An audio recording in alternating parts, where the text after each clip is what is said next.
Oh, I do apologize. Am I disturbing you? No, please. Do come in, Mrs. My name is Miss Alice de Bouvier. I'm Mr. Holmes' new neighbor.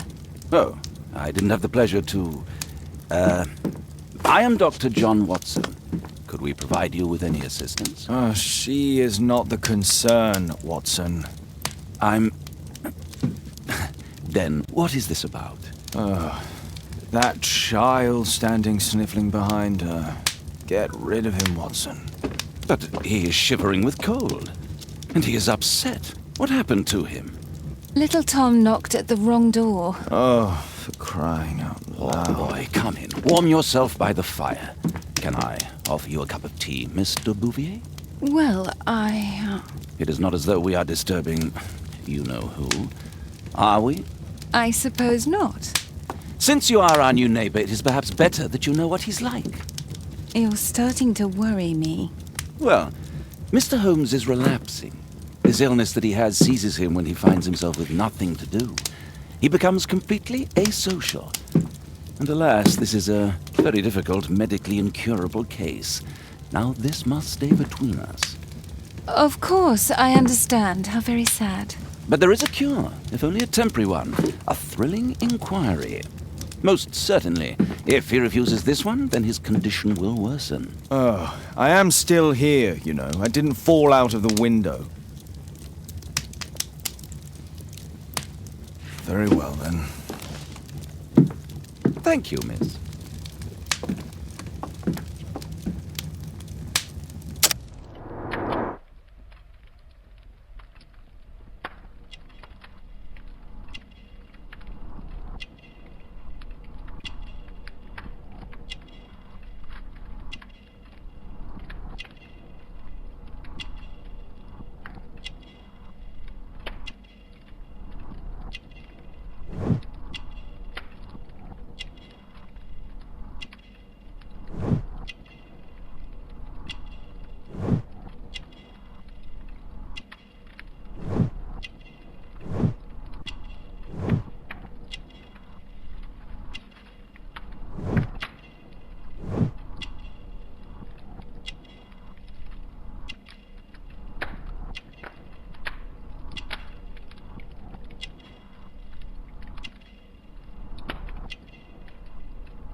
Now tell me, boy, what brings you here?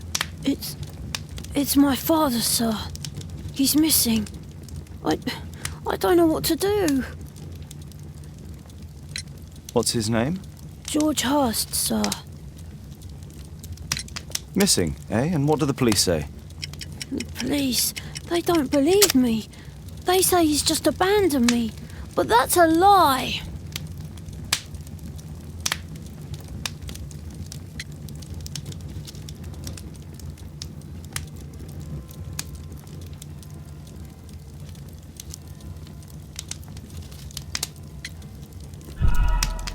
What do you mean, sir? Nothing. I was digressing.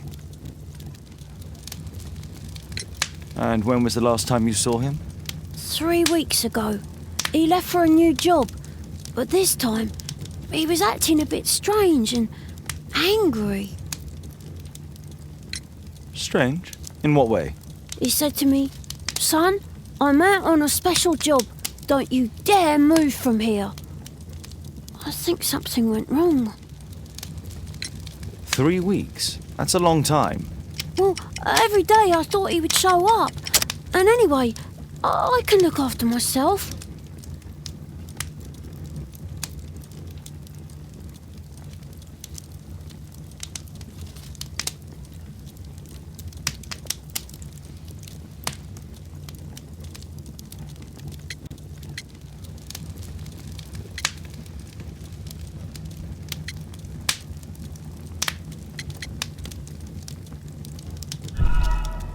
What do you mean? Nothing.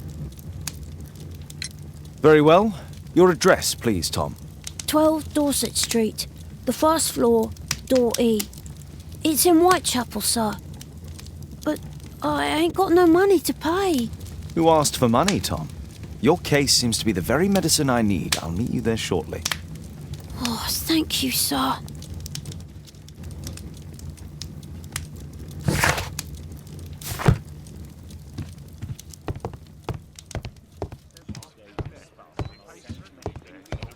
My analysis table. It's useful for my work. We need to help Tom find his father, Holmes. Brave Toby, the best nose in the British Empire. My archive. I can always consult with it if need.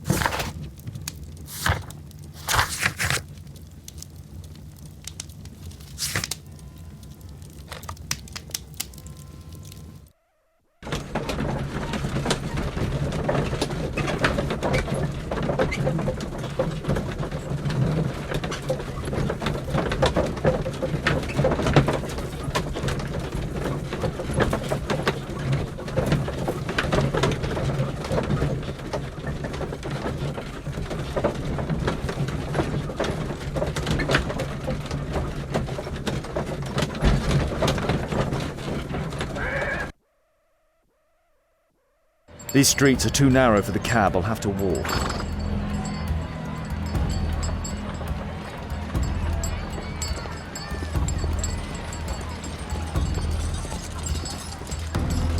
Whitechapel High Street.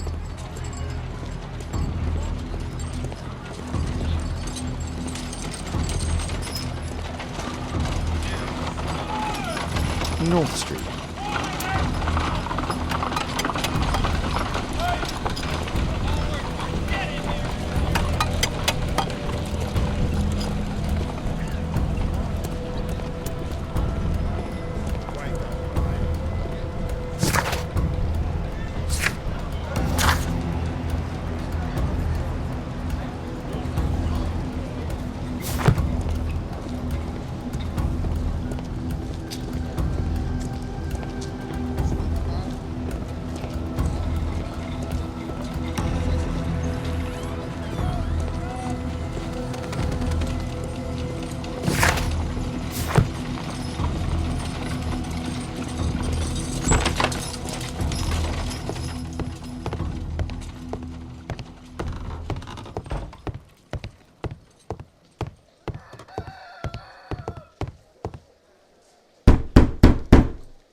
Tis our home, Mr. Holmes.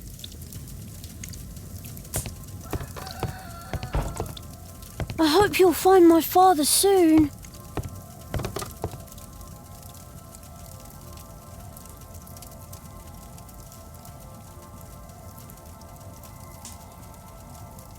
So that's why you came to see me.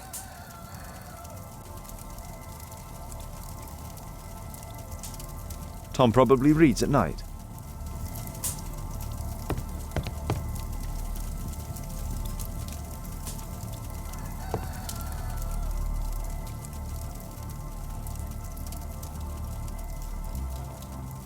So that's why you came to see me. So that...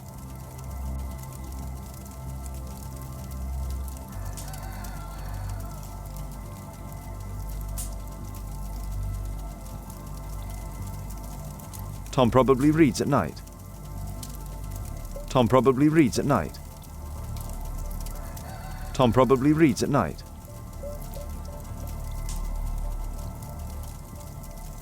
Tom probably reads at night. Tom probably reads.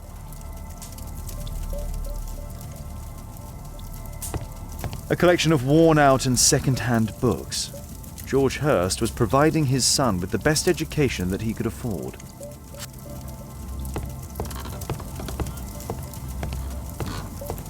Food's running low. It's already 3 weeks since George Hurst's disappearance.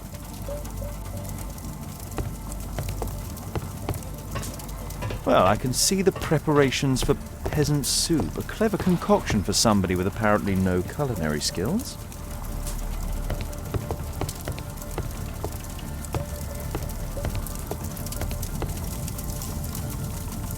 My mother, sir.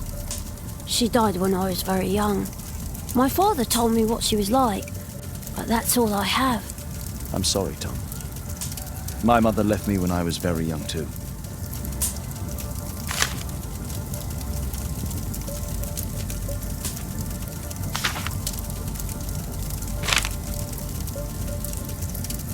Hurst covered his bills ahead of time, thus providing Tom with security and sustenance.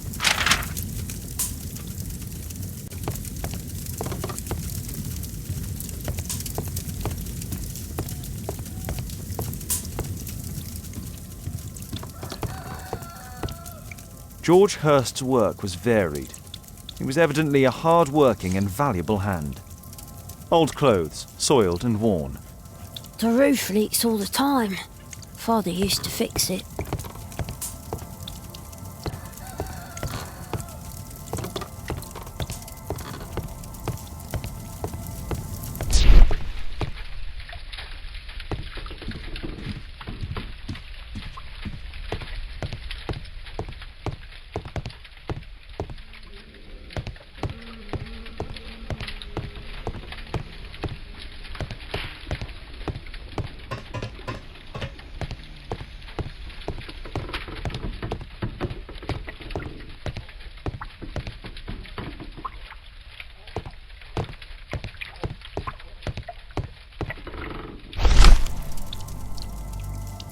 The old Tabard pub, North Street.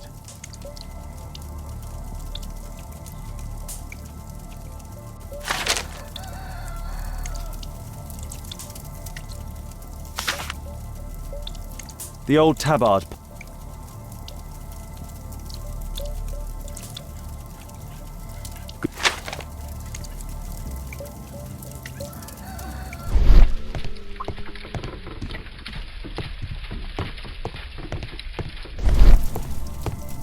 I hope you'll find my father soon.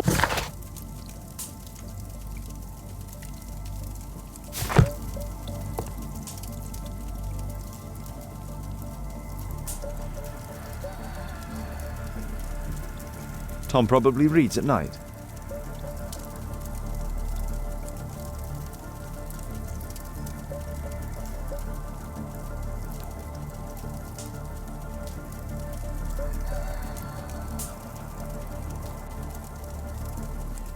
So that's why you came to see me.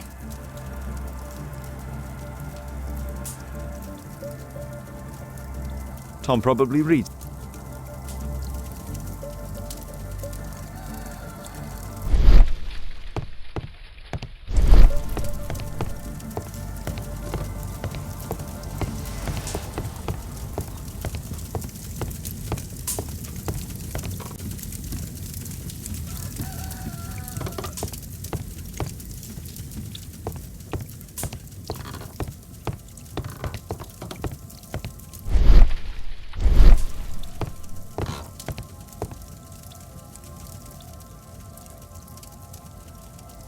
Tom probably reads at night. Tom probably reads at night.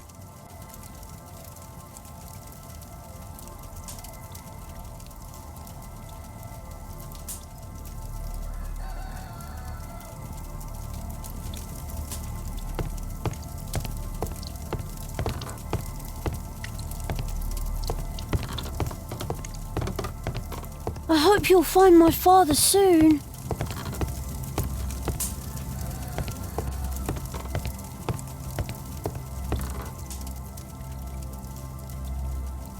Tom probably reads at night. Tom probably...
too dark. I can't see anything.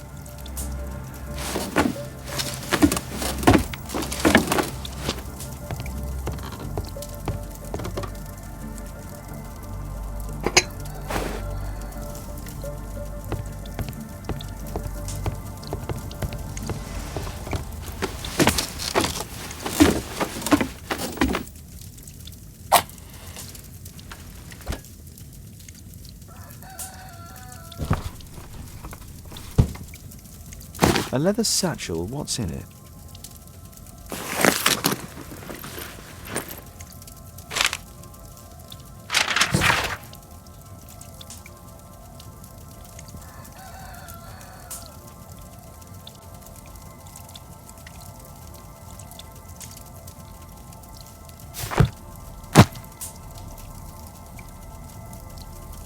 Just some old things.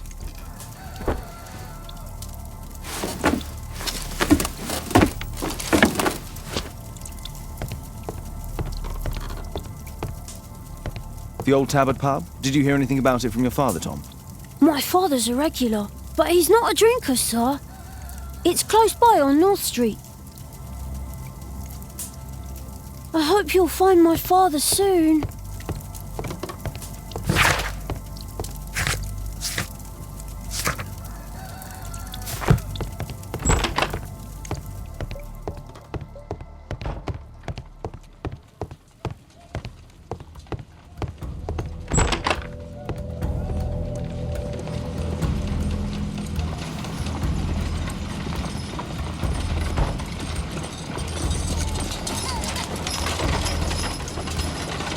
Dorset Street.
Good day, Mr. Holmes.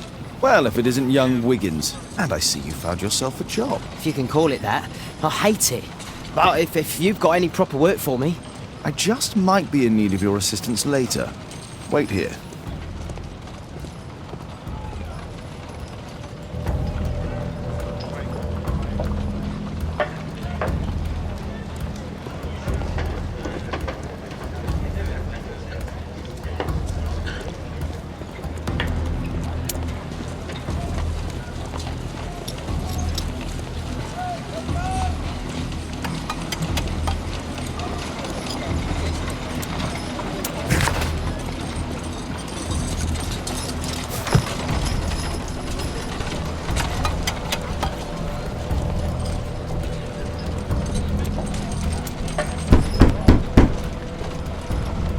There's nobody at home.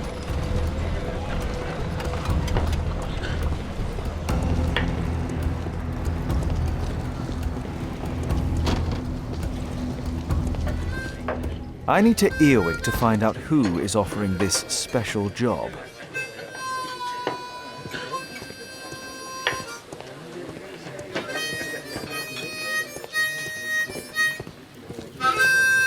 The child labour law sent your kids to school instead of the coal mine.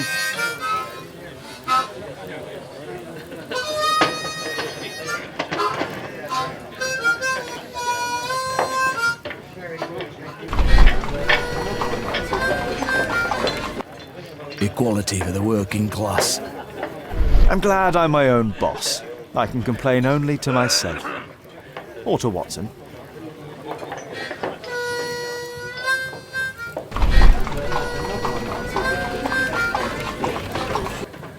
The man who's offering that special job has a proper set of mutton chop whiskers.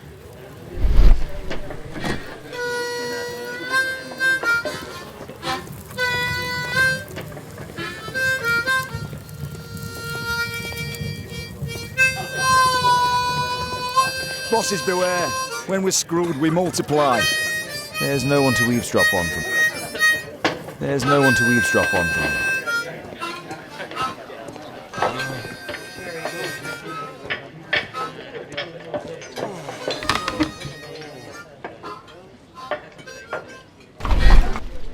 No. That fellow who's offering the special jobs, he never drinks alcohol.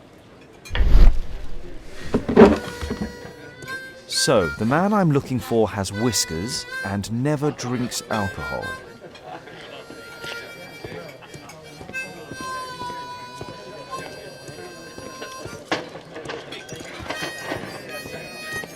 Bosses beware.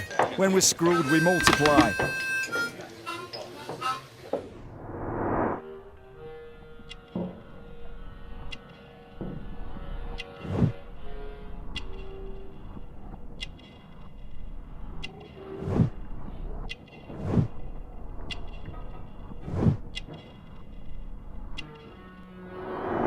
This must be the man that I'm looking for.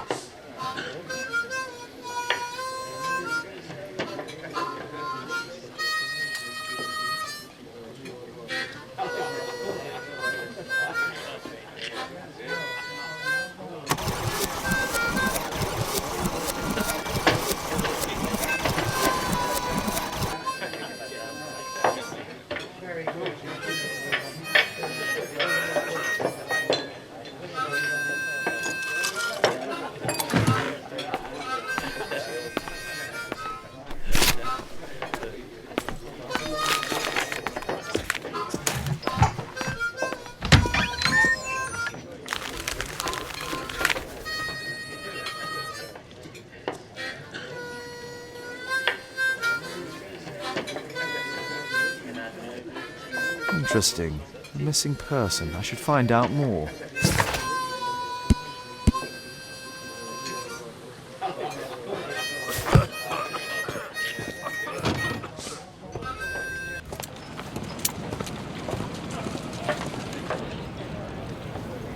You see that gentleman? I need you to follow him and report back to me.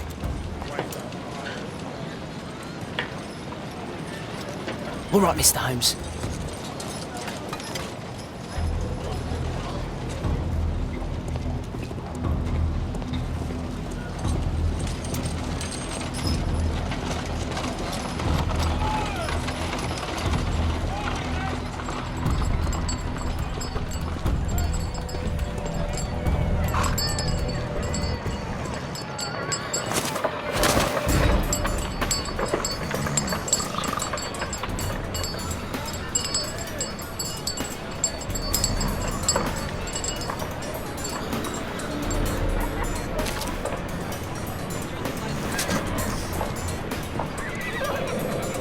Whitechapel never changes. Certain beggars everywhere.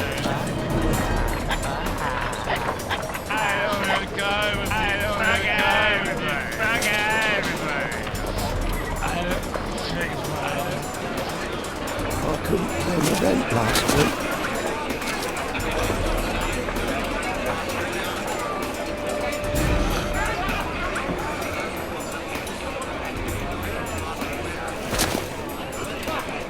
Pumpkin! Cabbage! Cheap!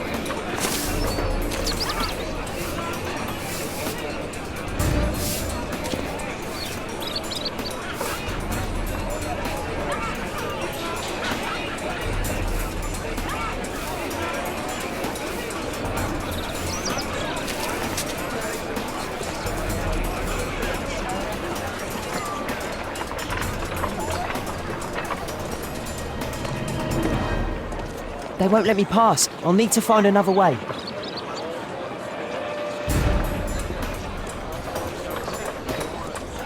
Rich folk feed meat to their dogs.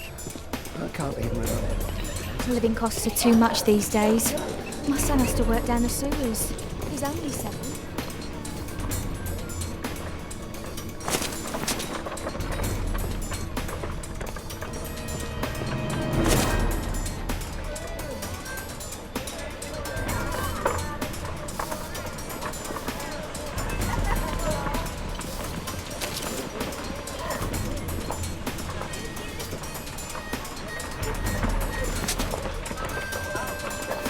What are you waiting for?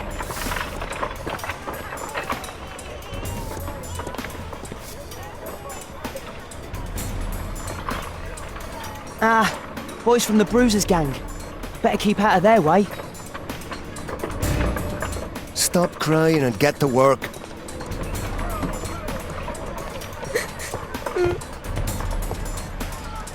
I'll be able to continue the chase if I climb up the chimney, but it's dangerous. Take a brush and get in there. Please, you don't have to... Go on then.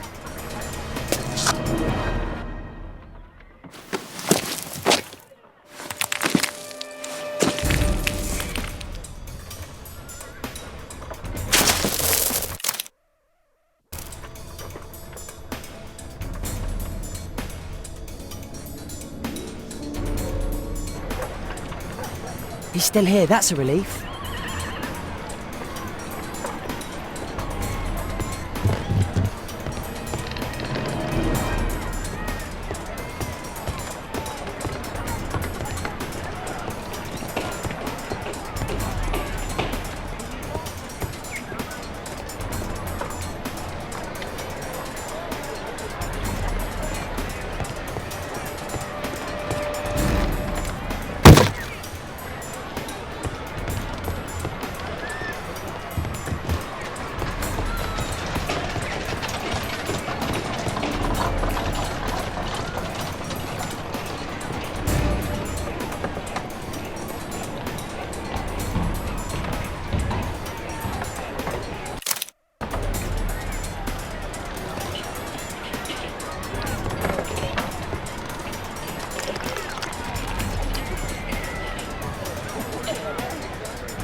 From?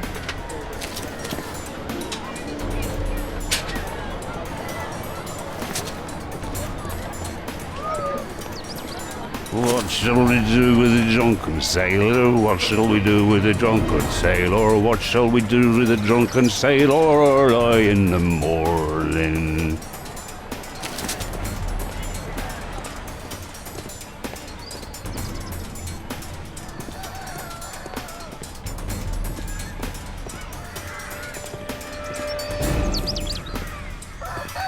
No place to hide here.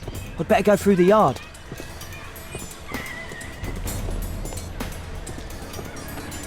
Oi, what are you doing in my garden?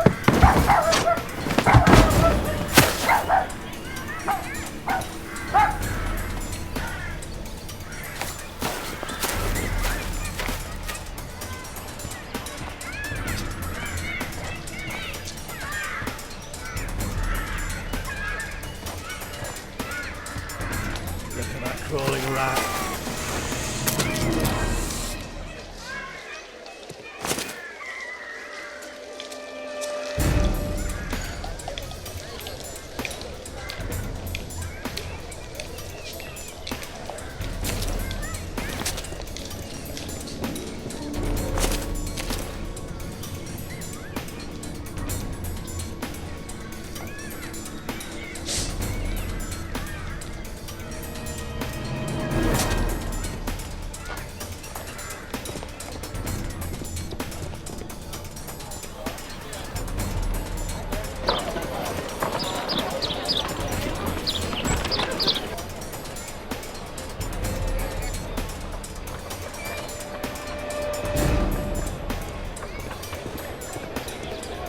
I know that boy. He's Shoeshine Jim from Chambers Street. Hey Jim, can you lend me your kit? I'm on a secret mission for Mr. Holmes.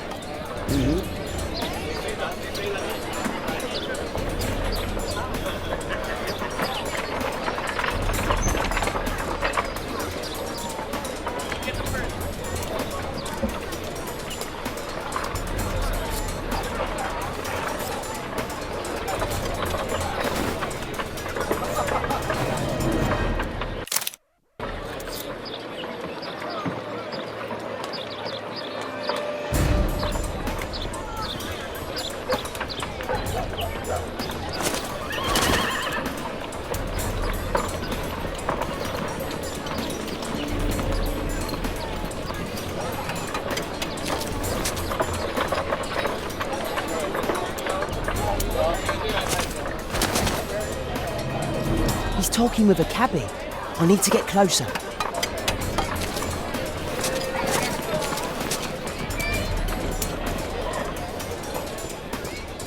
At last, the weather's good. Last week was freezing. I'm praying it doesn't get cold again. I've no money for coal.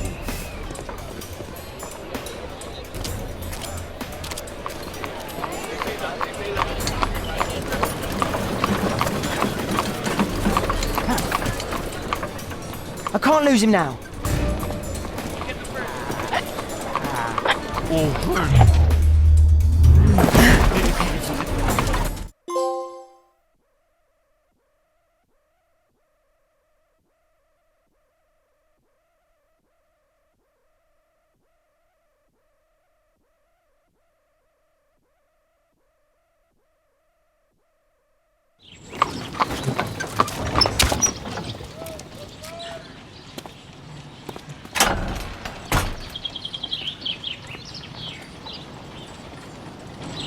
Interesting. What's going on in the yard?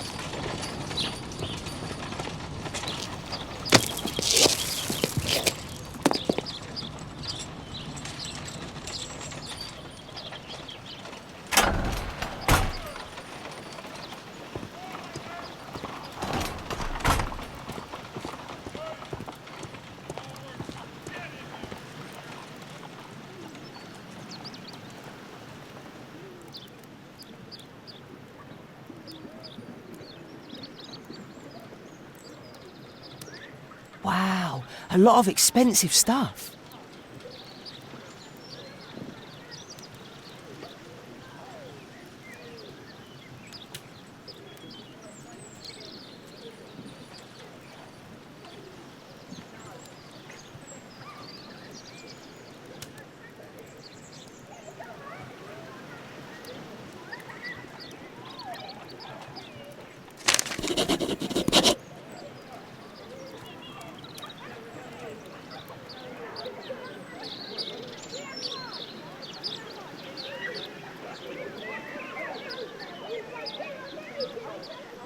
I can't see what's inside.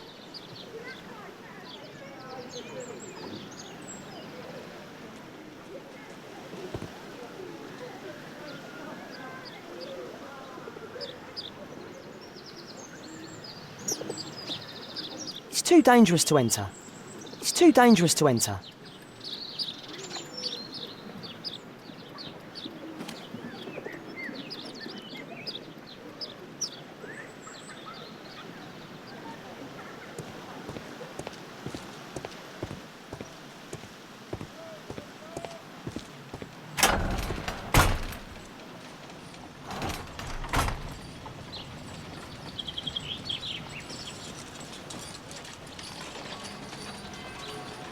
It's too dangerous to...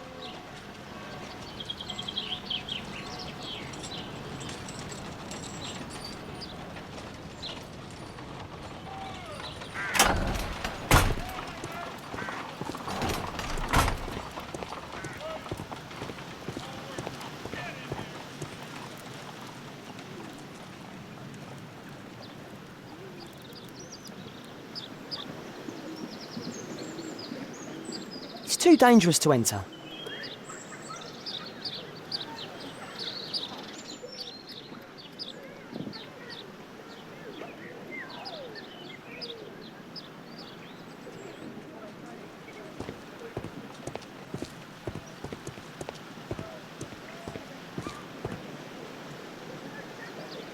I can't see what's inside. I can't see what's inside.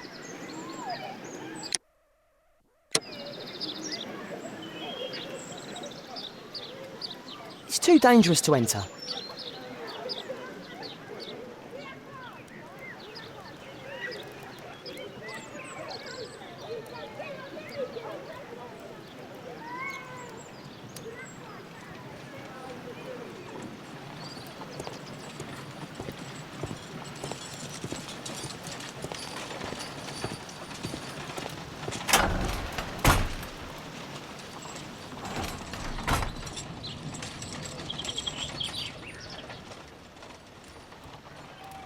Do only 2 people live here? I wish one was me. bags of food. I like this house. Time to report to Mr. Holmes. Let's get outside before I get caught.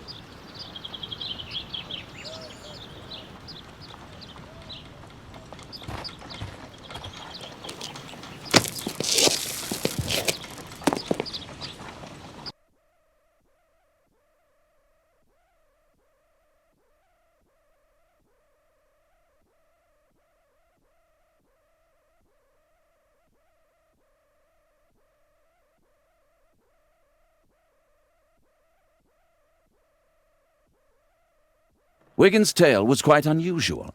What do you make of what he found, Holmes?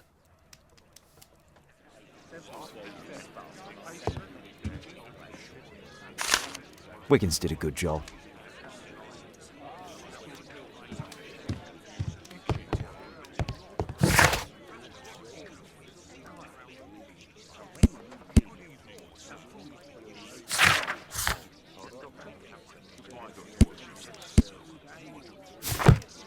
My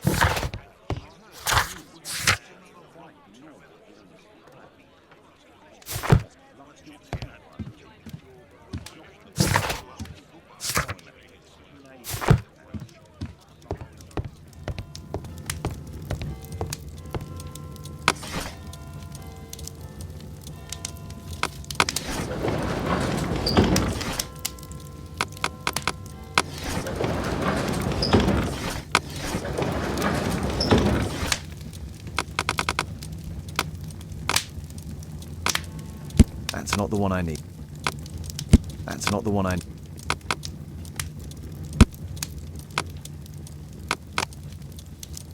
That's not the one I...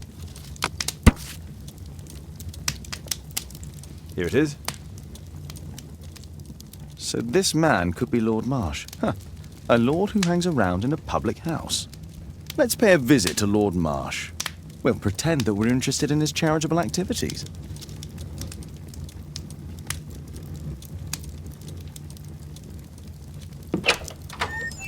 Mr. Holmes, you have a visitor. Oh, just ask him to wait. I'm afraid that won't be possible. This young lady refuses to wait for anything. What? Father! Caitlin! Miss Caitlin's boarding school was flooded. Everyone was sent home. As if it could smell any mustier. My word, how is it possible that you have grown up so fast? You'll be staying. Wherever will we put you? Holmes, I'll give her my room, of course. What do you have to say, Kate? You're on a new case. A respectable lady who's being blackmailed? Or is it a love story between a prince and a suffragist? However did you guess? You will tell me, won't you, Father? We'll see. If you behave. All right, then. Have fun. I'll go and unpack. Will you help me, Mrs. Hudson?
Holmes, about Caitlin.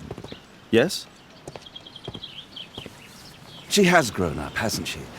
Don't you think it's time to tell her? To tell her what, Watson?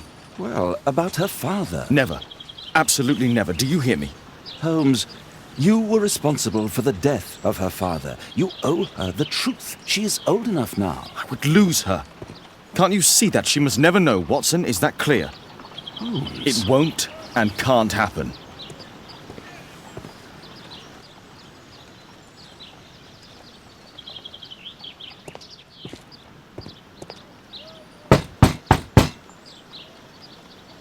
Come in, please.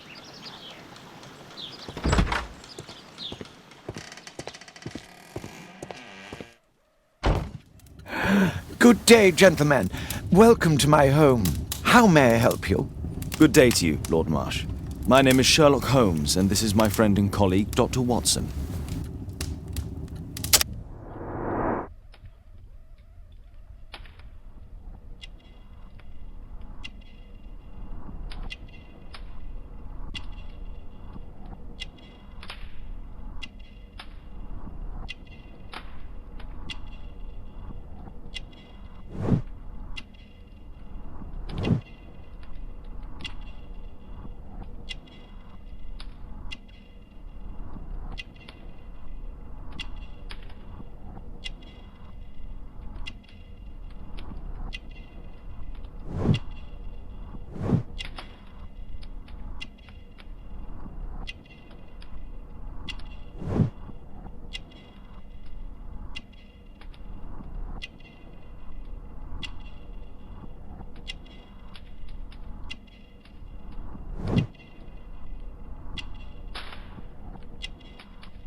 I hope we're not disturbing you. You are with your physician? Yes, this is Dr. Reuben Fisher. But no, please, I'm intrigued by your visit, Mr. Holmes. I'm glad to hear it.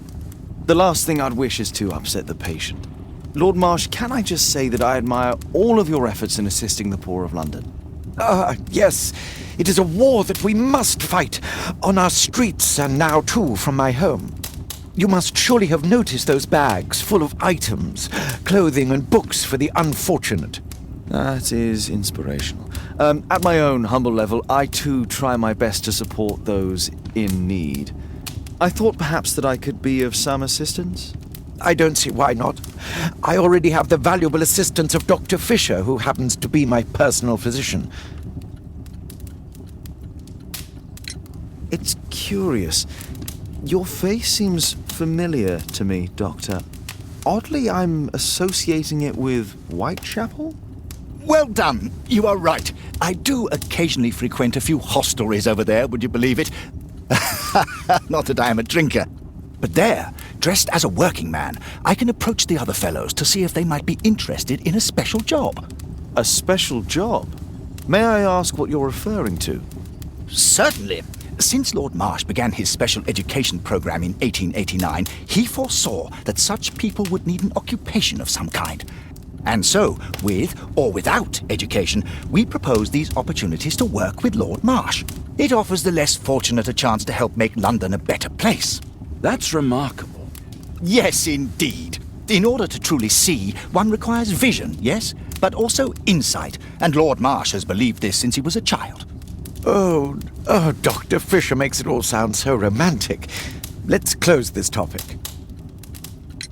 Forgive me, Lord Marsh. You're looking very pale. Might I offer Dr. Watson's assistance? That is kind of you, but I feel confident that I can provide Lord Marsh with the care that he requires. How long have you been like this, my lord? I'm fine, Dr. Watson. Don't fuss. It's only influenza. I'll be better in a few days. I can feel it already. In that case, why are you taking such powerful painkillers? Excuse me, what do you mean? Mr. Holmes is referring to the pills on your table. I'm sorry, but that's a medical confidentiality.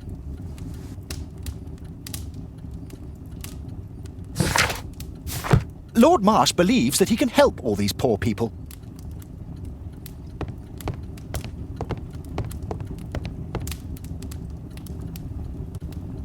Lord Marsh even helps hospitals.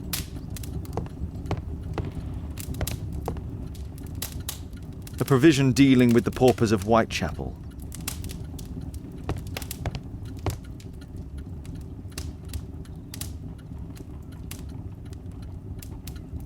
Lord Marsh, hunting with his friends. Ah, my dear comrades, Lord Collins and Lord Harrington. If it wasn't for this godforsaken English malady, I'd be with those rapscallions right now. All in due time, my lord. Last year, 3 orphans were put through medical college. Thanks to Lord Marsh and the special education programme, a great many poor people will have a second chance in life.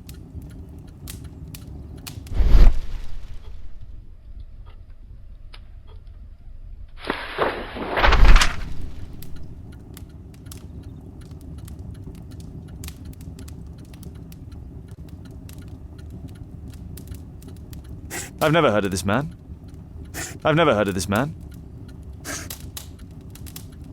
John Strobridge. I've seen this name before. It was on a missing persons poster.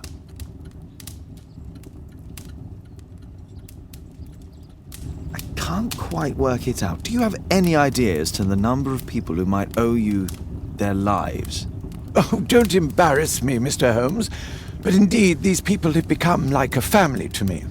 That would be a fairly large family, I imagine. Yes, the list would be longer than any of your short stories.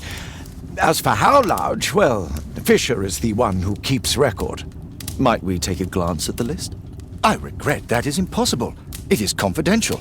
I stand firm upon that point, Mr. Holmes. I quite understand. We'll most certainly send a donation towards your educational program. I shall take my leave then. I thank you both and I wish you all the very best, gentlemen. Likewise, Mr. Holmes.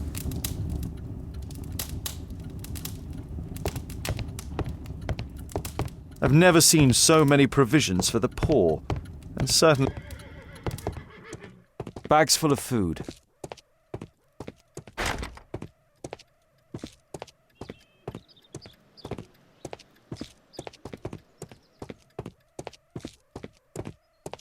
Aid for the paupers of Lambeth Workhouse. Humanitarian aid for an all. It's extremely honourable to devote one's whole life to assisting the poor.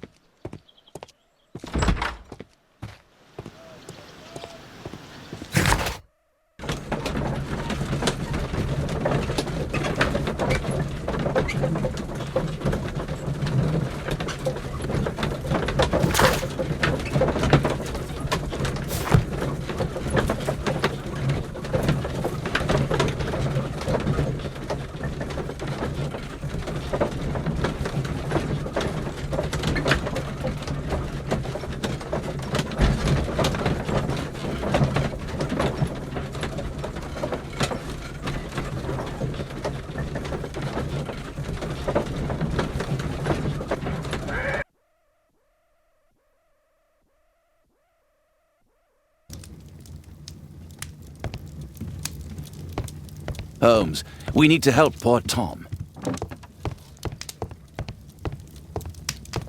My archive. I can always consult with it if needed.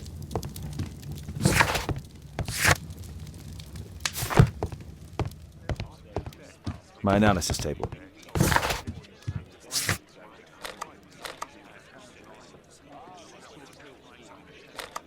I won't disturb Lord Marsh without...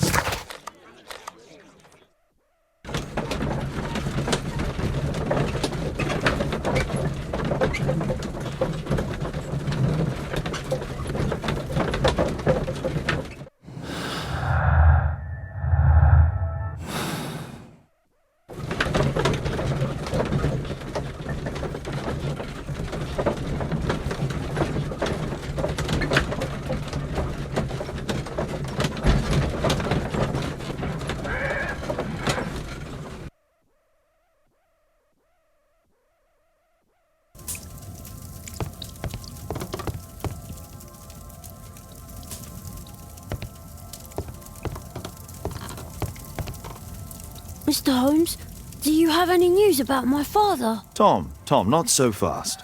I wanted to ask you if you remember your father mentioning anything about a special education program. An education program? No, he only talked about a special job. What's this box, Tom? Oh, yeah. I just found it, Mr. Holmes.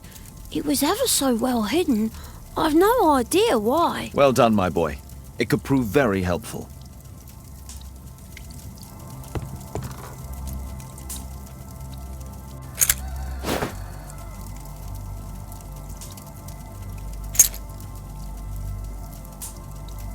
Wolfjack. Looks like a military badge. This oil can also be used on weapons. This oil can also be used on weapons. Tom, does your father own a rifle? A rifle? No. If he had, he would have shown it me. I'm sure that he wouldn't have shown it you. I need to find this rifle.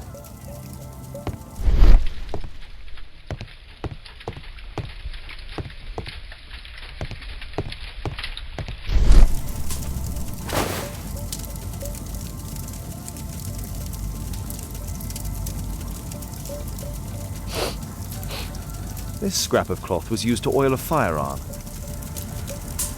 Tom, does your father have any other property? No. Well, at least I don't think so. I have to take Toby. He'll take a sniff of the oil, and we'll find that rifle.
Come on, Toby. It's time for you to earn your keep.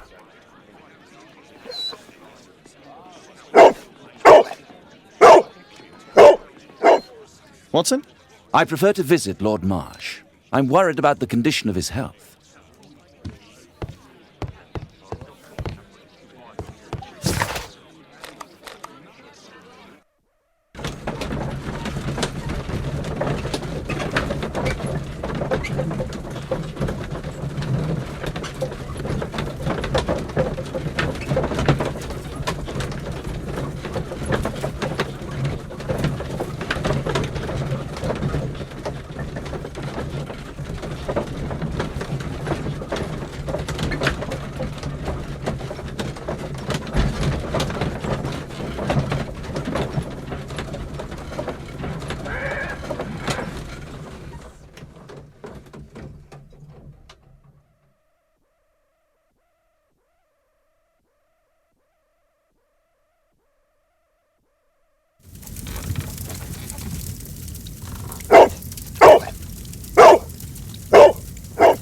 Search, Toby, search.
It's only a garden shed. Let's go on.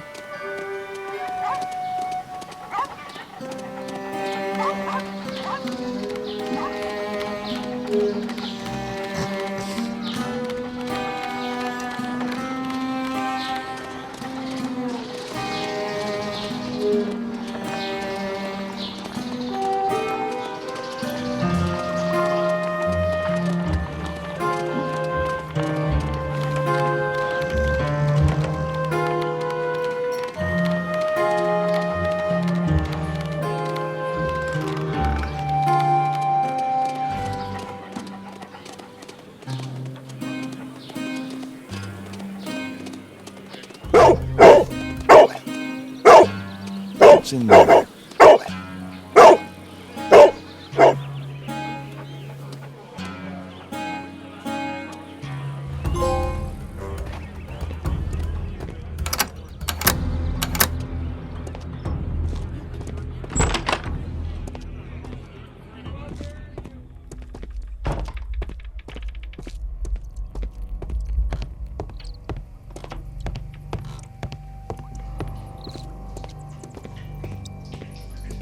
People use this cellar for storage. Nothing that could interest me.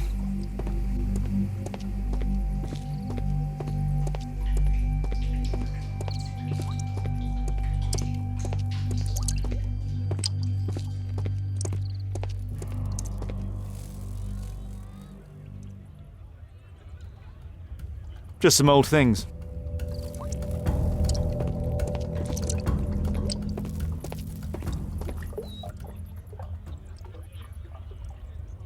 It's not here.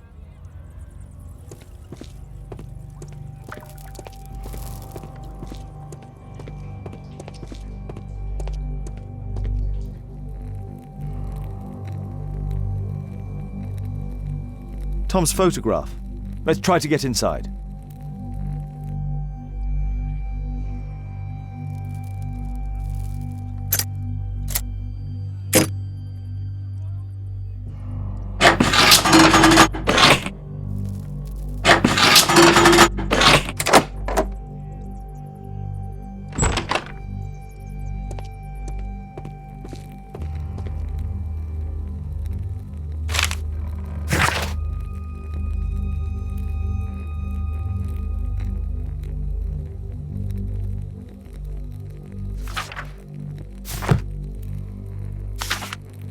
News clippings on Lords in the education program. Why are they here?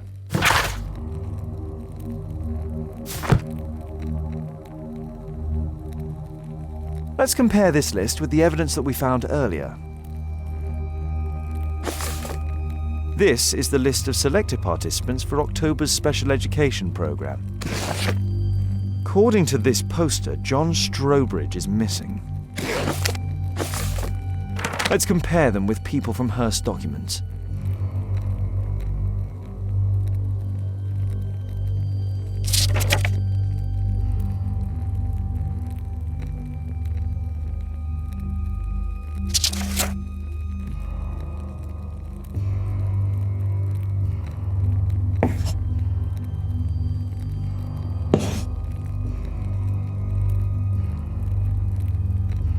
This man appears in both documents.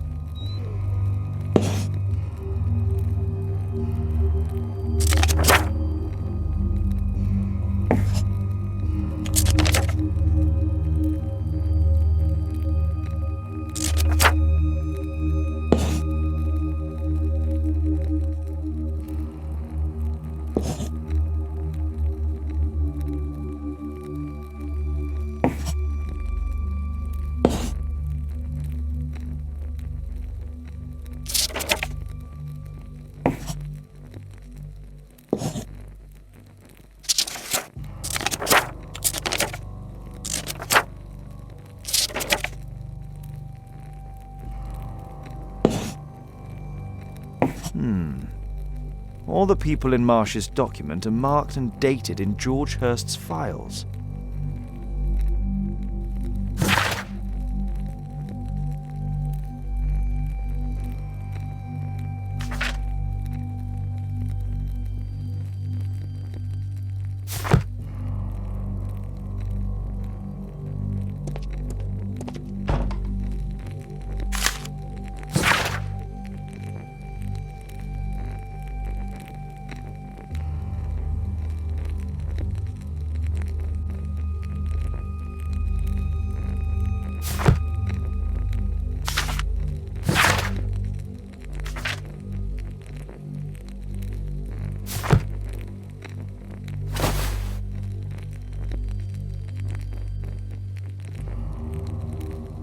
This case must have been full of cartridges.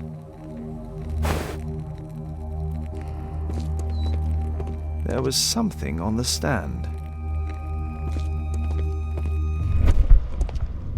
There was a rifle here. George Hurst took it with him.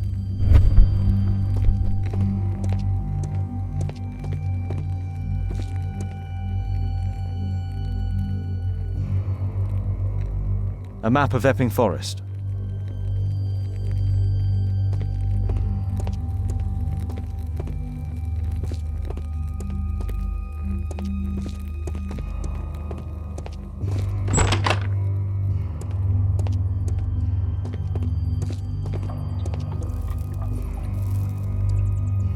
Just rubbish.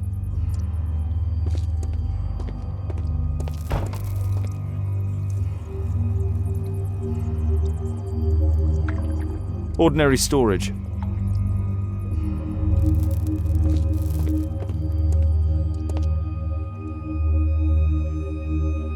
Old things.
Pile of rubbish.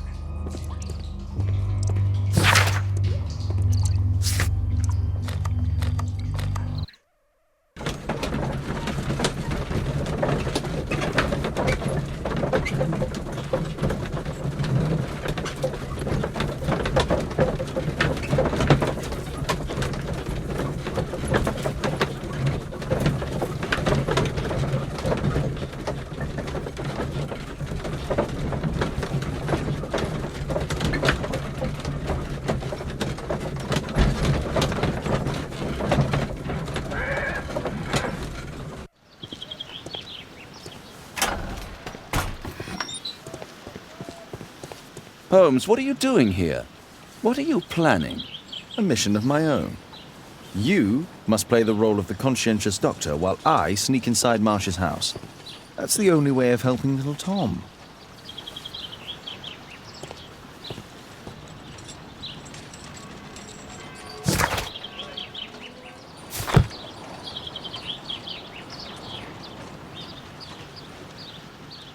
This is not the best way to sneak in.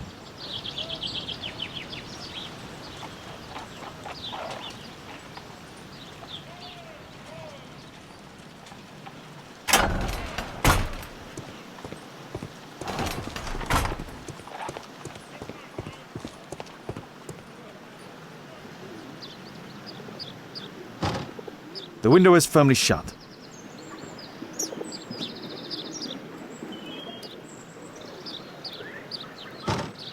The window is firmly shut.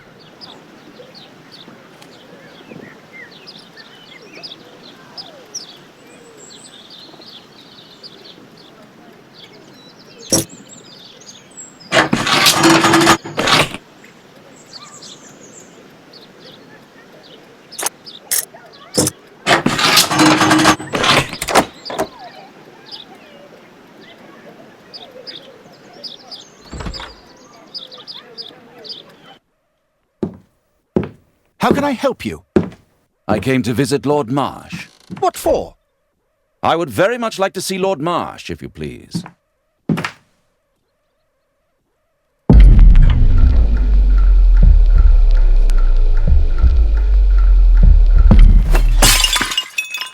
Oh, you're so clumsy. Can you please not... I have to visit Lord Marsh and offer him my services. Fisher, please allow Dr. Watson to enter.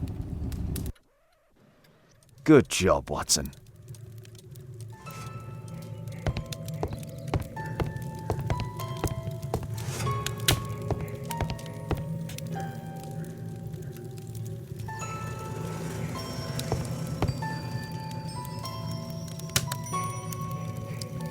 Lord Marsh is a keen hunter.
I have to finish my I can hide here.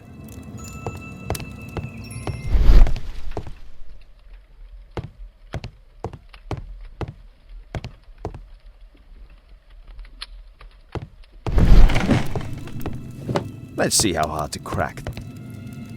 Doctor, it appears that you were impatient to pay me another visit. Indeed. Will you allow me to examine you?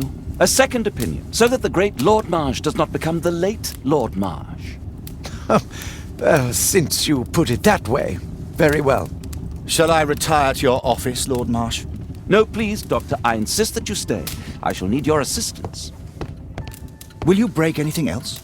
I'll try my best.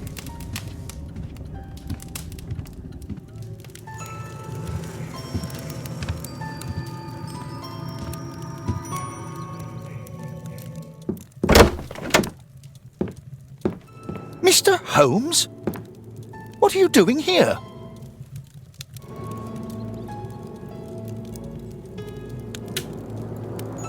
Will you break anything else? I'll try my best.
November 7th.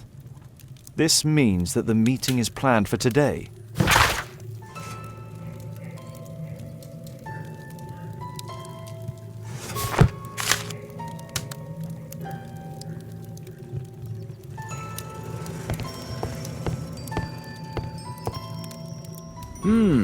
I'd suggest that your current weakness is perhaps more than a simple case of influenza, Lord Marsh.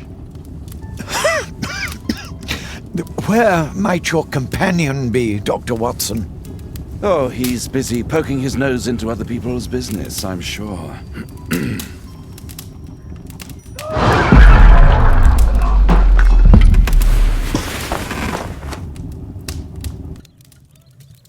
My lord, I'm sorry to interrupt, but I must remind you about your meeting.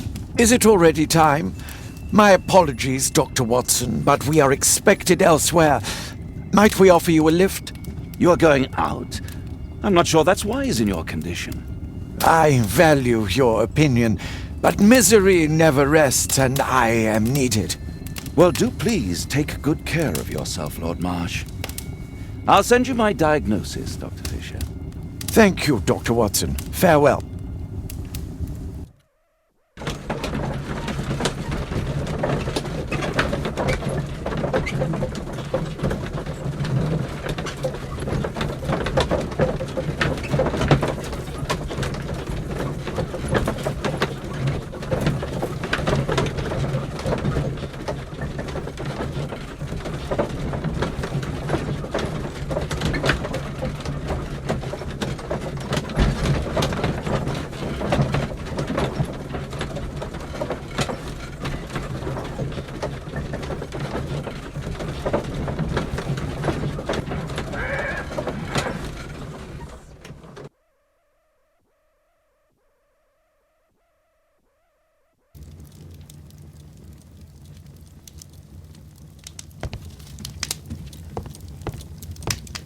Holmes, come here! This is serious. Watson, what are you doing at my table? I just need to check one thing about Lord Marsh. My intuition tells me that Lord Marsh is hiding something about his disease. His cough, in addition to his fever and his usage of strong painkillers, leads me to believe that he is seriously ill. Let's study it more closely.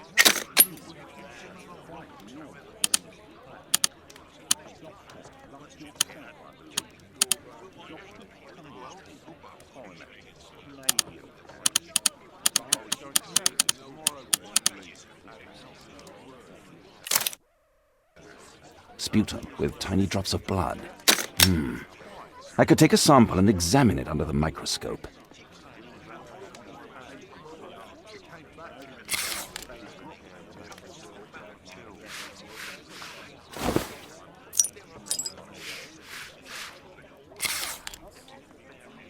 Let us apply chemicals to color the sample.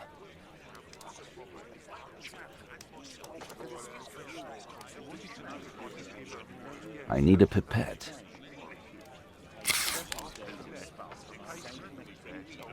This chemical should be applied third.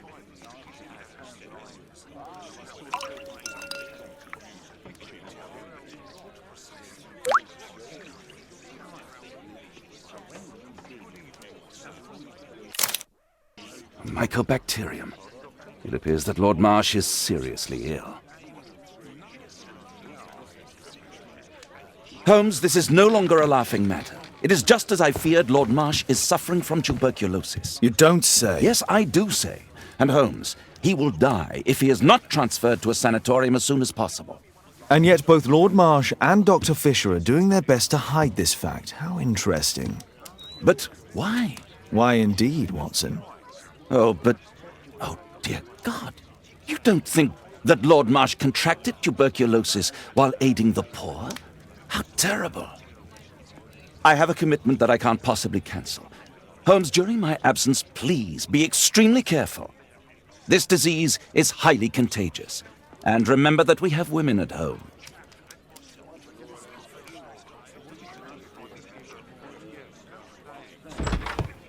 Thank you, Miss Alice. Until later.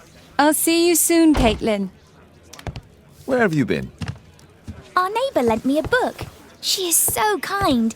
I think she likes you. I doubt that. How is your investigation going? It's going. Dracula? Yes, it's forbidden reading at my boarding school. Did you know? Well, well. This is so romantic. It is thrilling. I can't wait to tell all my friends about this.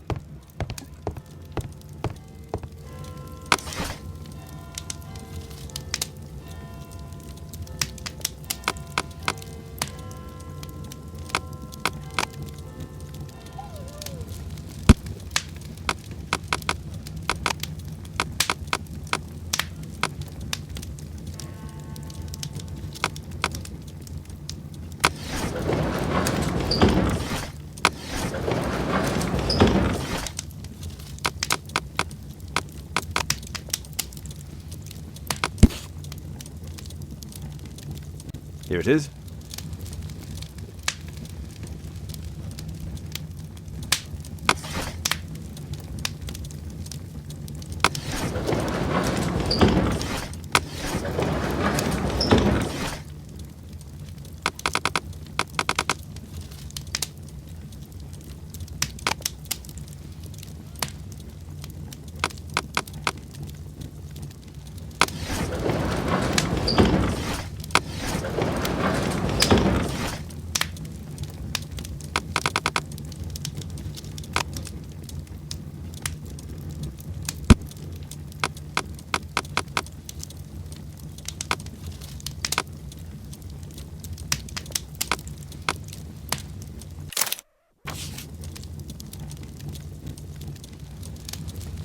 Here it is.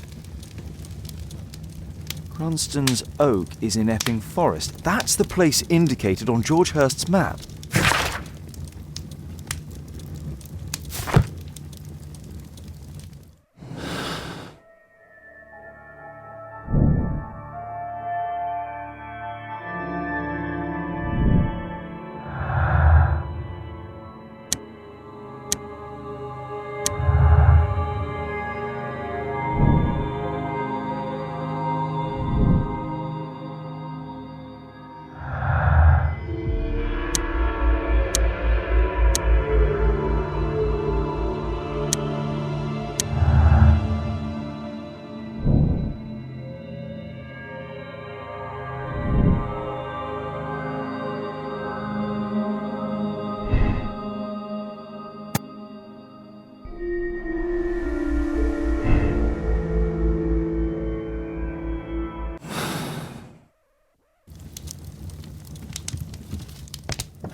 I can't wait to tell all my friends about this. I can't wait to tell all my friends about this.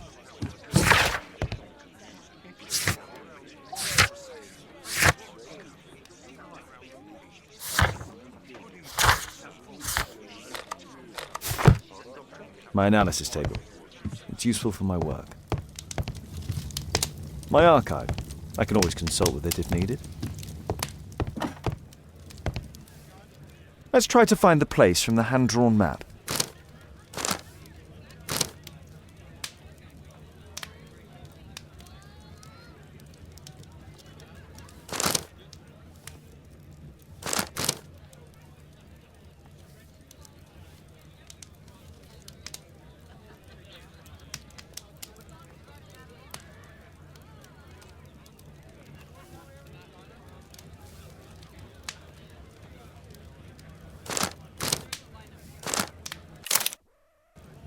Here it is. Drat. I'll need to hurry if I want to find out what's going on at the forest. Father, that boy Wiggins, does he come here very often? He helps occasionally in some of my cases. Why do you ask? I'd like to talk to him. Talk to him? Father, back at school there are only girls to talk to, and they are so boring. I'm sure Wiggins has lots of exciting stories to tell about his life in London. It would be so romantic.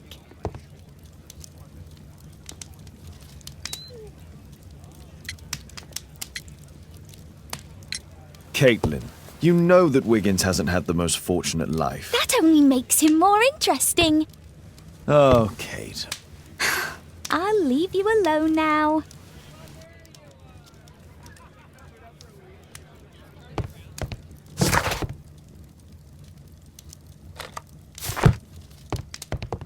A map of London and its surroundings. Could be useful.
Let's see how long you can stay alive!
See how long you can stay alive!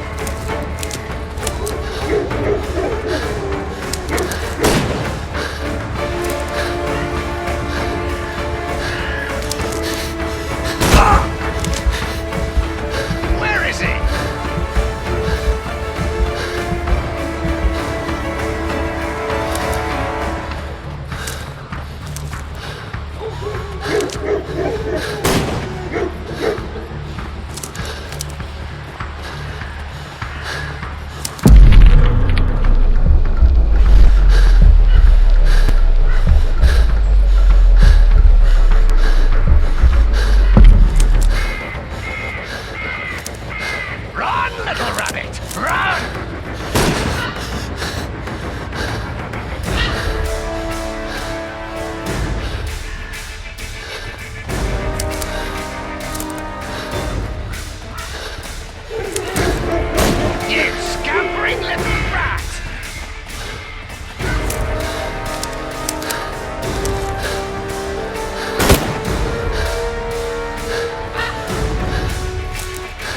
Is that your blood in the snow?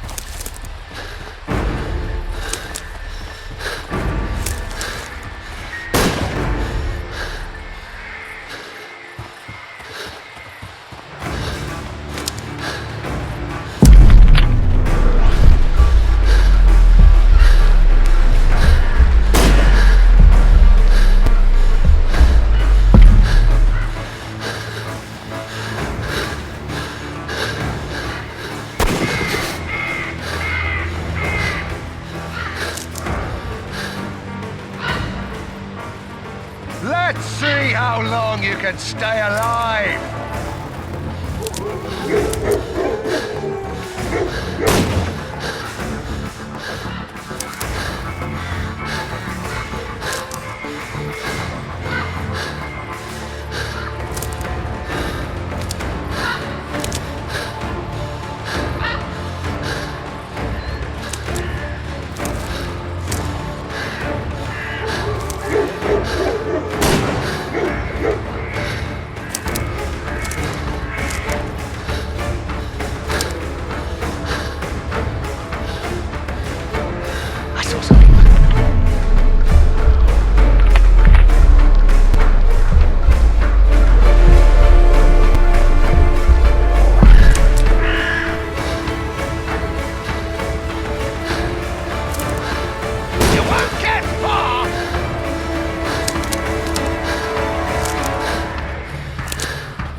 You won't get far!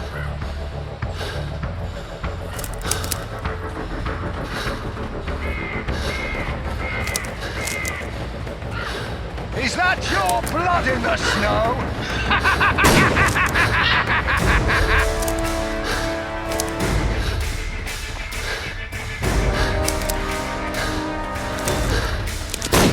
Where have you gone?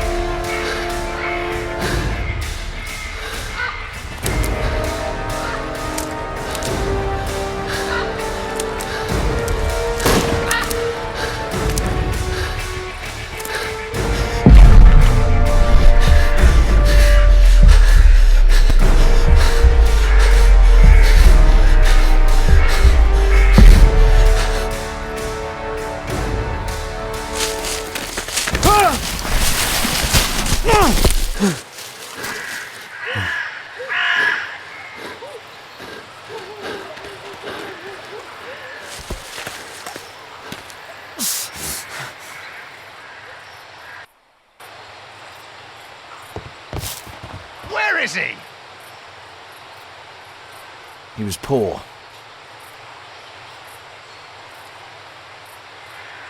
This man was killed recently. The body is still warm.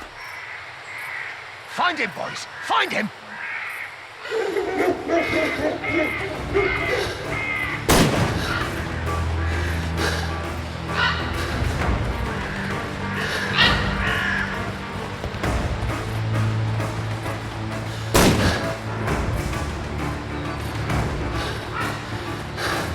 Where is he?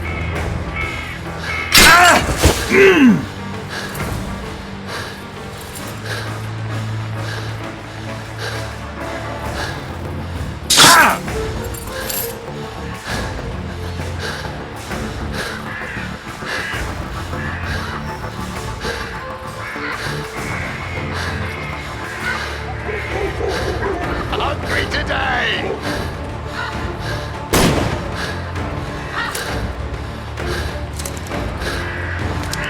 You scampering little rat!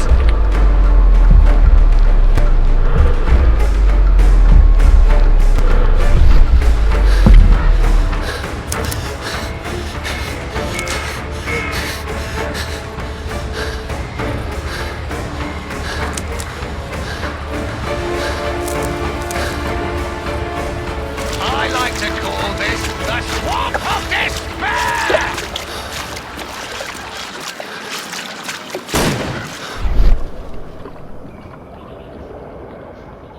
Here you are!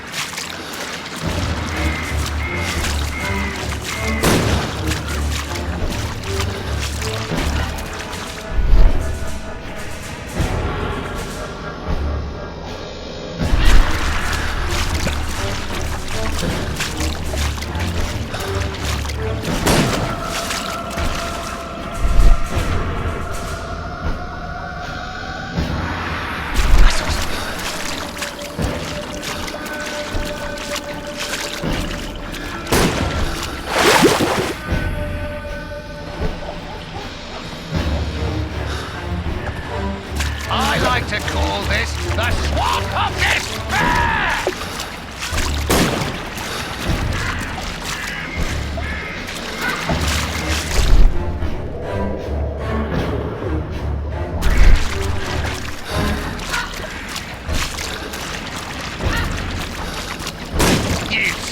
blithering little rat!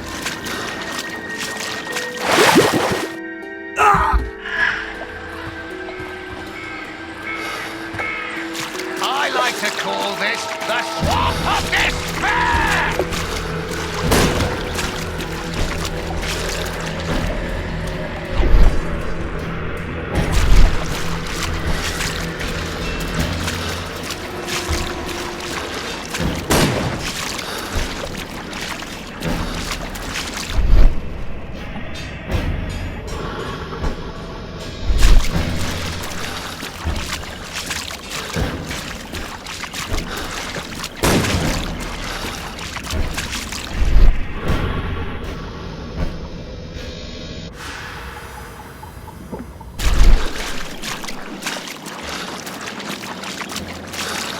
Where have you gone?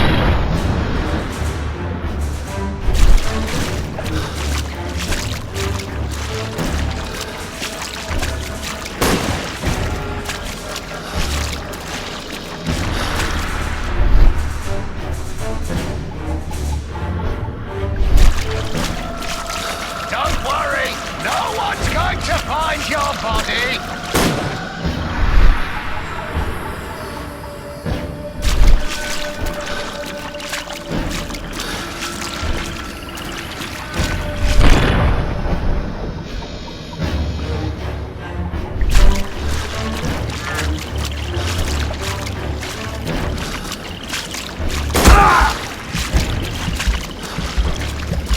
Where have you gone?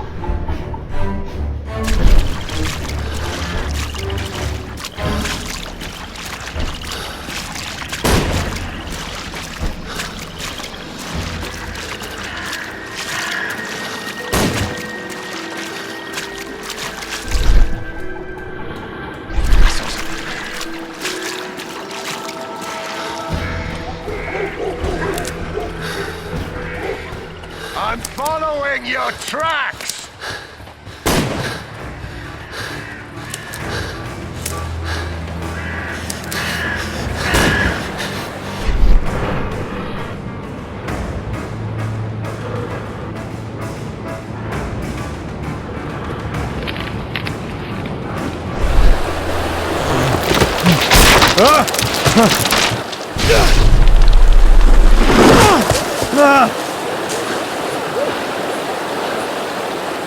You won't get far! He was killed by a shot to the forehead.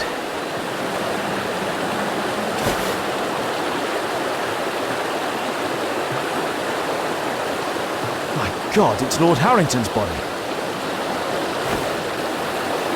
My health is deteriorating. I need to dress my wound.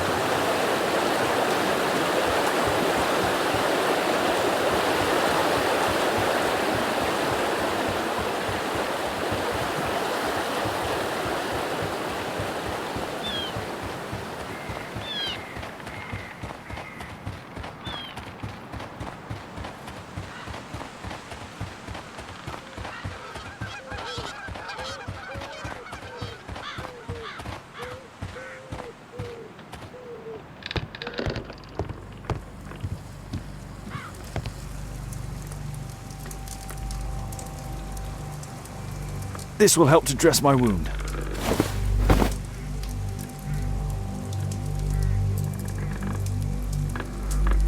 The Quartermain Club. This must be Lord Marsh's cabin. Someone's coming, I better hide.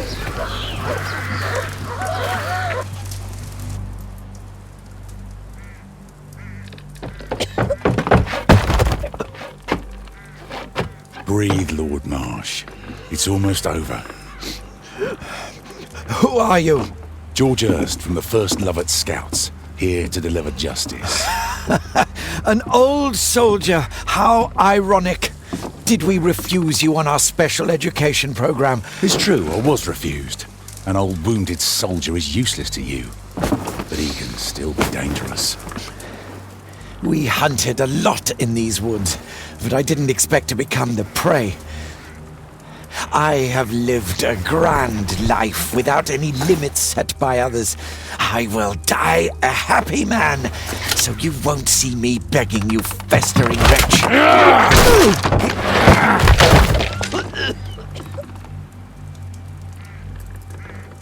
Prepare to meet your maker.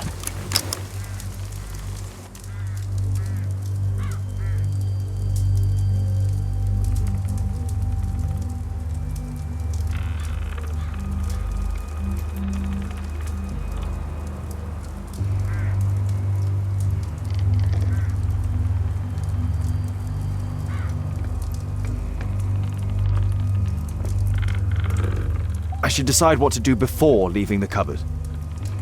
I should decide what to do before leaving the cupboard.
George, lower your rifle, please, for Tom's sake.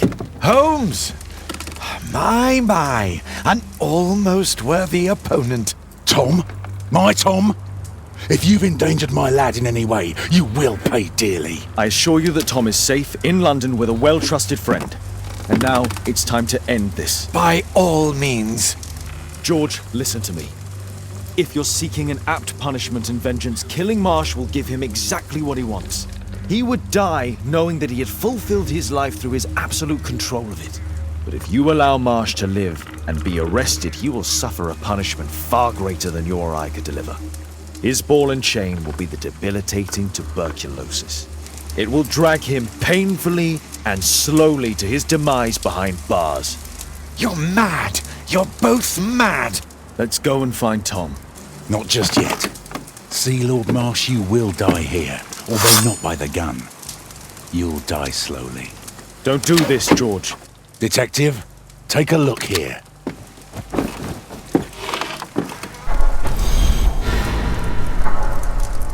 This is how you became sick, Lord Marsh. The beheading of your victims who were suffering from tuberculosis was what infected you. Poetic justice. Holmes, you cannot fully understand why we helped so many and sacrificed a few. But don't let me die like this. Just kill me now.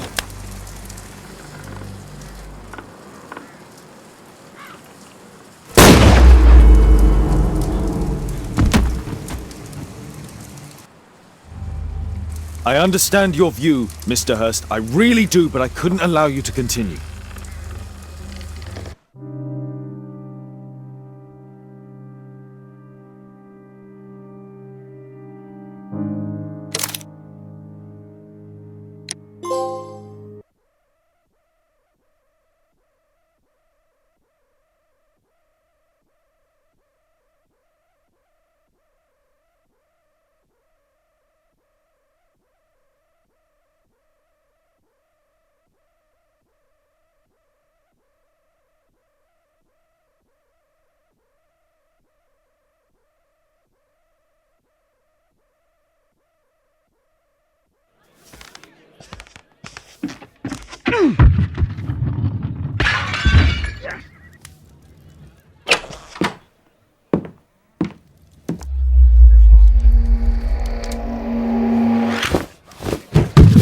Yes!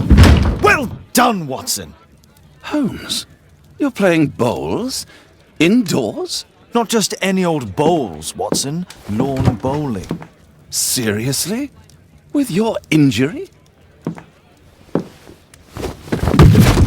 Oh, no. Mrs. Hudson is going to murder you. Well, that's it for now. Time to go. Would you care to join me? You're incorrigible. And where are we going, Holmes? I'm participating in the final stage of the annual tournament held by the London Archaeological Institute's bowling club. It's an official invitation. I'll just need to dress suitably and then we can leave.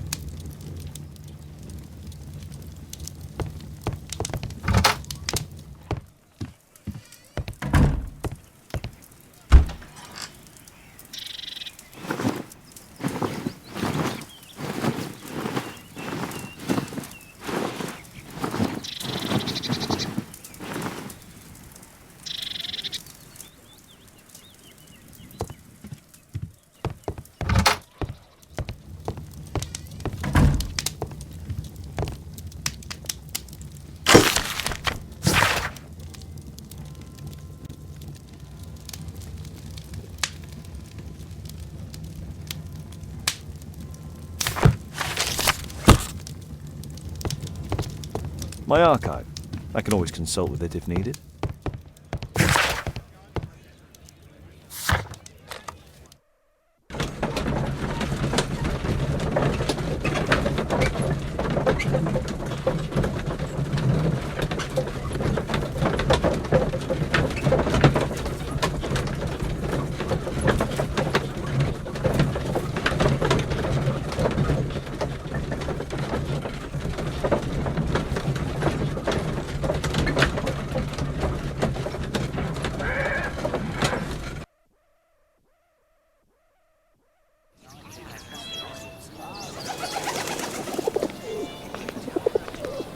Mr. Holmes, you played very well yesterday. I'm obliged to you, Sir Charles. I play many outdoor sports. That's the key to my success.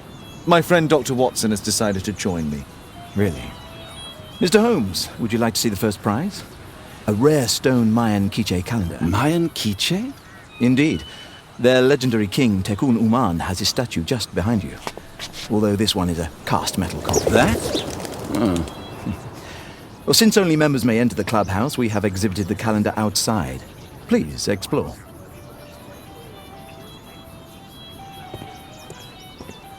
I'd like to win the Mayan calendar. It's a beautiful work of art.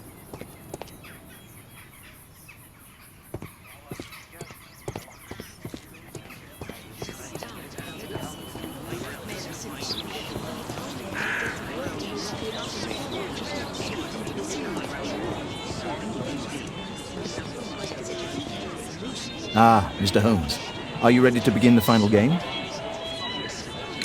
Yes. Let's start the final.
Congratulations on your game, Mr. Holmes. Exceptional. The awards ceremony will be tomorrow morning. See you then to receive your prize of the calendar. I trust you will be there as well, Dr. Watson? Unfortunately, I'll be unable to attend tomorrow. Duty calls. Ah, what a pity. Let's go home.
Daddy! Hello, Mr. Bouvier. Hello, Mr. Holmes. Well, Caitlin?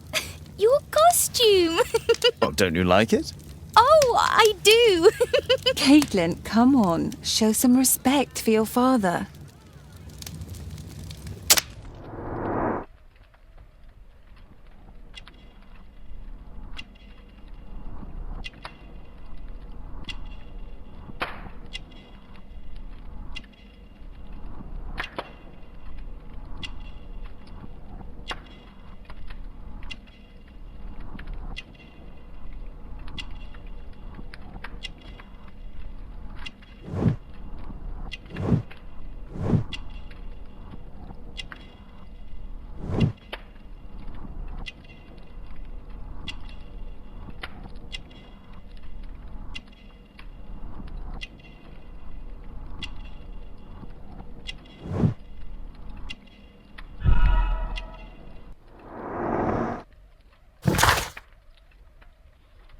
You know, Father, Miss Alice was telling me all about her travels.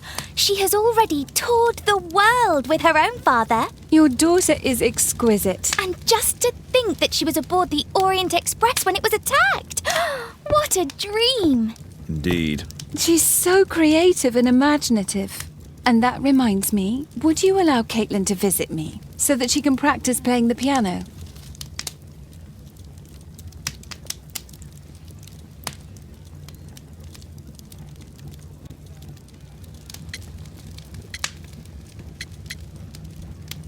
It's very kind of you, but I decided that Caitlin should stop playing the piano. Oh, Father, why did you say that? Caitlin, we are neighbours. We'll meet again. Until then, I shall leave you with this book. Thank you, Miss Alice.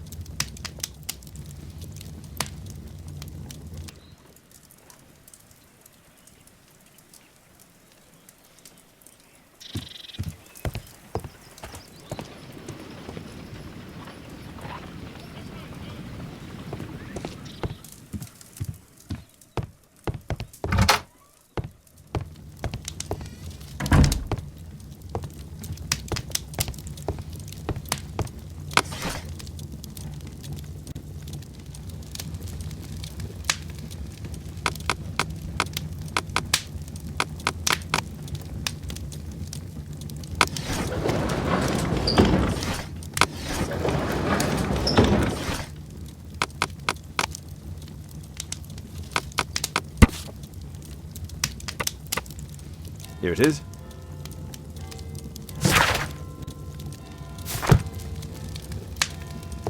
My archive. I can always consult with it if needed.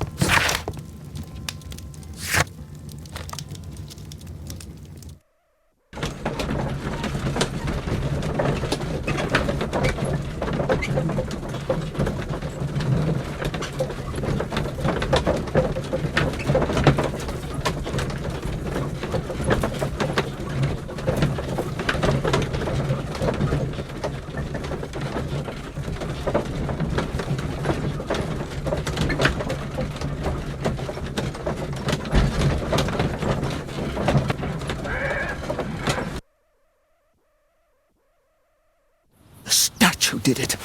It killed Zacharias. Calm yourself now, Sir Charles. You've had a shock. Let the police do their duty. What can a mere inspector like you do about it? You don't know anything. A mere inspector? Phew. And now here comes Mr. Holmes. Lestrade, are you here to receive a prize as well? Very amusing, Holmes. You can go home. The ceremony's been cancelled. We've got a murder scene here. Really? And to think I only came here for my prize. I know, Holmes. I saw your name on the list of finalists. So go away. You're not going to congratulate me? What? Do you really think I'm that naive? You turning up out of the blue and then bam, a murder? There's a surprise. Oh, you're making a spectacle of yourself, Lestrade. Let's just pretend that I am a simple consultant, your humble assistant. Oh, all right then. A club member, Mr. Zacharias Greystoke, was killed at around 4 in the morning. There. Now don't mess around. I promise that I won't, Inspector. What do you make of the facts? It's quite clear. The murderer intended to steal the Mayan calendar. He was caught by Zacharias Greystoke. He then took up the first weapon that came to hand, the statue's spear, and killed Greystoke. Then he fled, just as Sir Charles was coming out of the club. Unfortunately, we've been unable to find any trail beyond the club's wall. It's as if the murderer vanished into thin air. Well, take a look for yourself.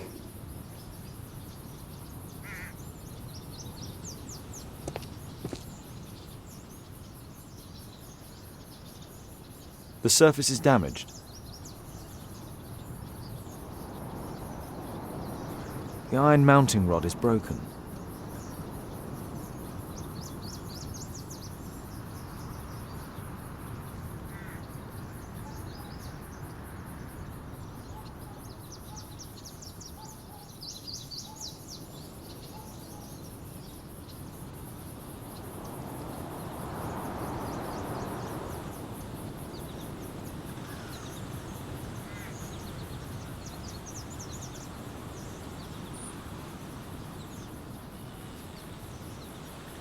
Traces of metal on stone.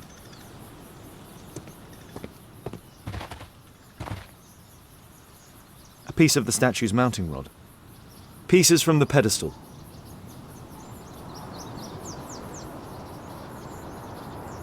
Pieces from the pedestal.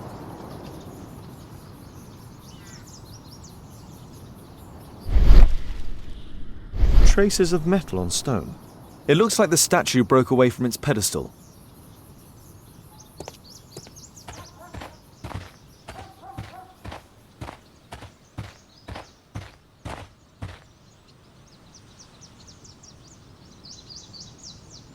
This spear came from the statue on the pedestal. Dry leaves. They make a noise. Zacharias probably walked across them.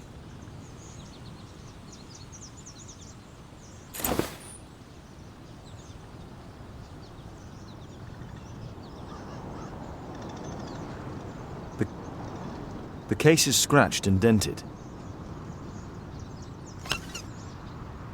Tissot watch, Swiss. 1855. This watch is valuable and old. It's been through a great deal.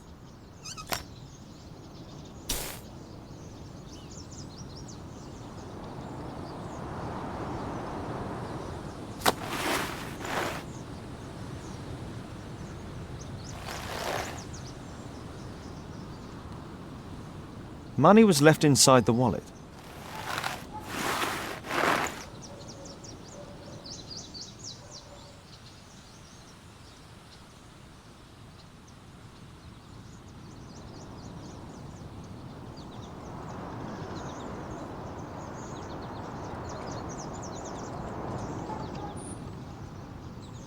Zacharias' folder with some documents. These drawings represent the Mayan symbols. All valuables were left on the victim. The strike was powerful and well aimed. At your service, Mr. Holmes.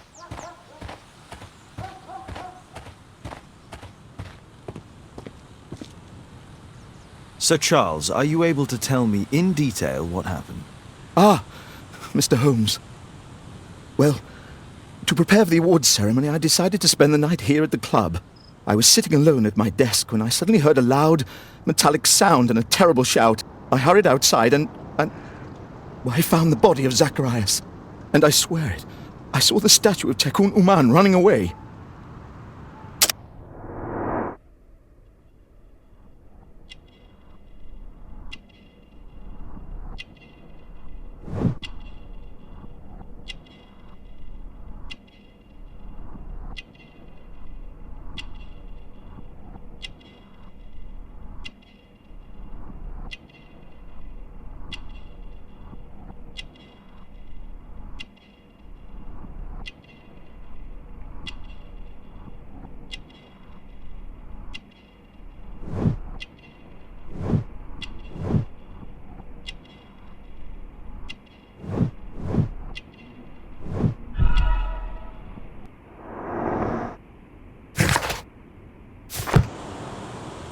You saw the statue running? It was dark, but yes, I'm sure of it. It was running, and it was making the most horrible metal sound as it did so. And can't you see, the pedestal is now empty. Did you know the victim? Yes, of course. It was Zacharias Greystoke. He was a club member, and an excellent bowler. But why was he here so early in the morning? Oh, I don't know. Sir Charles, where did the Mayan calendar come from? It was donated anonymously. We received it shortly before the tournament, with a letter asking that it be awarded to the winner. Is the calendar valuable? Not really. It has historical value, of course, but to be truthful with you, Mr. Holmes, it isn't worth very much. May I go in the clubhouse? It's members only. I cannot authorize anyone unless that person has a written warrant from the police.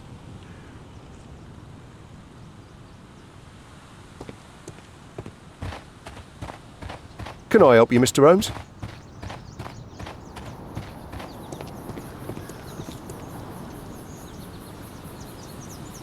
And what about the statue? No idea yet. I imagine a thief must have taken it somehow. Right, so there were thieves, and they were very well equipped? Yes, must have been. Then there's also Sir Charles's version, but... Please, go on. He said this morning that he was alone at his desk when he heard a shout. He went outside and saw Greystoke lying on the ground and... Believe it or not, he said that there was no one else on the green that night but the statue itself running away. You mean that the statue might have killed the victim? Interesting. Absurd, more like. Besides, it was dark and foggy. So, somewhat like your version, then. Did you search the clubhouse?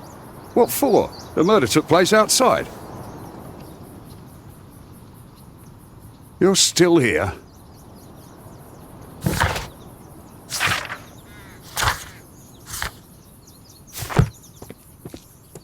At your service, Mr. Holmes.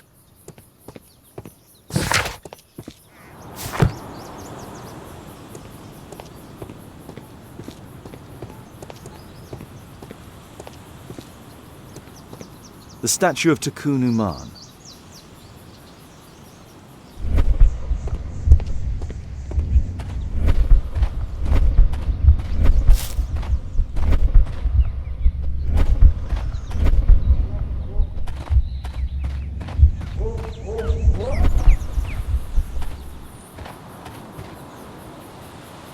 What a spectacular season.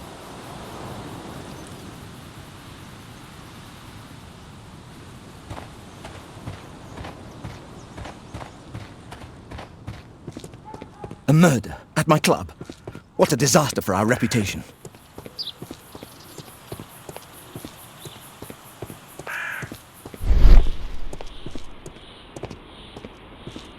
A broken branch. Somebody jumped into the tree and then over the wall.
It looks as if Zacharias was killed the moment he approached the calendar, and killed by the spear from Tikkun Uman's statue that jumped from its stand and escaped over the wall.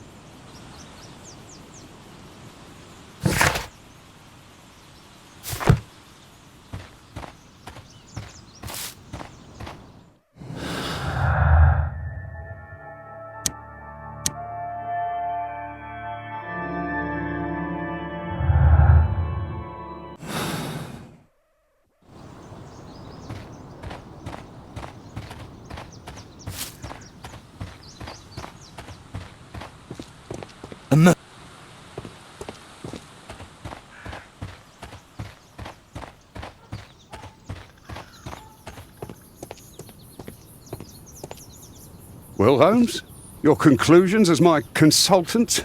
My conclusions are approximate to Sir Charles's testimony. Oh dear, you think the statue did it?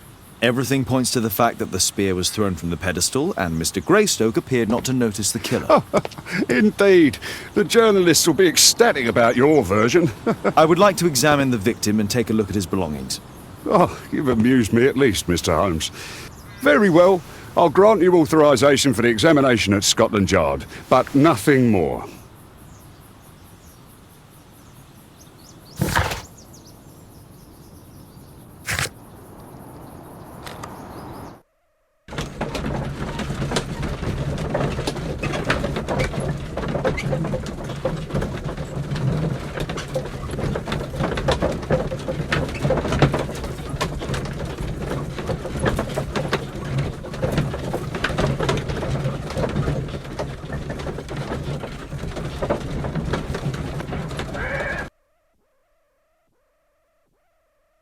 Thank you for coming so quickly, Watson.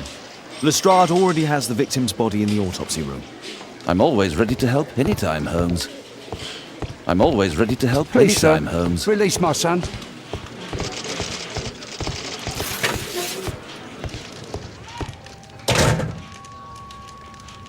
This spear came from the statue on the pedestal.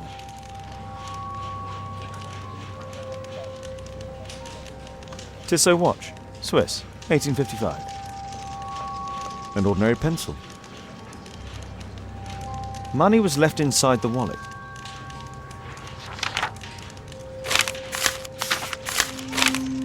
Zacharias had already translated some symbols.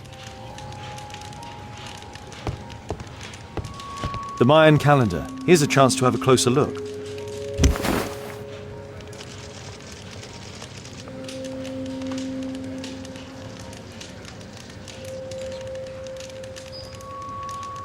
Interesting. What are the symbols here? I'll need to redraw them. I could use this dictionary to translate the calendar's glyphs. They are the symbols that were drawn on the Mayan calendar. The papers from Zacharias' folder. They can help us to translate the Mayan message.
Cursed will be anyone who disturbs the sacred temple. They will meet their death by the risen statue. Only the chosen will have mercy. It's not only a calendar, it's a curse. Zacharias Greystoke, a member of the club, was killed as the curse decreed.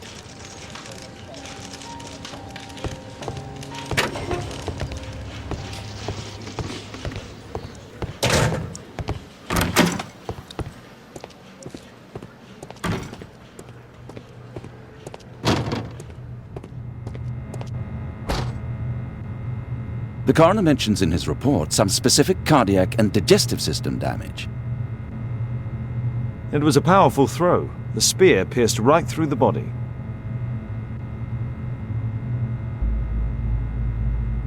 Red eye. It looks like a serious infection.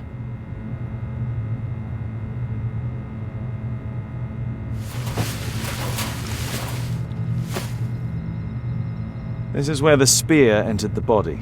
The murderer aimed for the heart. The weapon must have been thrown by a strong and skilled person. It's possible that the link between Zacharias and the curse is at the archaeological club. I'll need a search warrant. These scars are old.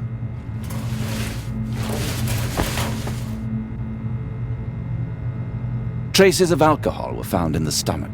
Apparently Zacharias had been drinking before his death.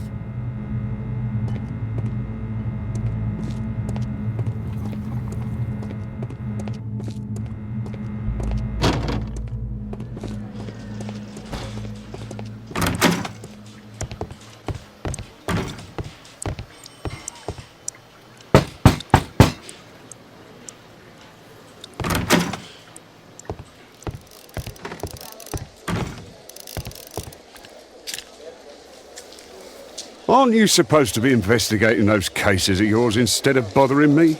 Good day to you too, Inspector. I have a small favour to ask of you, a search warrant to investigate the murder at the club. No, no, and no.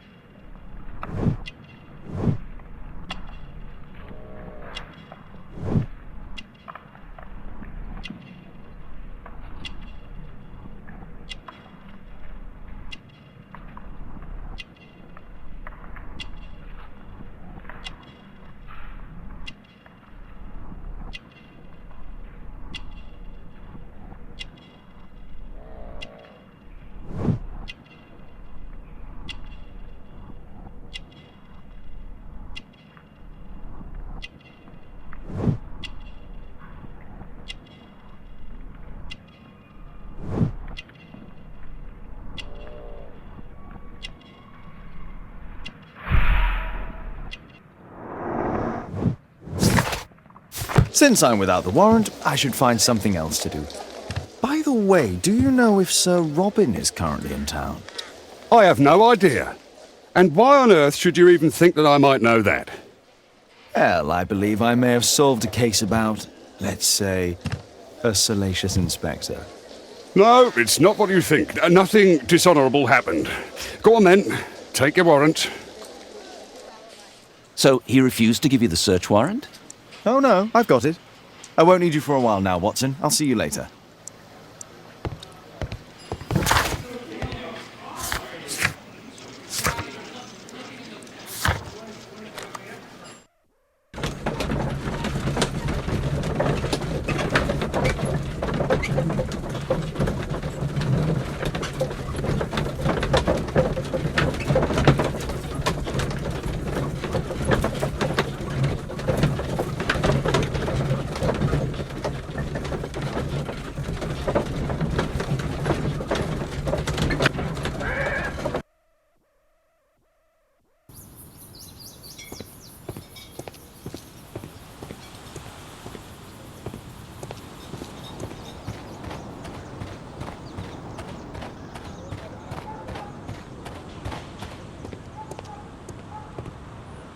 Sir Charles, I have a search warrant.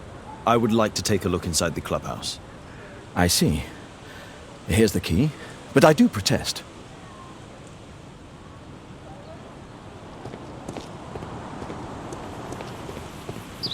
I heard that Zacharias was killed by the statue's spear.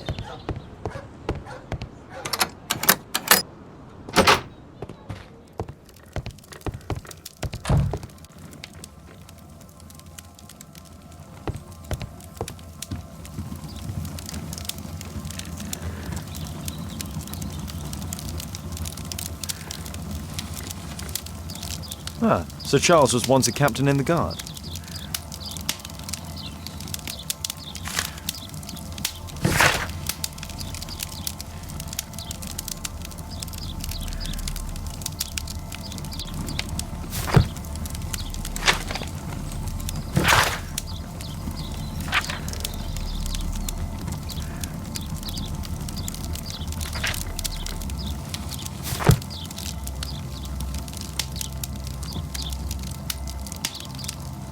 Charles Yellingham has a large family.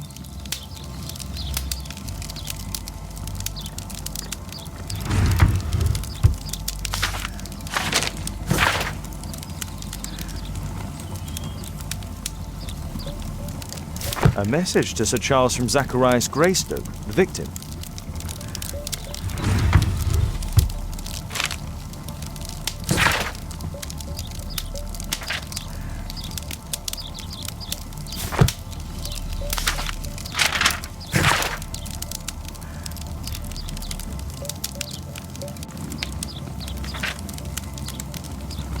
Interesting. It appears that the club is unable to pay its debts to the bank.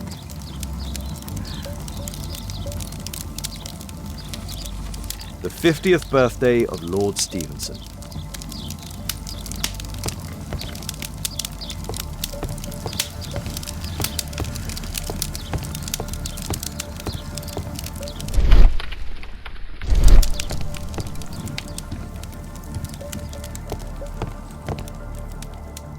Zacharias Greystoke.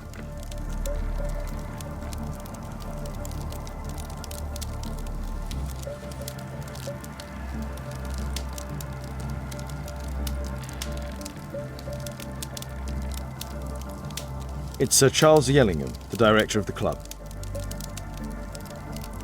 I wonder who this man is. Guatemala, 1881. I don't think this is a bowls tournament.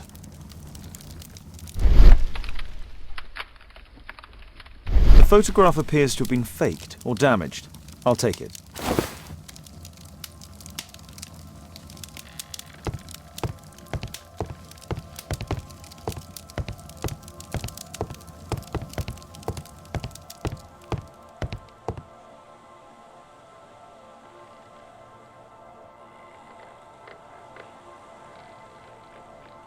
The late Mr. Bromsby's collection.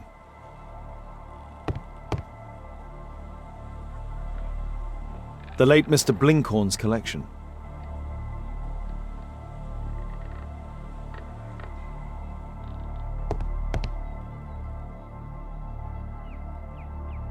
The late Mr. Smith's collection.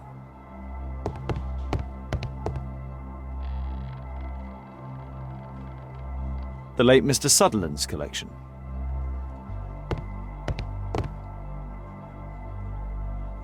The late Mr. Roberts' collection.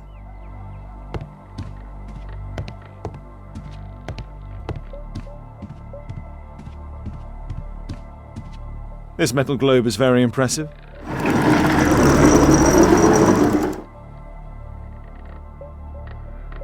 Some bits are missing. Some bits are missing.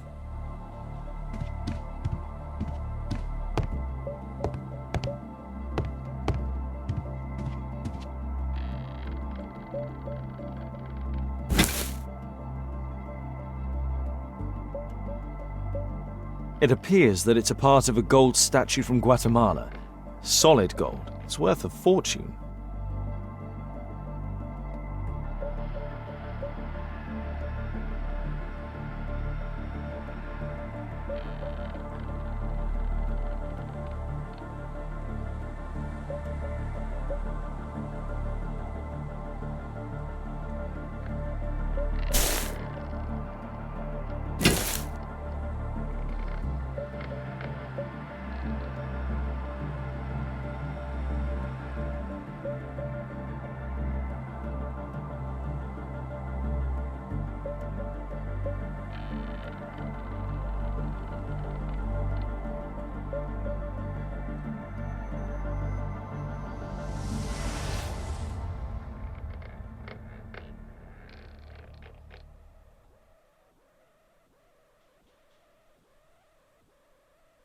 This piece has been cleanly and intentionally cut.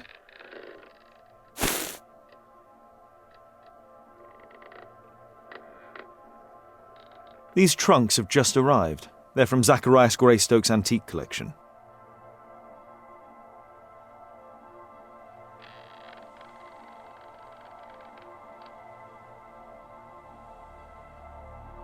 These antiques look quite valuable.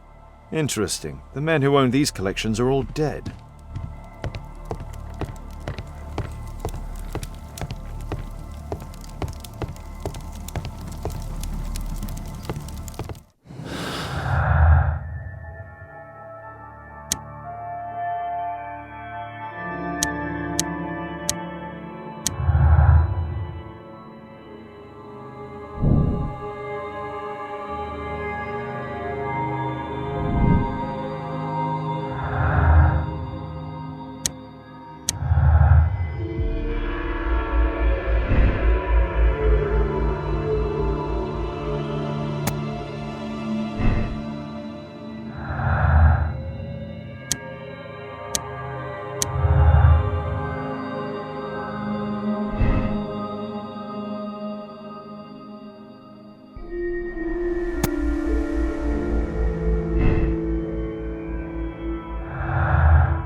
Sir Charles, you informed me that you didn't know why Mr. Greystoke was here at such a time.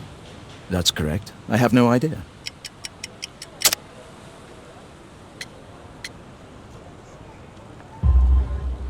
But in fact you do.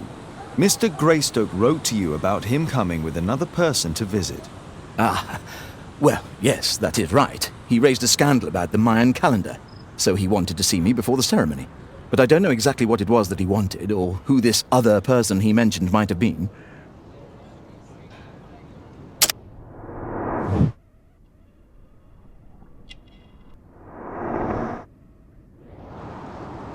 You have a fine collection at your club, with one disturbing thing in common. All the items are from our club members.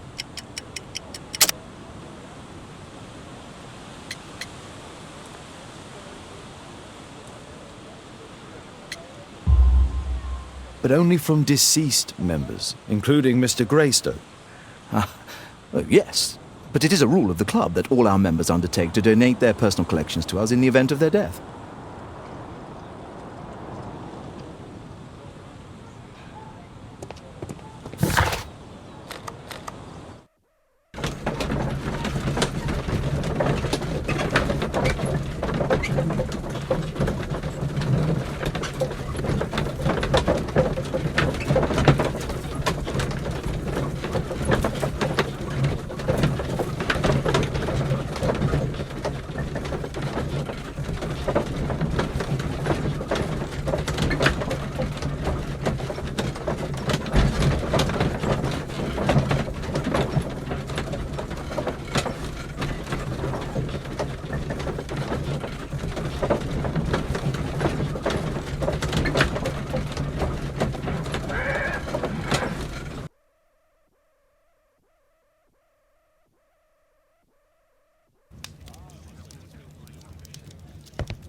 My archive.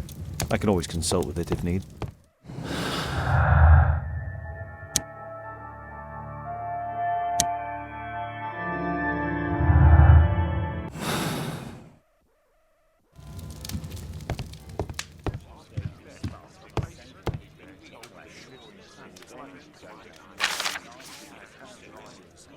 It appears that part has been painted over. I need to find out what's underneath.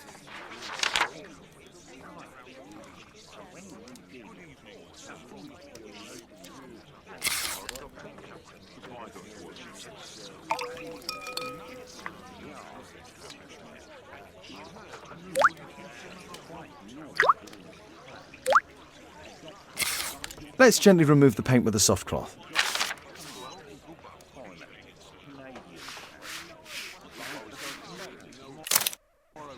Aha, there's another person in the photograph.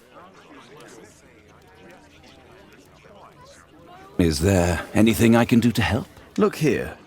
There's a person with a swollen eye who was concealed within this photograph. A dispute of some kind, do you think, Watson? Possibly. But it appears to me a characteristic symptom of a rare tropical disease that is found in South and Central America. South America! Brilliant, Watson! Happy to help. Is it deadly? Well, there is a chance he survived. I shall ask Sir Charles, but who knows what he'll say. I have an idea. There is only one hospital for such illness. The Hospital for Tropical Diseases. I have friends who work there. Oh, yes? Well, the chances are slim, but I'll pay them a visit. If he's in London, they would have seen him.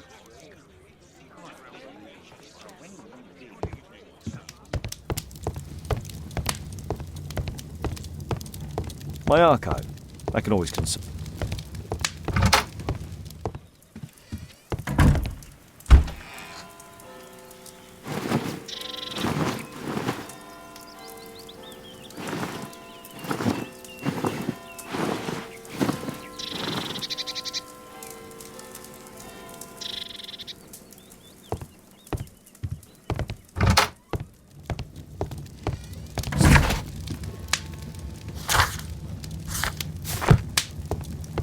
My archive. I can always consult with it if needed. A map of London and its...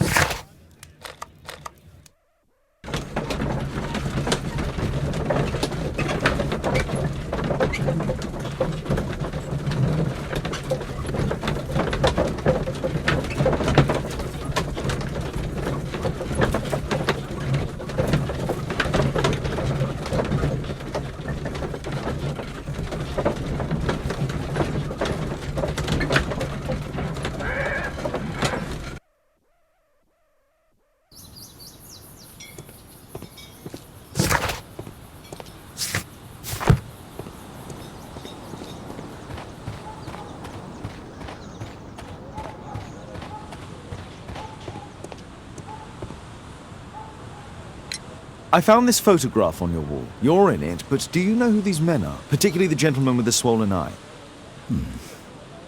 Oh, him. But that's poor Mr. Albeit.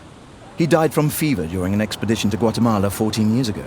We were searching a Mayan Quiche temple, but everything went wrong. We were unable to enter the temple and the expedition ended in disaster. I'm here, and here is Zacharias. And there is Bernard Marley, another member. He's over there, near the pedestal. By the way, he's the fellow who built that terrible statue. He created it, must have been 10 years ago. Albeit was a club member. Where is his collection? Well, the devil if I know. We never did locate it.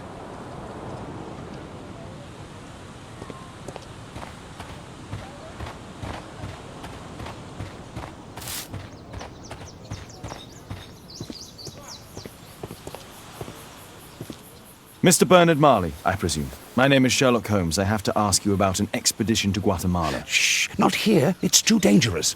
I'll give you my card. Visit me there where we can talk.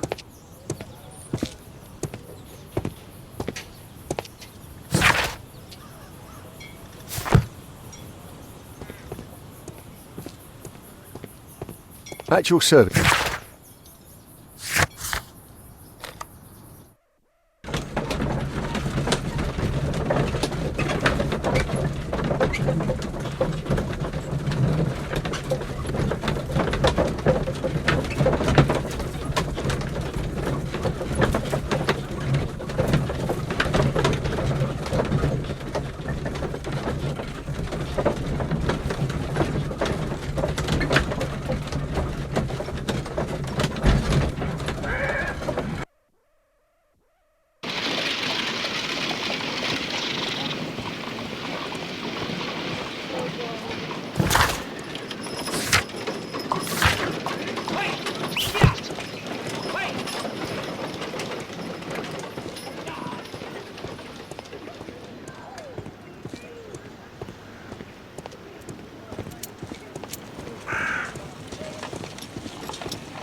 Keaton Street.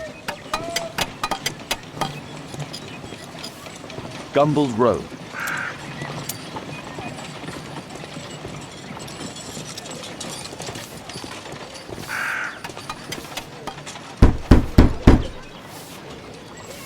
Sorry, I'm working. I can't open the door.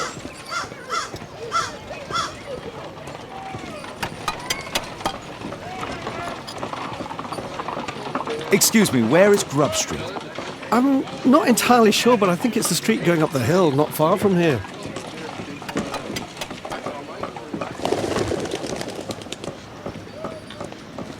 Gumballs Road.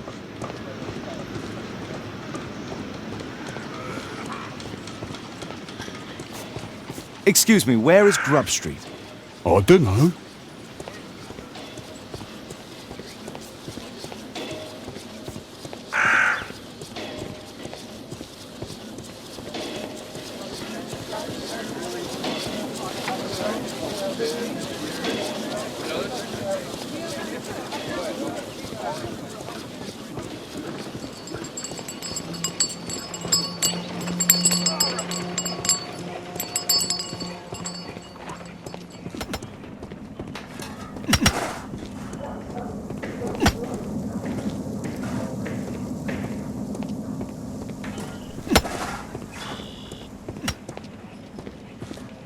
Grub Street.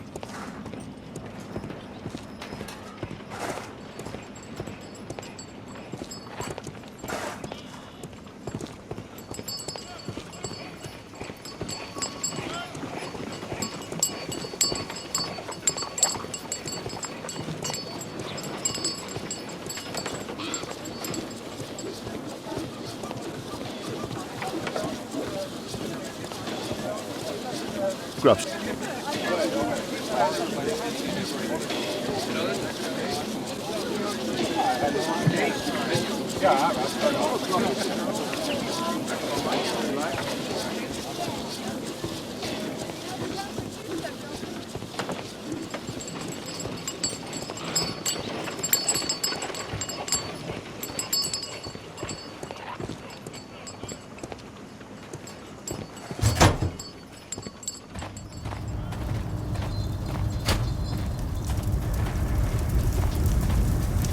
Horse of Pedro Alvarado.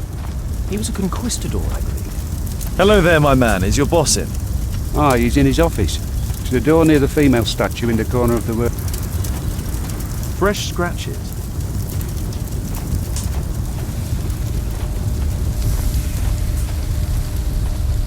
Apparently, Marley has built multiple statues of Takunuma.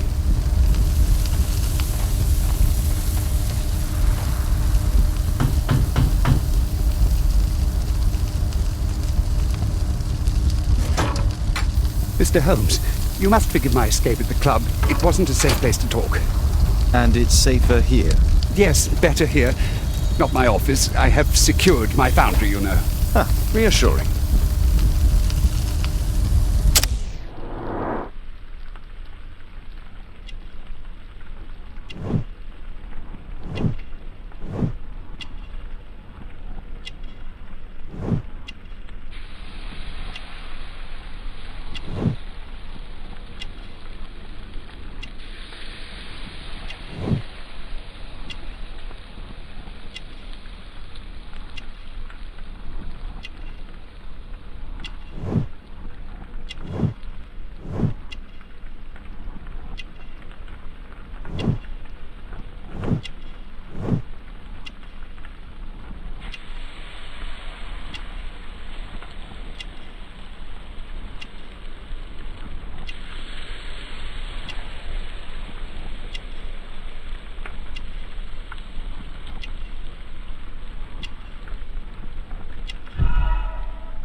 Did you know Zacharias Greystoke, the victim? Yes, he was a brave friend. Such good karma until yesterday. Do you recognize the unwell man in this photograph? By Jove, albeit. Yes, that's him. The poor fellow met his end in Guatemala. He was struck down by a terrible disease. You were friends? Not really, but he was an active member and a courageous man. Too courageous. You can't fight against the Quiche gods. And what of the expedition? You were seeking a Mayan temple? Yes, the Temple of Tekun Uman. Another one of Charles's stupid ideas. We found it, but there was some kind of strange force that prevented us from entering. An evil aura. It was Tekun Uman's emanation. We could all feel it. Albeit its disease worsened suddenly, there was nothing we could do. And now, with Zacharias' death, the curse has reawakened. After 14 years? Prophecies are timeless. Even in the beyond, there is no escape. Did Zacharias believe in the prophecy? It is not a matter of belief, don't you understand? Zacharias was convinced that we could stop the curse by studying the calendar. What insanity! He sent me a message. He wanted us to visit the club and try to convince Charles to remove the calendar from the awards ceremony. But you didn't go? I knew Charles would refuse. Anyway, studying the calendar wouldn't help. Tekun Uman is far too powerful. Your relationship with Charles Yellingham is... not friendly. Well, it is reciprocal. You know, most of his expeditions are failures because he is too focused on his hypothetical career to be in politics. He has political ambition. That would be an understatement. He has ambitions for the House of Lords, and the club is his means of achieving this. It's also the reason for his disastrous management. But he still succeeds in finding money. I wonder how. What's your opinion on Tekun Uman's statue having disappeared? I don't know, but I have nothing to do with it. Nothing.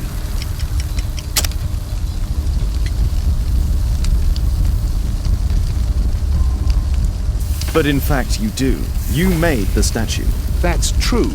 But it was 10 years ago. You can't blame me for that. Don't you think so? After all, it is the statue that is responsible for killing. No! It's Tekun Uman. But who could imagine that a simple statue replica would be chosen by Tekun Uman? Nobody. I have to leave you now. I've got paperwork to do. And we've spoken too much. He could hear us. Tekun Uman. Well, goodbye then.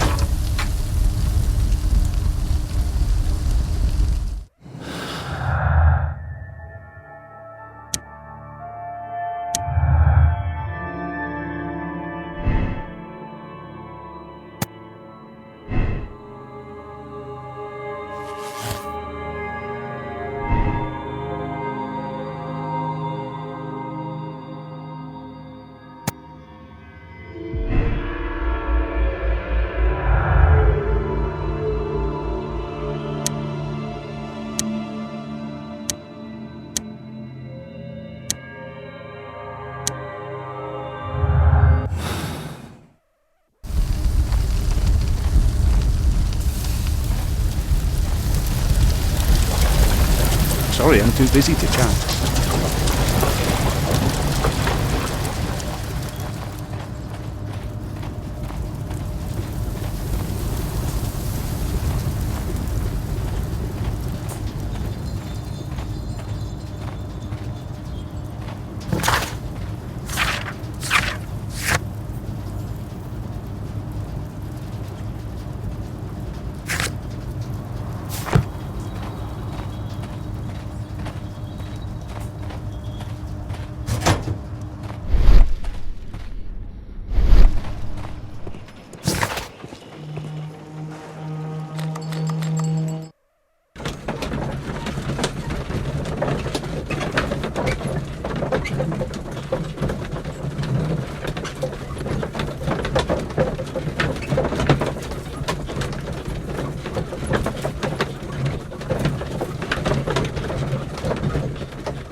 My analysis table.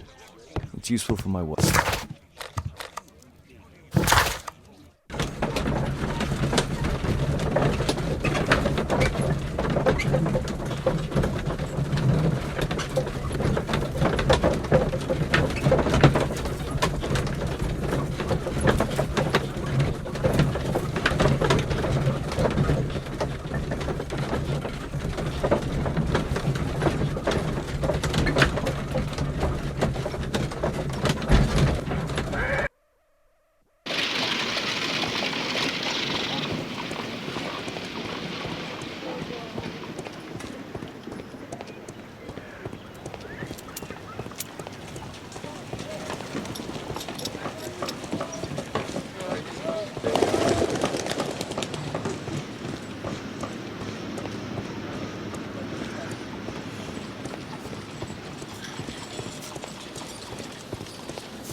Apparently, Marley has built...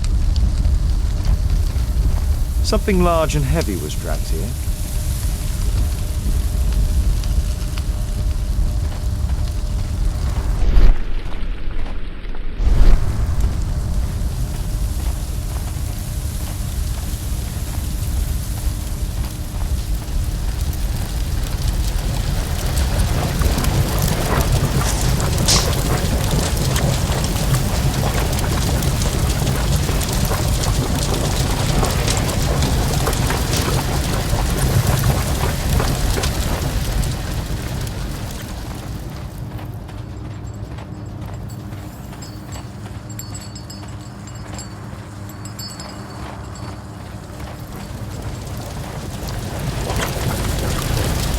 Sorry, I'm too busy to chat.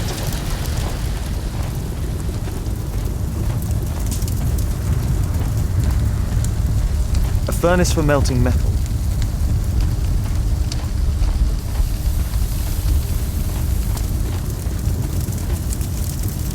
A drawing of Tikkun Uman.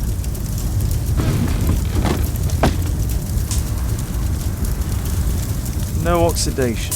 This metal arm has never been outside. It's not part of the bowling club statute.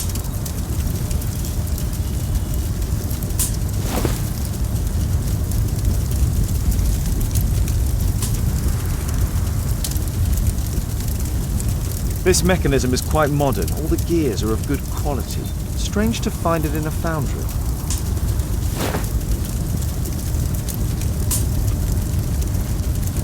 There were two large boxes.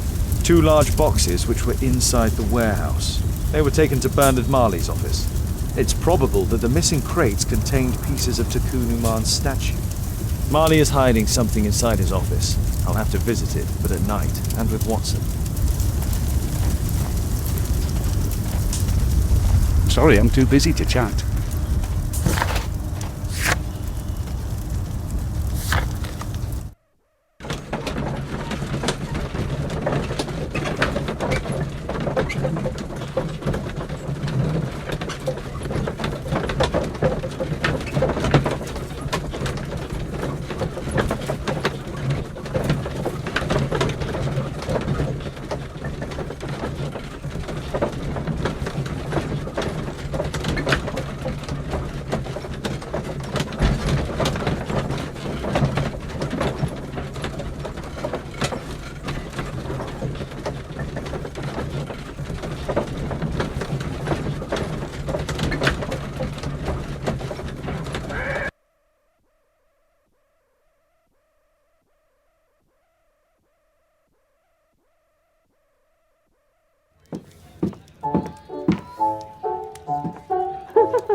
Caitlin's at Miss Alice's playing the piano. She disobeyed me. Well, Holmes, I was inspired to... Oh, look here. The postman has made a mistake. He's delivered a letter addressed to Miss Alice. Oh, he mistook 221B for 221C. Give it to me, Watson.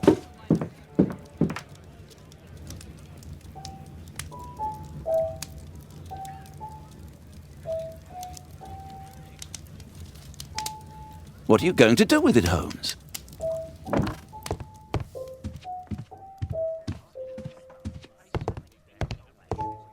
I can't help myself. I must open this letter.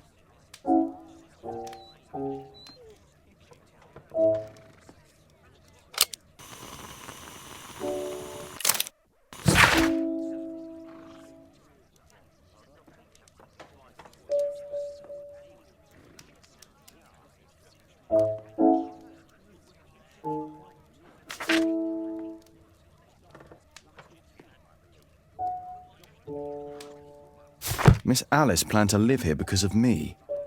I need to have a talk with her as soon as possible. Don't stop playing, Kate. I'm going to take some air on the balcony for a few minutes. I need to speak with Miss Alice first. She's on the balcony.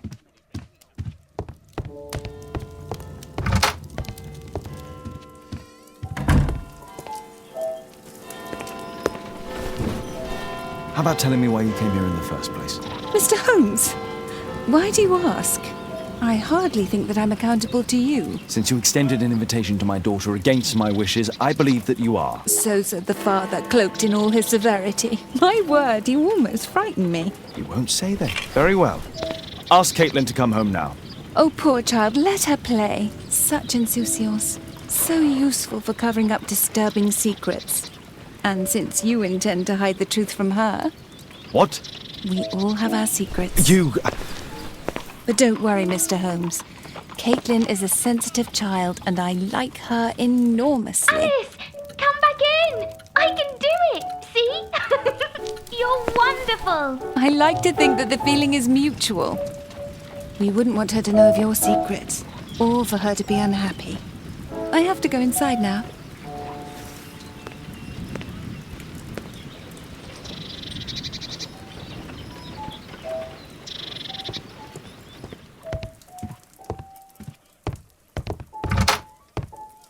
Ah, Holmes, I entirely forgot. There's a man corresponding to the photograph who is a regular visitor at the Hospital for Tropical Diseases. His name is James Byron. Are you sure? That's fantastic. And we can visit him, but you should disguise yourself first. I'll introduce you as my colleague. Holmes, we have to go to the hospital.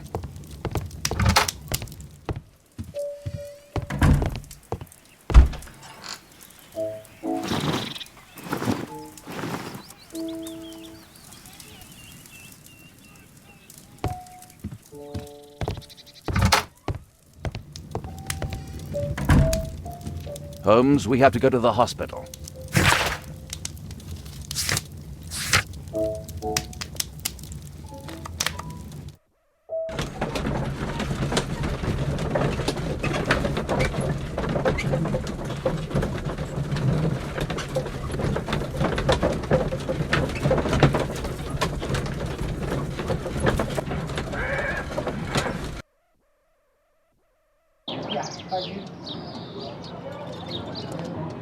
Oh, Dr. Watson, may I help you? Hello, Baird. My colleague and I are here to see Mr. Byron. Ah, Byron. Yes, he's in a bad way. You'll find him in a cubicle on the window side.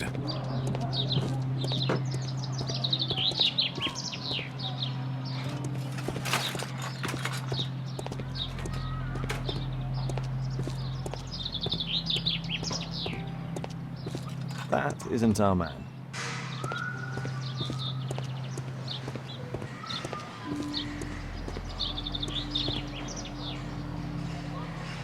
Mr. Byron? More doctors? Please. I've just received my treatment. I need to rest a while before I leave.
We would like to ask you some questions about an expedition that took place 14 years ago.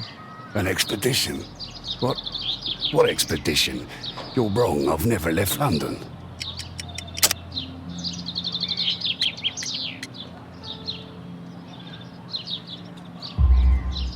Is it not you in this photograph from Guatemala? Guatemala? Chacuna man! Dr. Baird! Come here quickly, I don't feel well! What on earth is going on? Please, calm down. I'm sorry, my dear colleagues, but Dr. Brunt is waiting to give Mr. Byron a private consultation. You can wait here.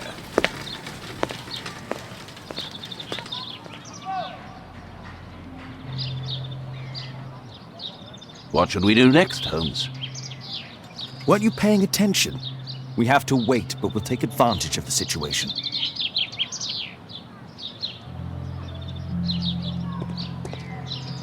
This address is almost invisible.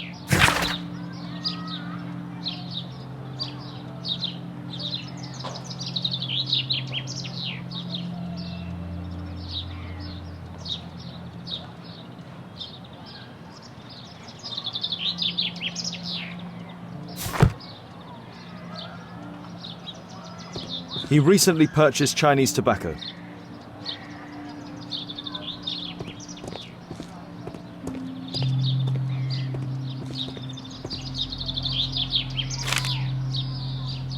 Our man passed by a circus.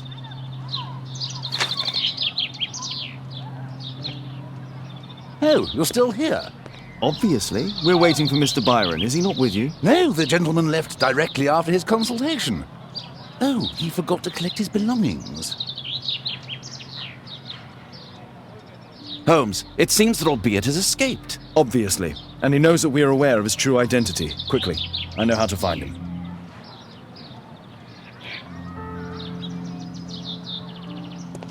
What should we do next?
Thanks to the information I obtained at the hospital, I can now deduce where Albeit is hiding.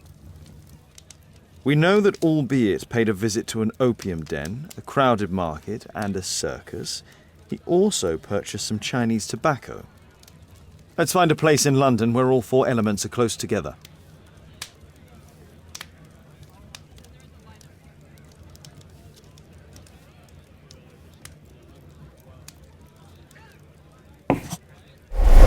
Now we need to find a street name ending in OOK.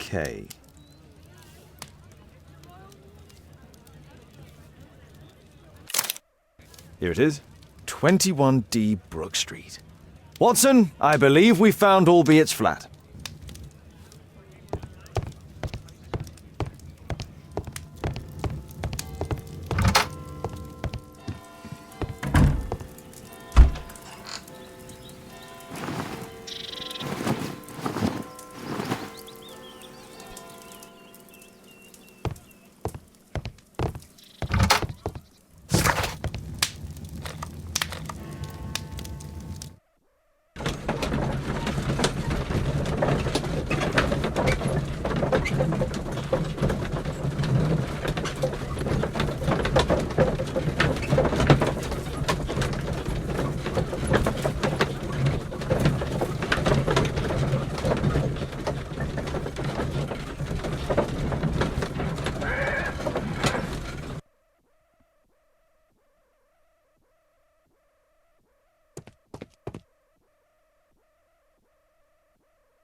Do you hear that? Quick! We have to open this door.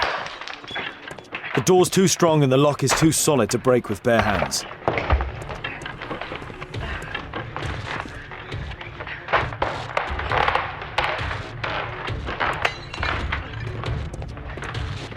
Please help!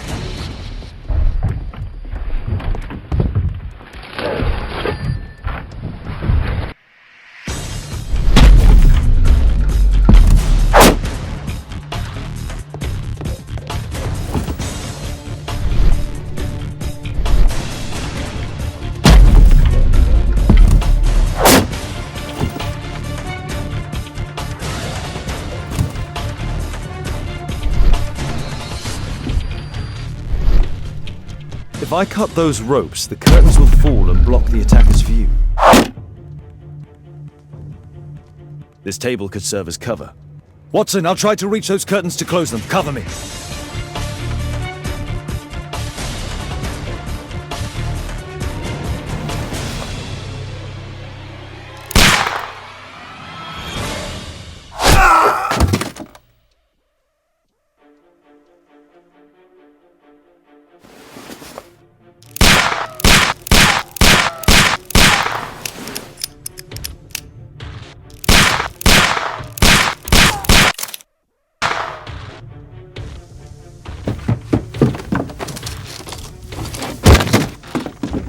Watson, cover me!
Watson, come here. He's behind the screen.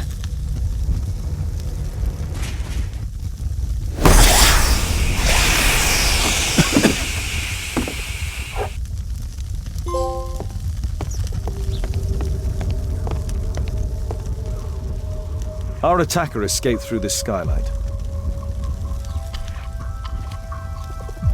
Our assailant escaped using this rope.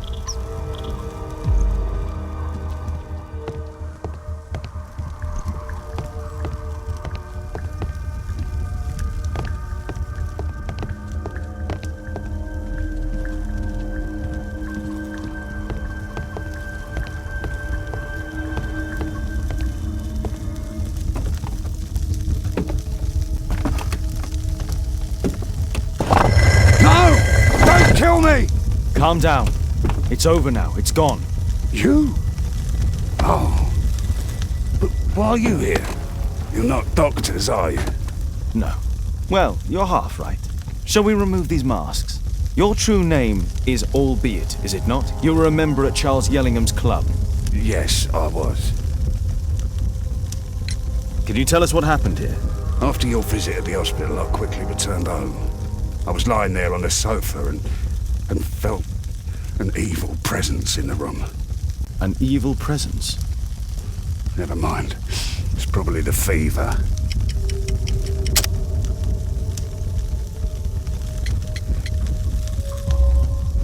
Or perhaps a living statue? Yes. It was one of the double statues. I saw its shadow. I believed that it was searching for me, that it wanted to kill me. It was horrible. As in Zacharias' murder, the statue came to life when its intended victim appeared in front of it. I must examine your residence. It may hold some clues. Tell us about your expedition to Guatemala 14 years ago. It was in my former life. What really happened there? You were said to have died. I was ill with a terrible fever.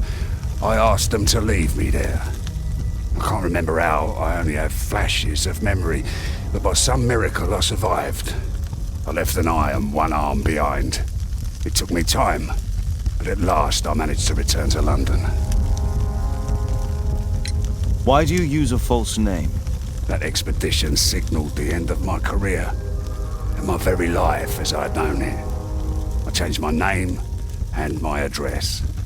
Now I'm weak and useless and alone.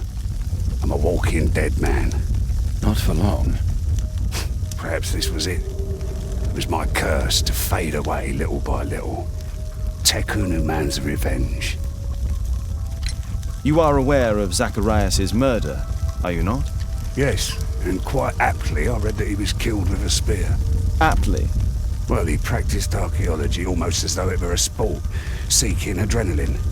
Imagine his state of adrenaline when he died, him being the prey. And who would have been the hunter? Tekunu man? Whoever, whatever. It'll soon be over for me at any rate. There's a locked door on the first floor. May I have the key for it? All right, but there's nothing interesting inside. Well, thank you again for saving me. A statue was once here. Now it's missing. It appears that the missing statue may have escaped via the window in the roof. The iron mounting rod is broken. The surface is damaged.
Albiet's wife and son, I presume.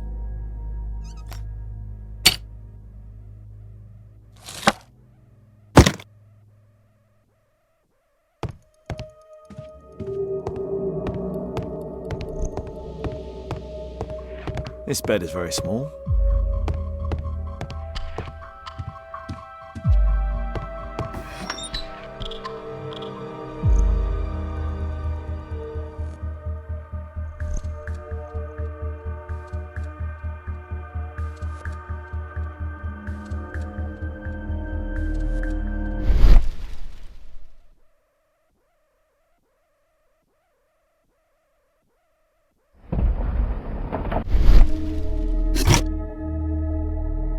The interior seems well designed, but I cannot see it properly.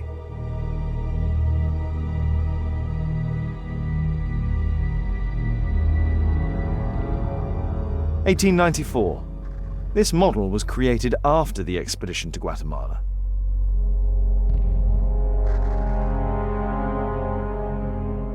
This model forms a part of another, larger model.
There's a little bed in a small room. It's been used. Well, it is for my son, Gulliver. After my official death, my wife and he left for Glasgow. Upon my return, I installed this room. So they know about you? My boy Gulliver visits occasionally. But I wonder, what is a life with a crippled father? They will lose me again.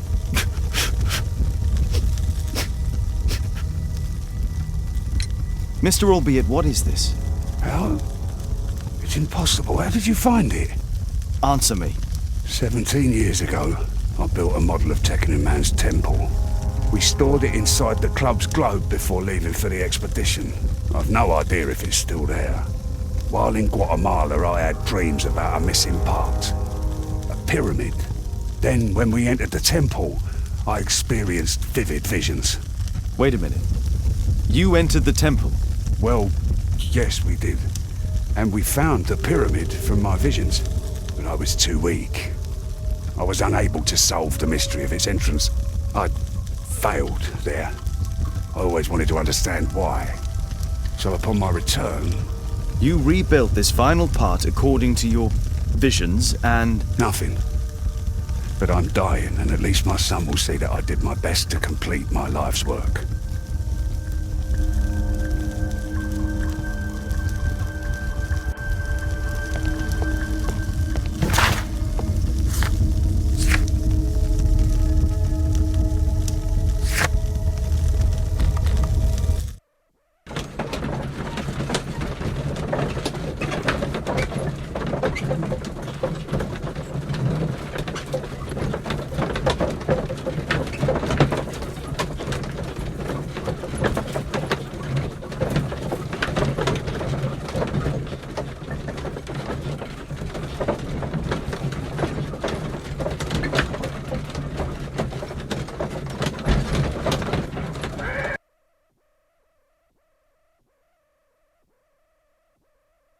Watson, stay alert, and you'll need to be quiet.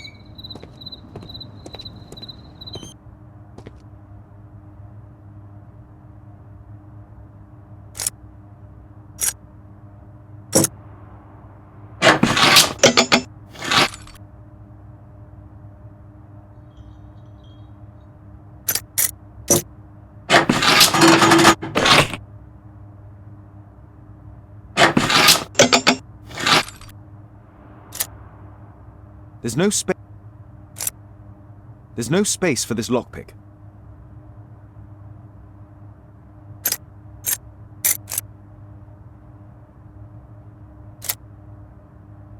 There's no space for this lockpick.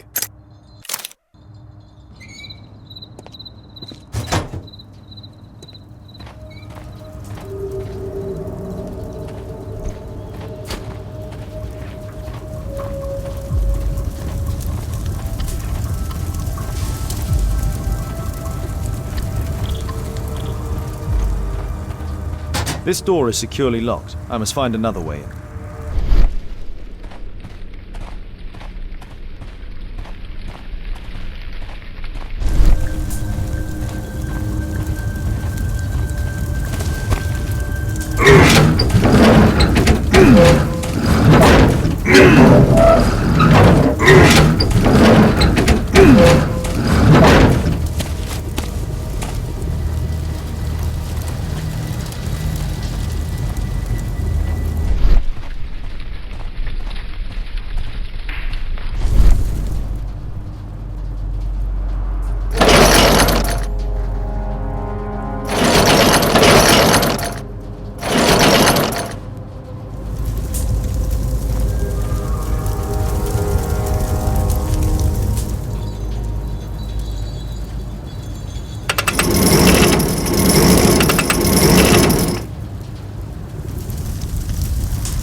can't move it in this direction.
Watson, I need your help.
Holmes, I'm here. Can you let me in?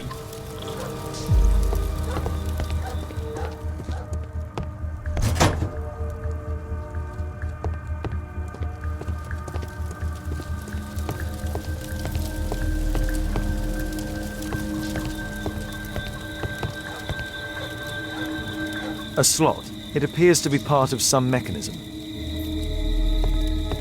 A Mayan pyramid.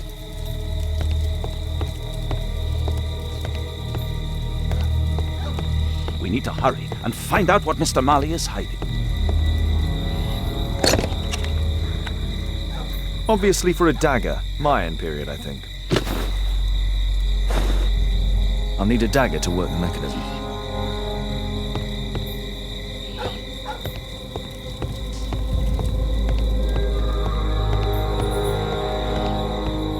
There's a recurring theme that connects all of these sculptures.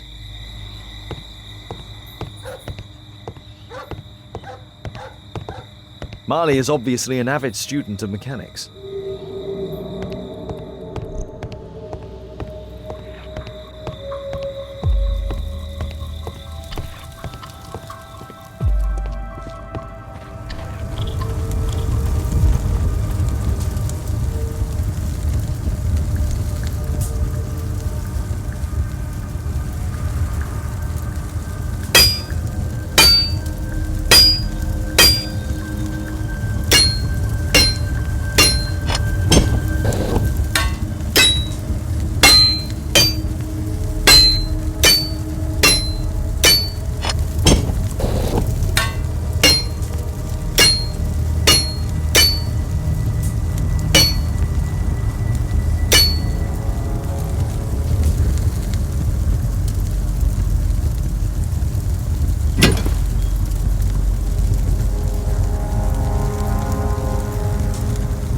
I hope this dagger fits.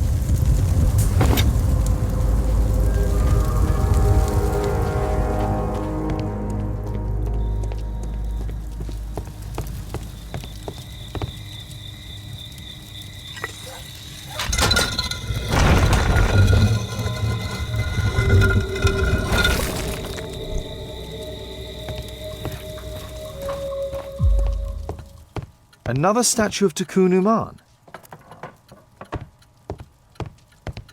It can move, but a part of the mechanism is missing. Be careful, Watson, unless you want to be speared by Takun Uman. So, Bernard Marley built a mechanical globe. This globe has space inside. It should be possible to open it.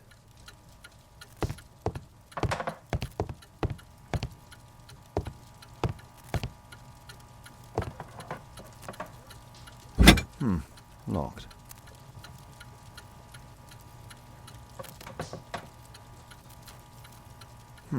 Locked.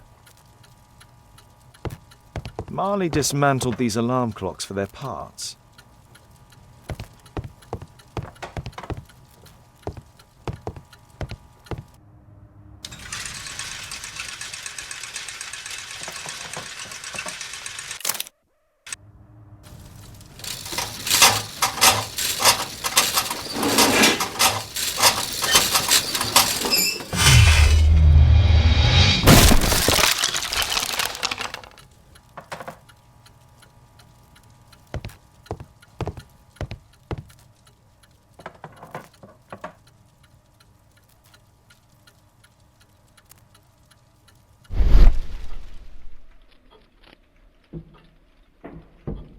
It seems you found the key to the safe.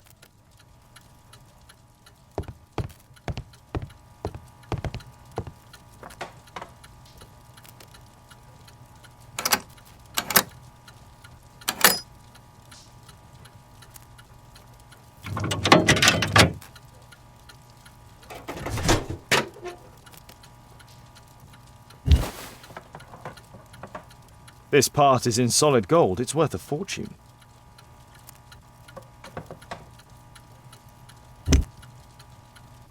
The statue is in 3 parts. Only the gold is original. Marley must have reconstructed the other 2.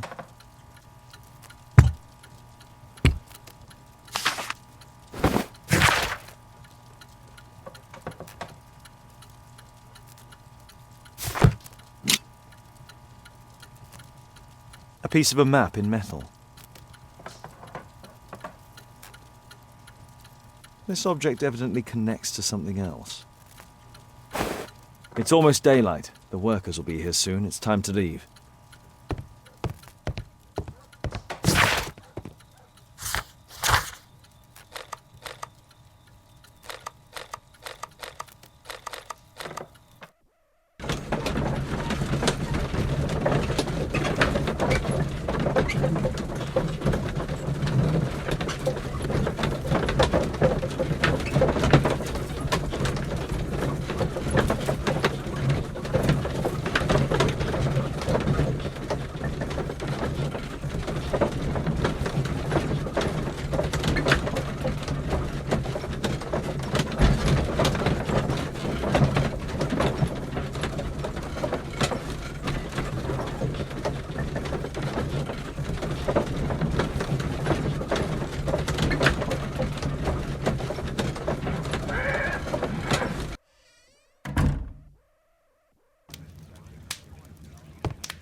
My analysis table. It's useful for my work. My archive. I can always consult with it if needed. A map of London and its...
A murder at my club.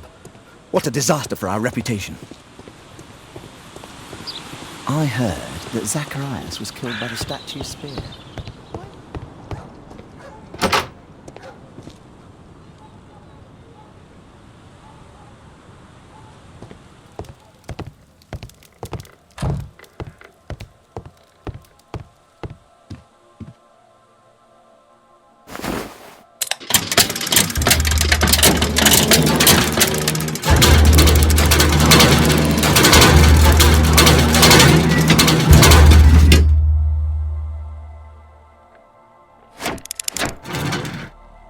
Now the model is correct and complete, and with a little brain work, I can imagine what took place.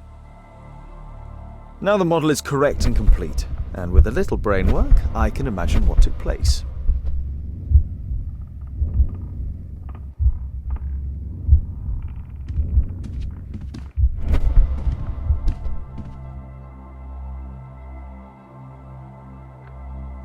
Now the model is correct and complete, and with a little brain work, I can imagine what took place. This model was built quite precisely to be used as a map.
The treasure of Takunuman.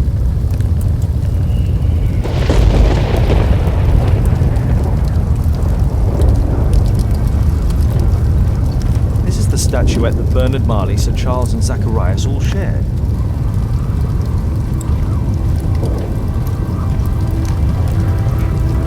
No keyhole or handle. There must be a way. The calendar. It was here. So Zacharias, Sir Charles, and Marley have all known about this from the beginning.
Mr. Albeit.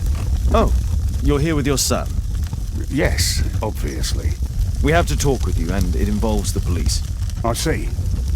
Gulliver, go across the road to Mrs. James. This is an adult conversation. Hold on just 1 second, please.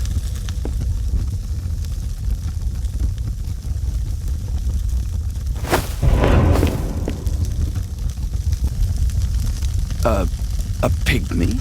As I suspected. Albeit brought him back from Brazil. You were both slaves there and you escaped together, am I correct? You are. We are companions through life to death. He's more like a brother to me. It's clear enough now. You and your accomplice are guilty to the murder of Zacharias Greystoke. They had to pay for what they did. If only I'd had the time to get all of them. But Gulliver only did what I told him. It's for the judge to decide that. But given the nature of judges, I doubt that he will be lenient towards a pygmy who kills an Englishman.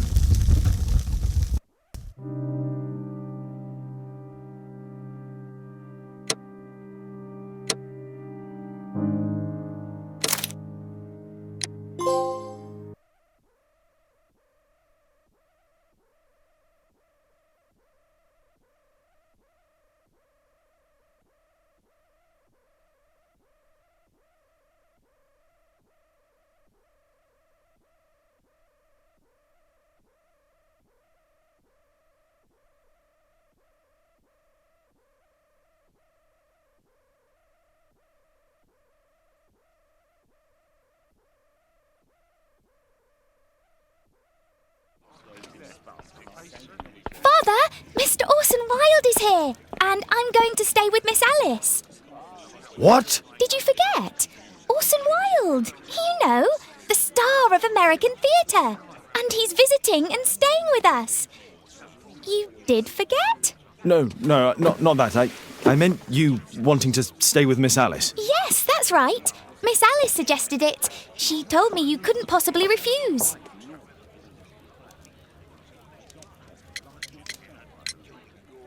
If it's really what you want. It's the perfect solution, Mr. Holmes. Don't you agree? Guess what, Mrs. Hudson? Mr. Wilde is here to study my father's character for his next play. And he won't be disappointed, will he? Father is so pig-headed. I can't believe it! The great Sherlock Holmes standing in front of me! I'm sure that our two brains will... Brains.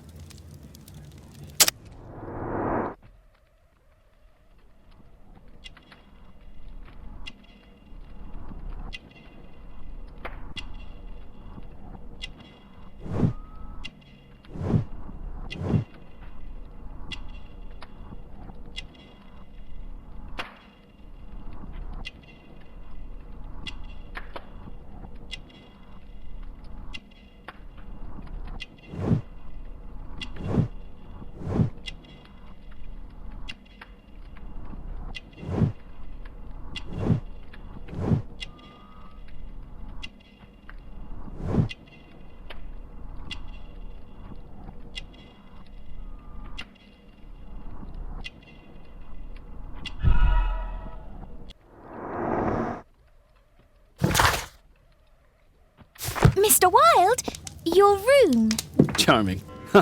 This is such a fascinating city. We need to talk. I'd rather not. You're going to be angry again. Goodbye, Mr. Wilde. Is it 5 o'clock already? I think I might go and ask Mrs. Hudson for some tea.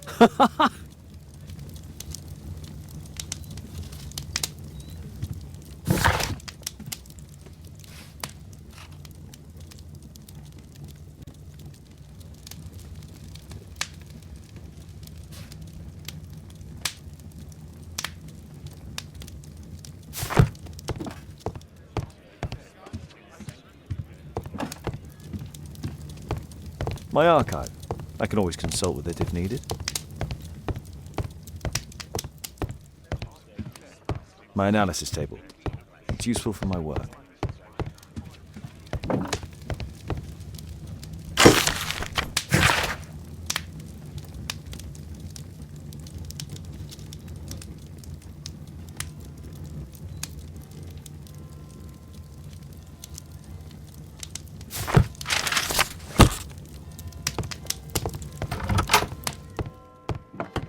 Oh, Wilde's already making himself at home.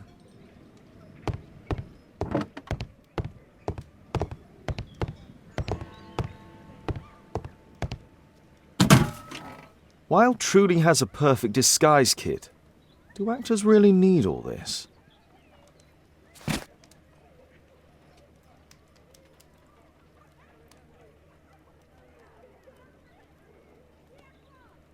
I use the same brushes for makeup.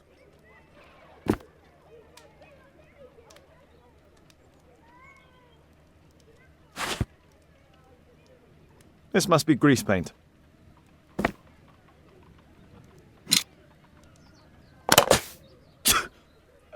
Face powder of an excellent quality. I forgot my hat. Father? I am just checking, You've got something on your face. Is it makeup? It might be. Practicing my disguises, you know me.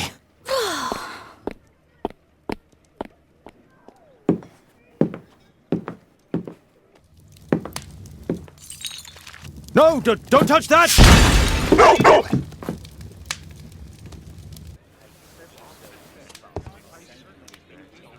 Ah, Mrs. Hudson, with our tea.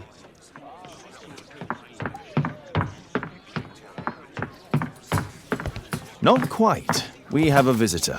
However, the lady is not so much angry as perplexed. Good day to you, gentlemen. My name is Mary Sutherland. I have come to you, Mr. Holmes, because I would give everything I have to know what has become of Mr. Hosmer Angel. Why the haste, Miss Sutherland? Mr. Hosmer Angel has disappeared, and my father, Mr. Winterbank, will do nothing. It makes me so angry.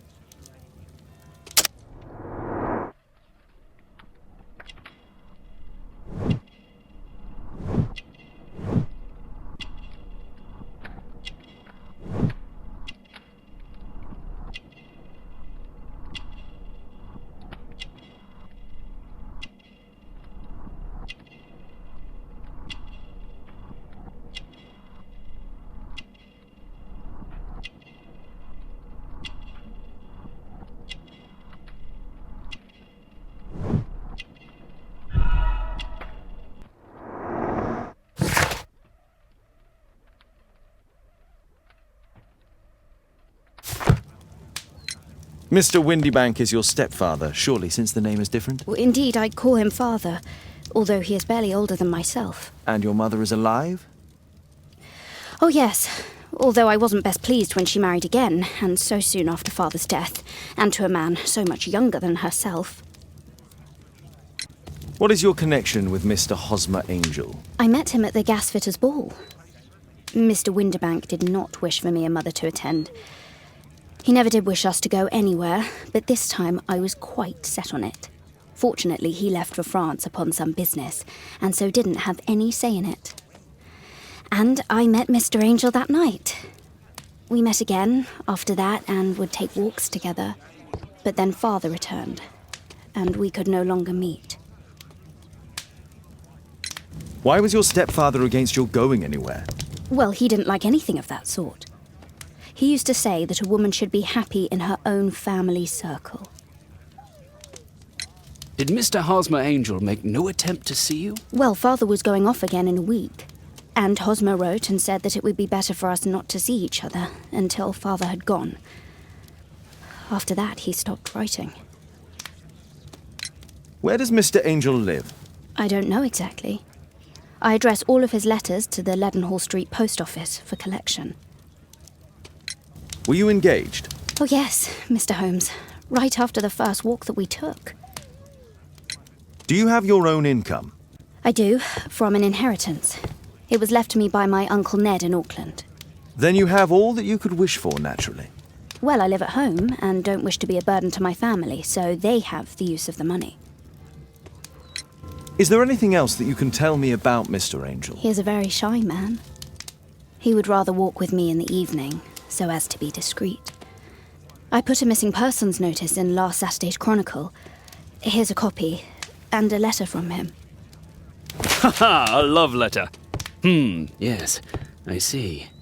As I anticipated, this validates my deductions perfectly. What deductions, Mr. Mr. Wilde. Holmes. Tell her.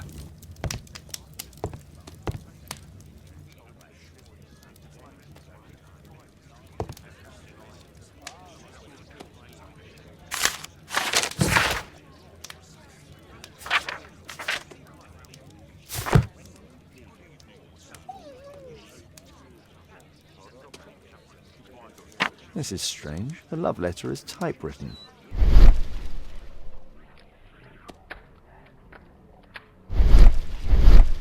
Good quality paper, quite smooth.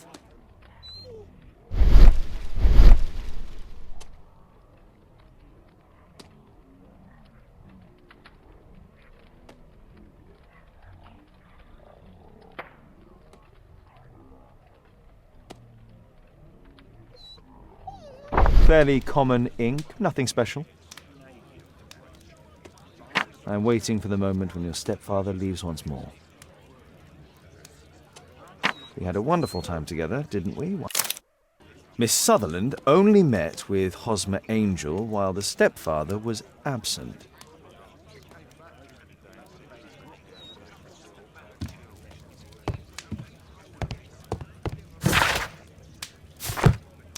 I think this case is fairly...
You should try to let Mr. Hosmer Angel vanish from your memory, as he has done from your life. Then you don't think I'll see him again? I fear not. Then what has happened to him? Your stepfather married your mother for her money, and also enjoyed the use of your income. But with your personal advantages, it was clear that you would not remain single for long, even with him keeping you at home. He disguised himself and reappeared as Mr. Hosmer Angel. He brought you as far as the church door and then conveniently slipped away, to bring you to this conclusion in such a dramatic manner that it would leave a permanent impression upon your mind. You have been cruelly tricked, Miss Sutherland. Oh, Mr. Holmes. No, I can't believe it. But we were engaged. Oh, it's horrible to think about. But thank you for all you have done, Mr. Holmes. Holmes, you could have been more diplomatic.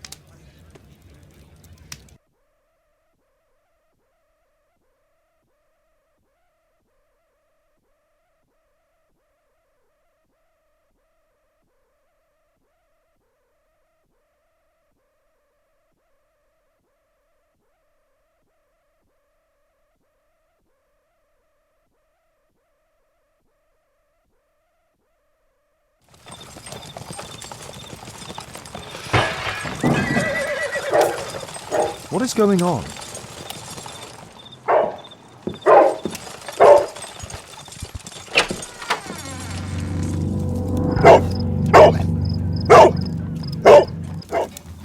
Mr. Holmes, is everything all right?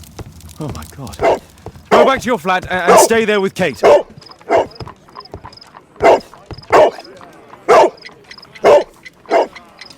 It's ticking.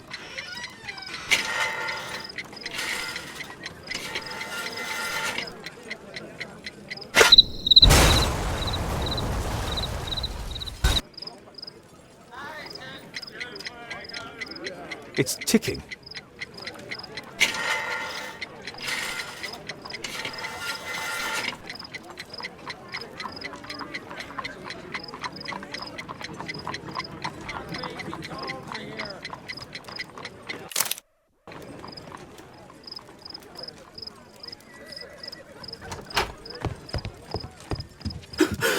What happened? Just a small bomb. Somebody wants to kill me? What for? I don't believe that you were the target. Who then? Mr. Holmes, are you all right? I saw the bloke. I tried to catch him, but he escaped. Can you describe the man? He was thin, about 5'5", with black hair and a hair lip. Wiggins, tell us everything you saw. The fellow was watching your place, so I thought maybe he's a client. But then he took something out of his jacket and threw it, smashing your window. I shouted at him and he took off. I grabbed him by the sleeve, but he wriggled out of his jacket and left it. I'm sorry I didn't catch him, Mr. Holmes. You did very well, Wiggins. Now, let's take a look at that jacket. Here it is. Good job, Wiggins. Here's a penny. Oh, thanks, Mr. Holmes.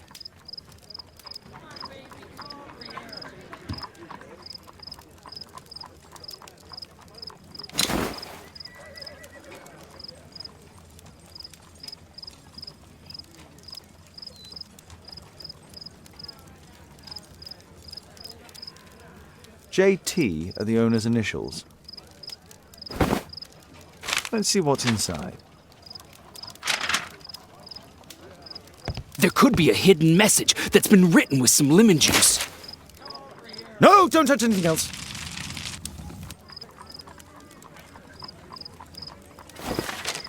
There are ink stains on this piece of paper. I could read the text with the help of my analysis table if Wilde hadn't already destroyed it.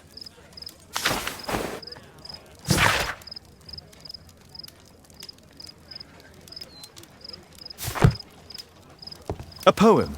But what does it mean? This isn't a poem. It's a song called Rally Mohawks. That great moment when America rebelled against England's dominance. Then rally, boys, and hasten on to meet our chiefs at the Green Dragon. And I bet they hoisted a tankard of ale and invented a new nation.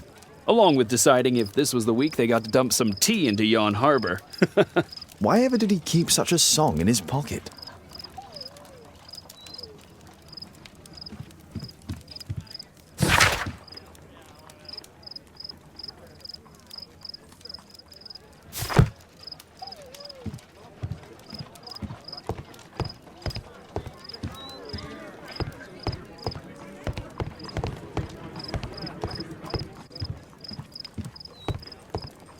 Thanks to Wilde, my analysis table has been completely destroyed.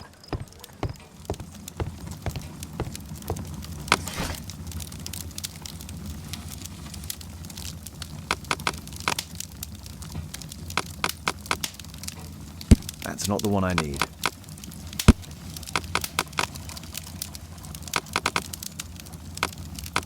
That's not the one I need.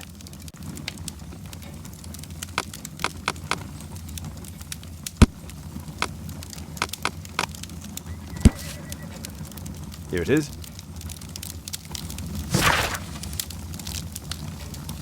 That's all I can do for now. Let's try and get a few hours of sleep. How can you sleep when there is someone trying to kill me? How selfish.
Did he sleep well, Kate? Very well, thank you, Father. Is that wild? Whatever is he doing now? He's transforming you into a legend. Oh, silly man. Kate, what's the matter? Well, I just came by to tell you that I'm going to the zoo with Alice. We'll be having lunch in town. That's kind of her, but I'd rather you didn't take advantage of her generosity. It's my birthday today, Father.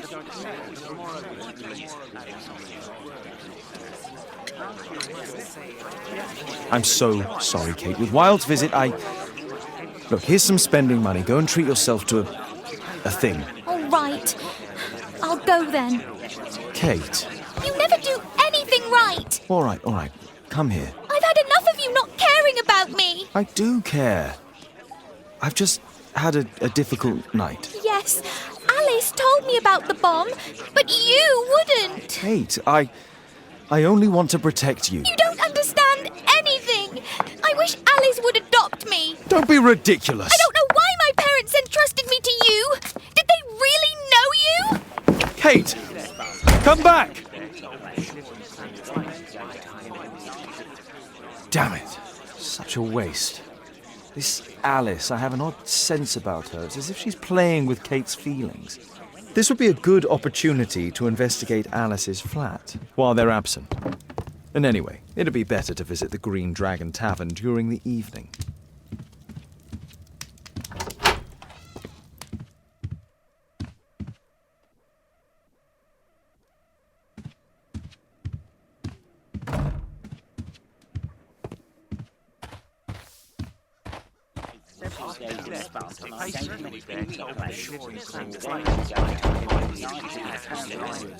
Mrs. Hudson is not at home. Force is not an option. I should find another way inside Alice's. A back room. A back room. Force is not an option. I should find another way inside. Better not go outside. The journalists would notice me.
There's no space for this lockpick.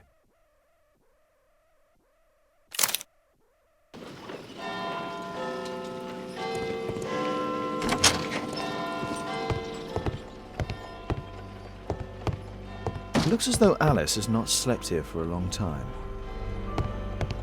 It appears that Alice sleeps in this armchair, as uncomfortable as that must be.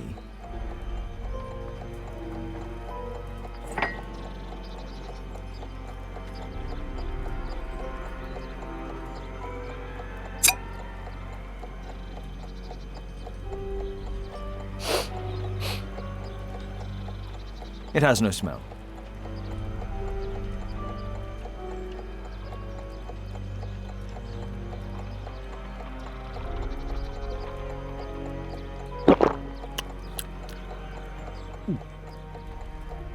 It has a bitter taste.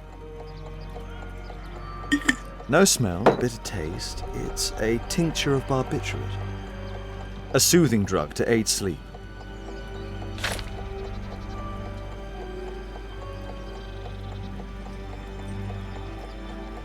Alice prepared a gift for Kate. She remembered her birthday Women are good at that sort of thing.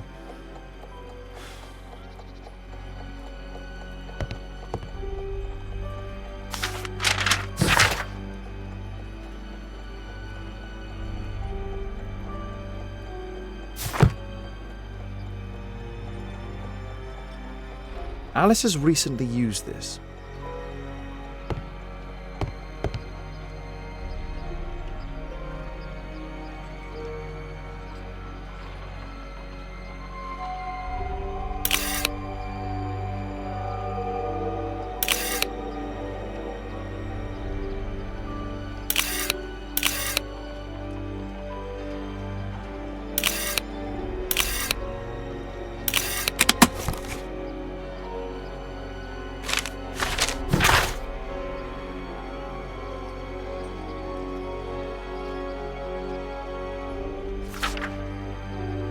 Alice's childhood was spent with her aunt, until the aunt's death.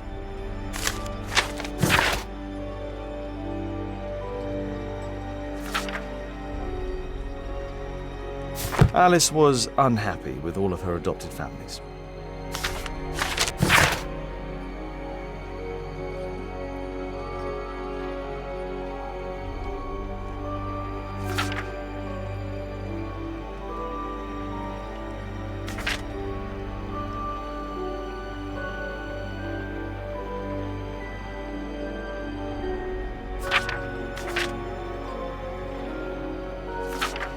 She's spying on me.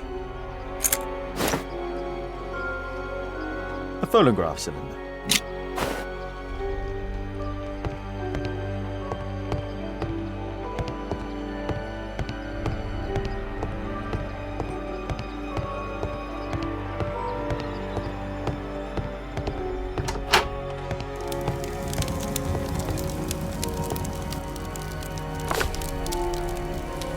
Strange taste in literature. Sarah de Bouvier is Alice's mother.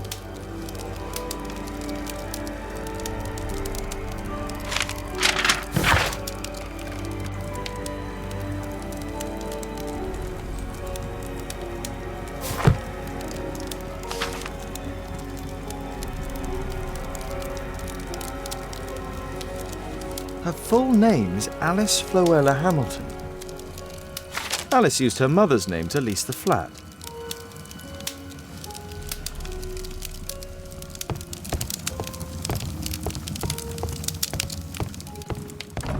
Kate probably sleeps here.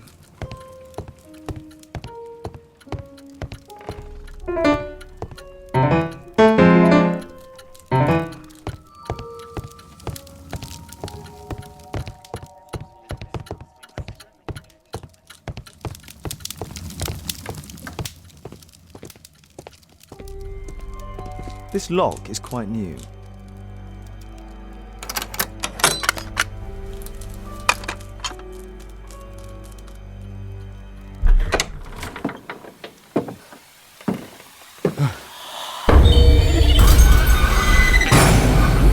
Oh my God.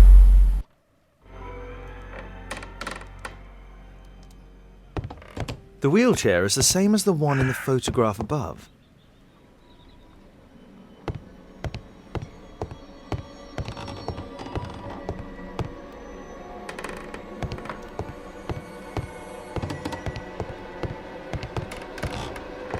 Louis Napoleon Bonaparte.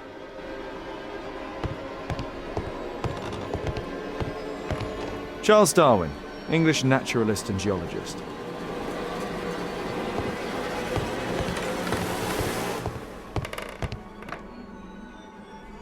It's my distant ancestor, Horace Verne. William Hamilton. But I know him. He was a bandit who I arrested 20 years ago.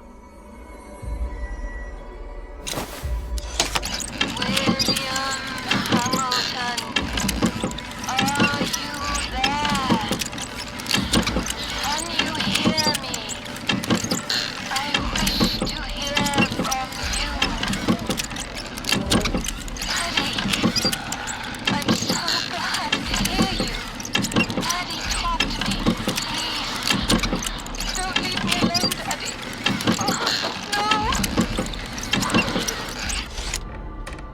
Alice is talking with her father, William Hamilton.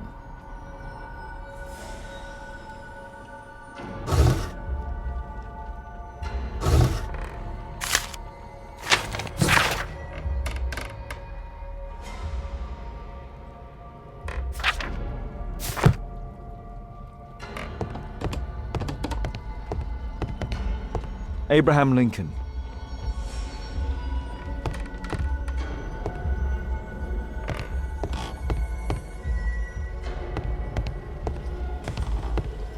My word, look at this setup. Alice practices spiritualism.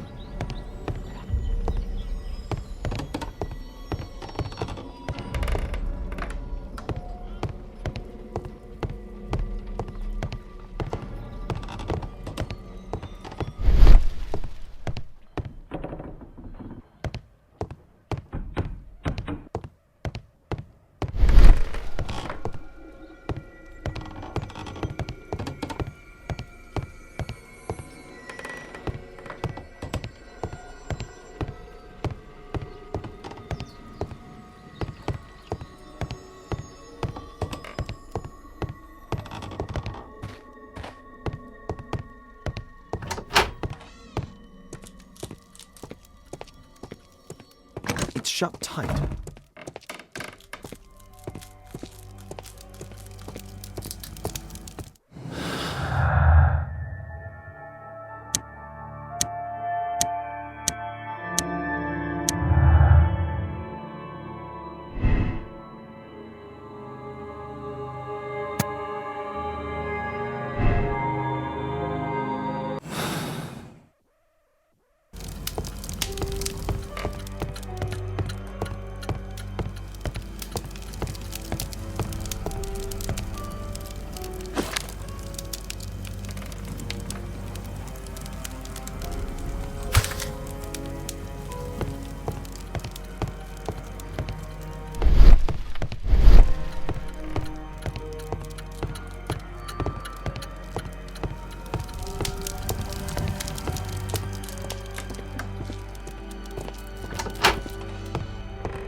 Alice knows about Zacharias Greystoke, the victim from the bowling club. I solved that crime. I finished here, time to go.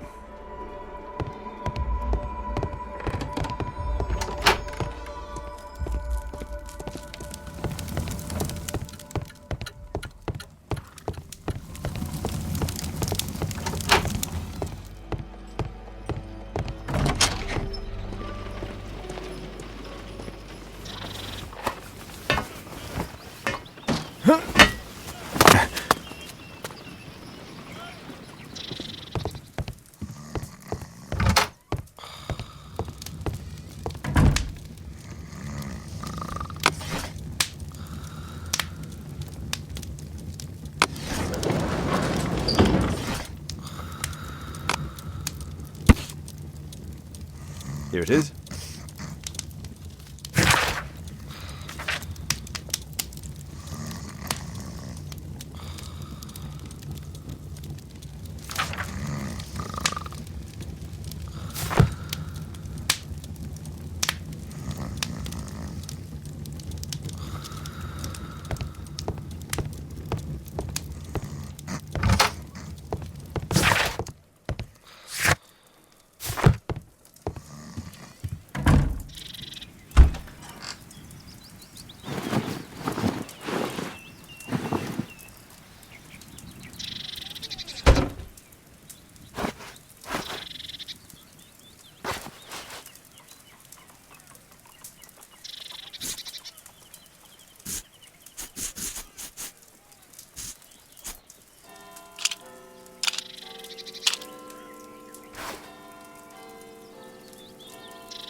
I have to be careful in this den of iniquity.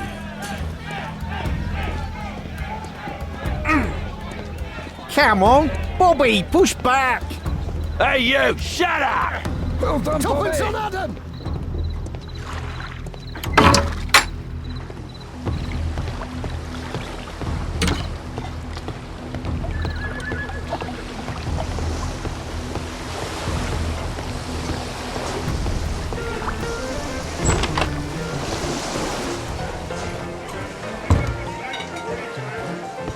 I should be quiet so that I can listen to what people are saying. Let's celebrate!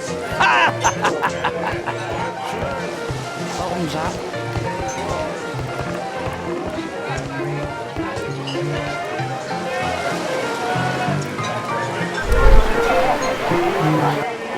Good bear. Strong. Perhaps I should try it. I'll drink to forget that I drink. There's no one to eavesdrop on from here. Bottoms up. Scotland Yard dogs!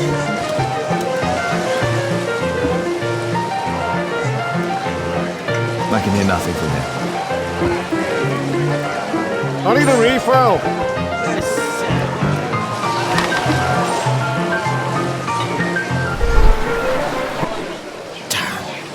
Your tackle homes failed. I need a refill.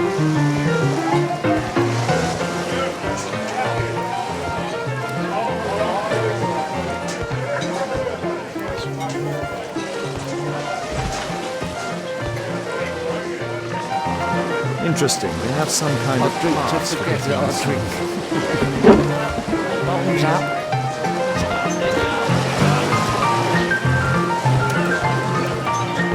Let's celebrate! This is my table. There's no one to eavesdrop on Bottoms from up. here. There's no one to eavesdrop on from here. Want a beer? Want a Let's beer? celebrate!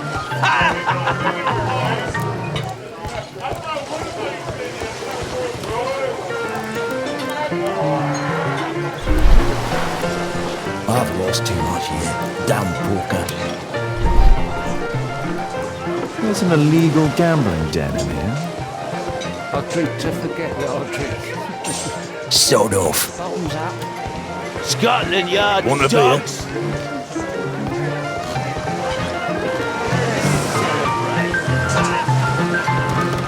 Cheers. Bottoms up. Hey, Mug Hunter, what do you think you're doing? Get... I need a refill. Let's celebrate! There's no one to eavesdrop on from here.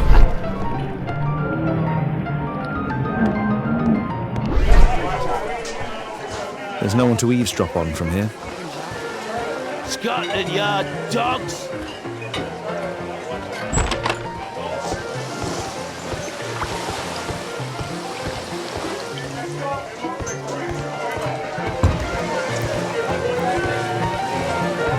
Let's celebrate! Cheers. Bottoms up.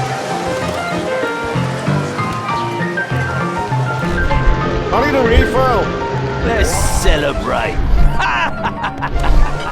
There's no one to eavesdrop on from here. I'll drink to forget that I drink. Bottoms up. Scotland Yard dogs!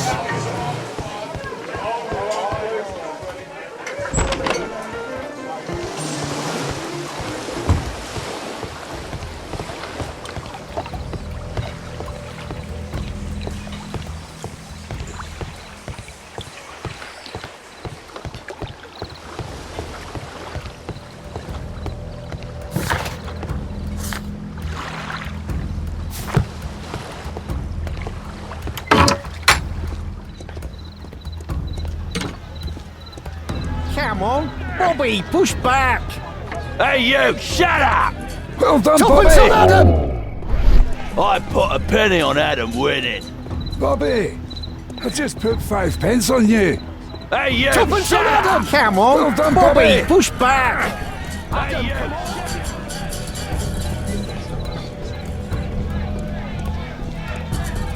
Come on, Bobby, push back! Hey, you! Shut up! Well done, Tuppence Bobby. on Adam! Hey, you!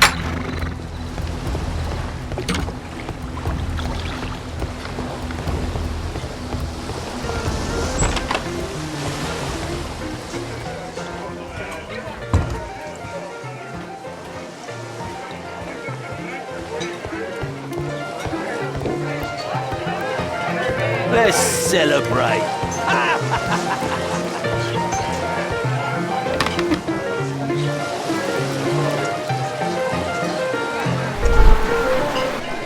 The man with the airlip. He was afraid. He ran upstairs. Let's celebrate.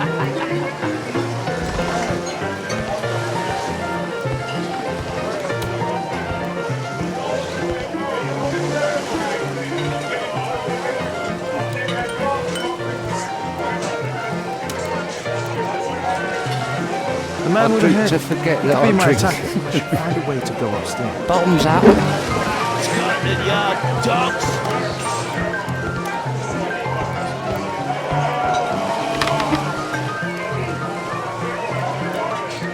Hey, what are you looking for? Get lost. Let's celebrate. Cheers. Get out of Bottoms here! up. Get out of here! I need a refill. Let's celebrate.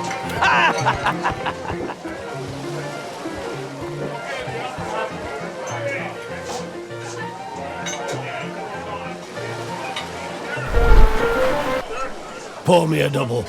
I'm going outside for a cigarette.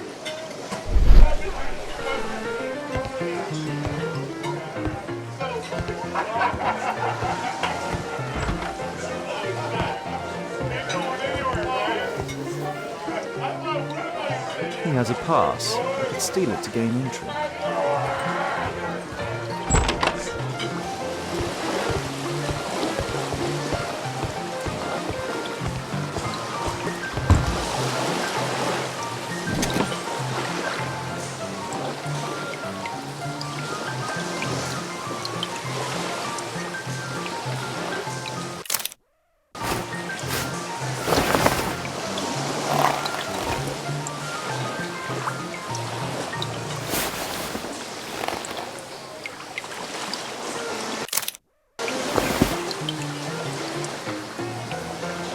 A new job.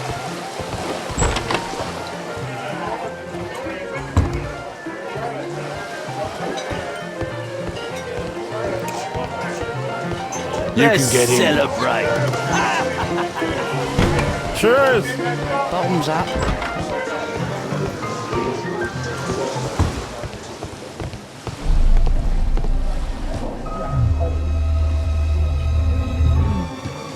Is the boss at his place?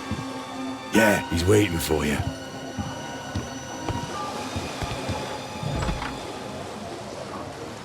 Our man. I should find a way to follow him.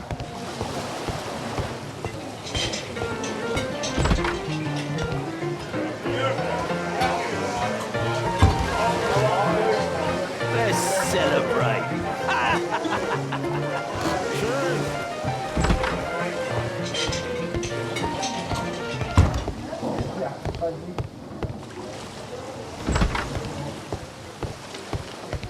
Luck is on my side. The door to the gambling room is there.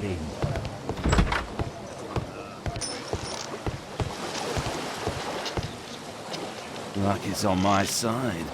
Bid out for a shilling. All in.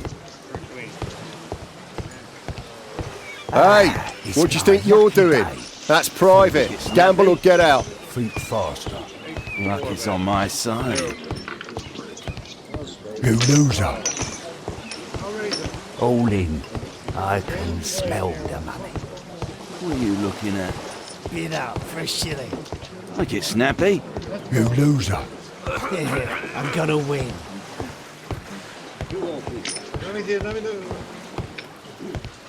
Luck is on my side. I have to create a diversion that will move the guard It's away my from the door. lucky day. Make it snappy.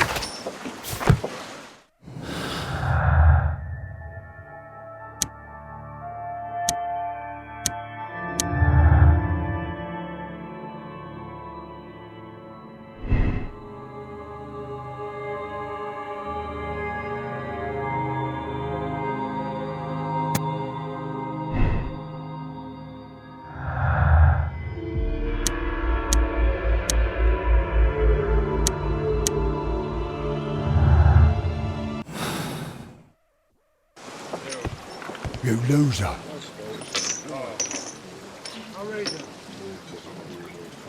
A well cared for hat. They allow knives here. Luck is on my side. Bid out for a shilling. All in. Ah, it's my lucky day. Fools. Look, Snappy. Think faster.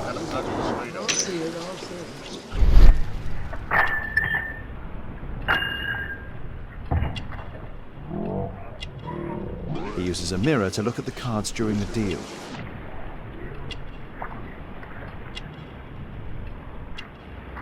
He uses the extra cards to cheat.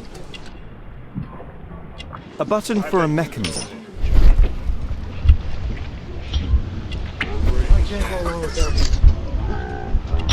This is a holdout that deals extra cards. The rope leads from one sleeve to the other. If the rope's cut, it will release the hidden cards and expose his trick.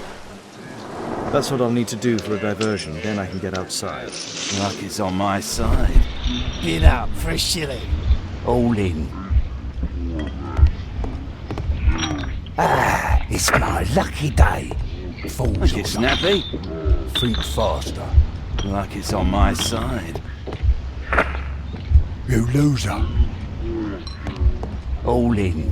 I can smell the money. What are you looking at? Bid out for a shilling. Look, Snappy. You loser. Yeah, I'm gonna win. Luck is on my side. Bid out for a shilling. All in. Ah, it's my lucky day. Fools. Look, Snappy. Think faster. Luck is on my side. You loser. All in. I can smell the money.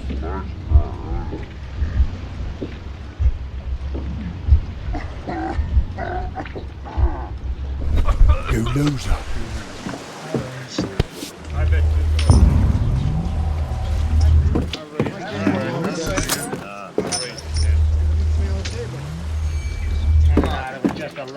Forget about the money. Let's play cards. Let us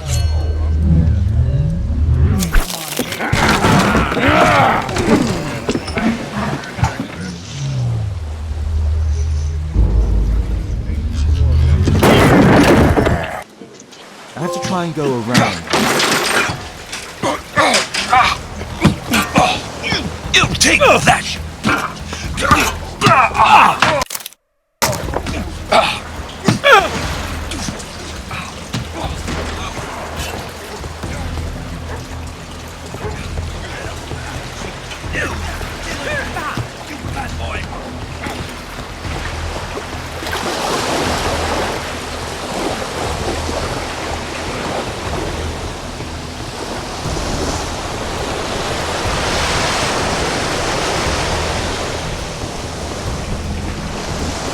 Those must be the windows of the guarded rooms.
They only left this room recently.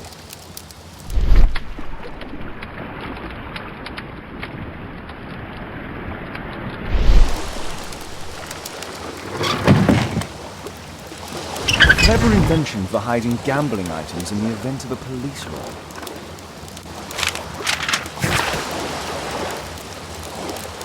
the Hammer. Jack Cole, I remember him from the raid 3 years ago.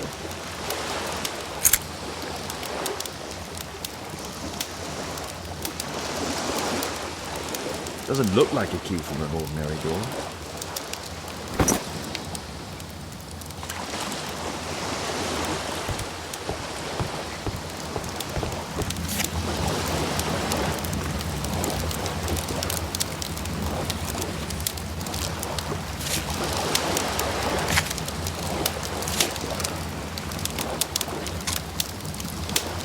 The man from the gambling room is the same card-cheating accessory.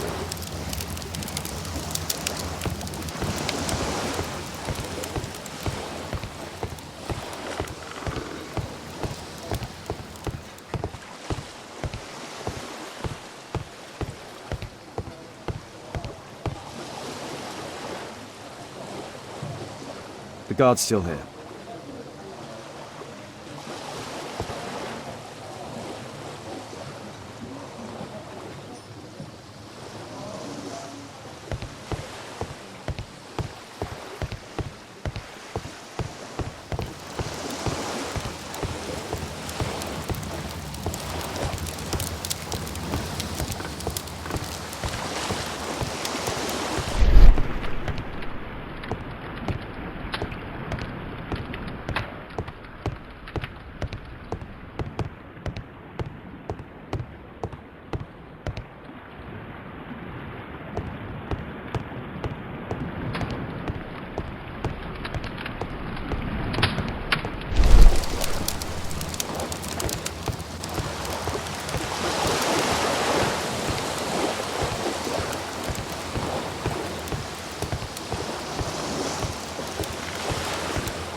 Damn, I'm late. Left. It's evident that all of these items were stolen by Jack Cole's gang.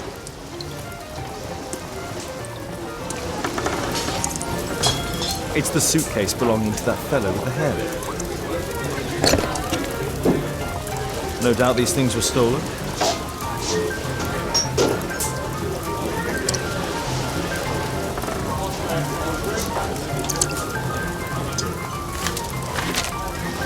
Our man, most likely with his family.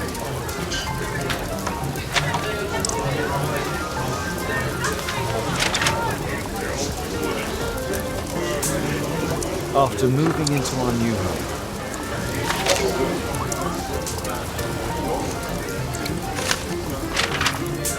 This fellow pawned his belongings.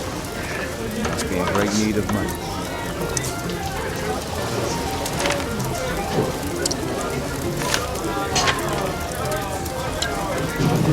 This fellow,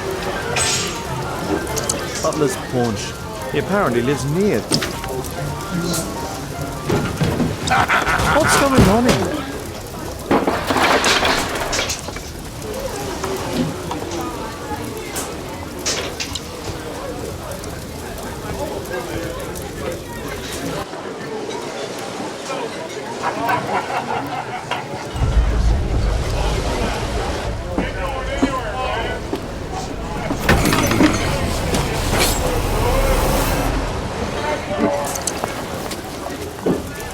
To save Orson quickly.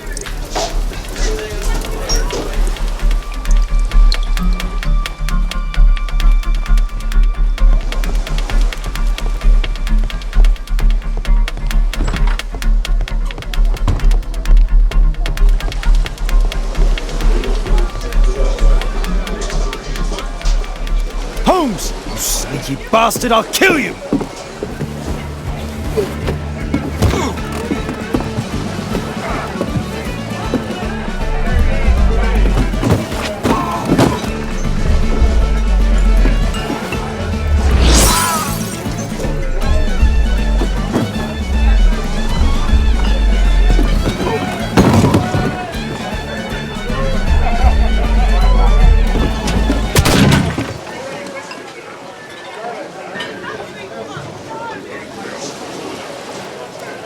Holmes! You sneaky bastard, I'll kill you!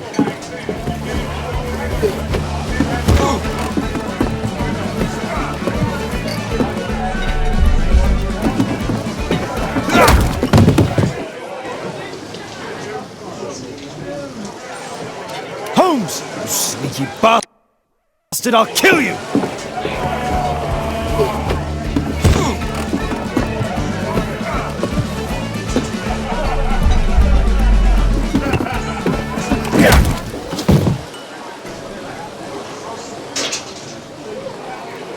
Holmes! You sneaky bastard, I'll kill you!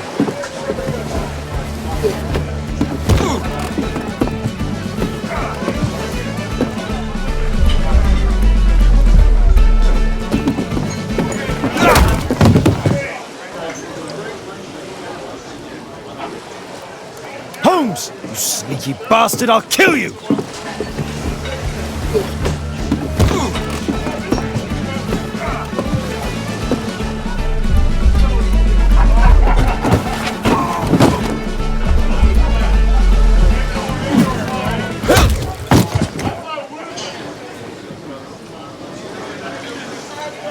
Holmes! You sneaky bastard, I'll kill you!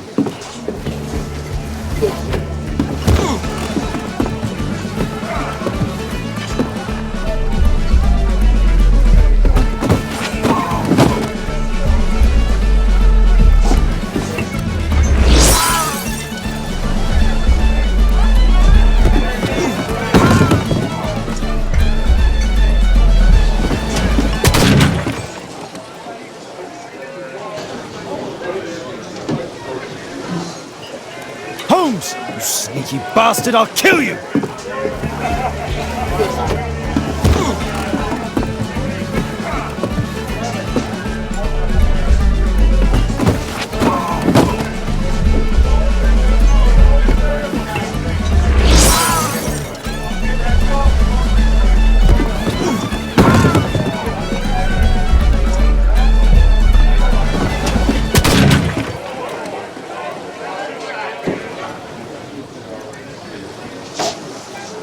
Holmes! You sneaky bastard, I'll kill you!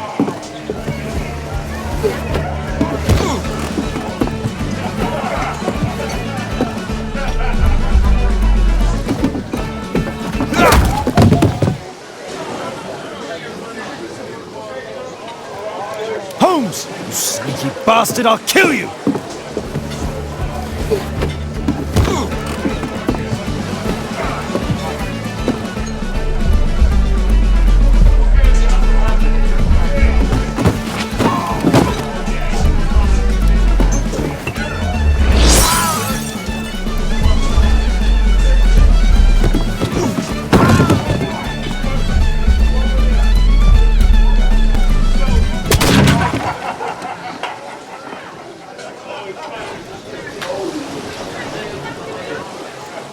Holmes! You sneaky bastard, I'll kill you!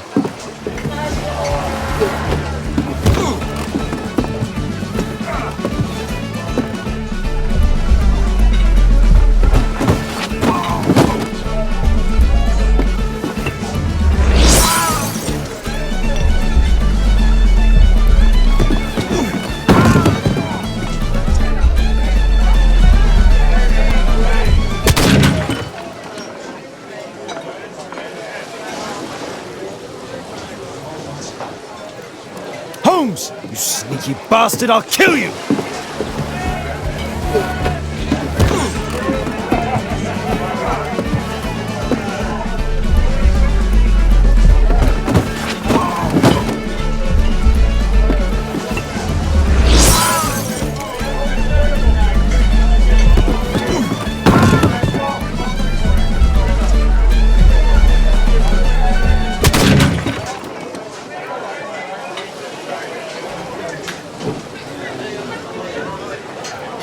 Holmes! You sneaky bastard, I'll kill you!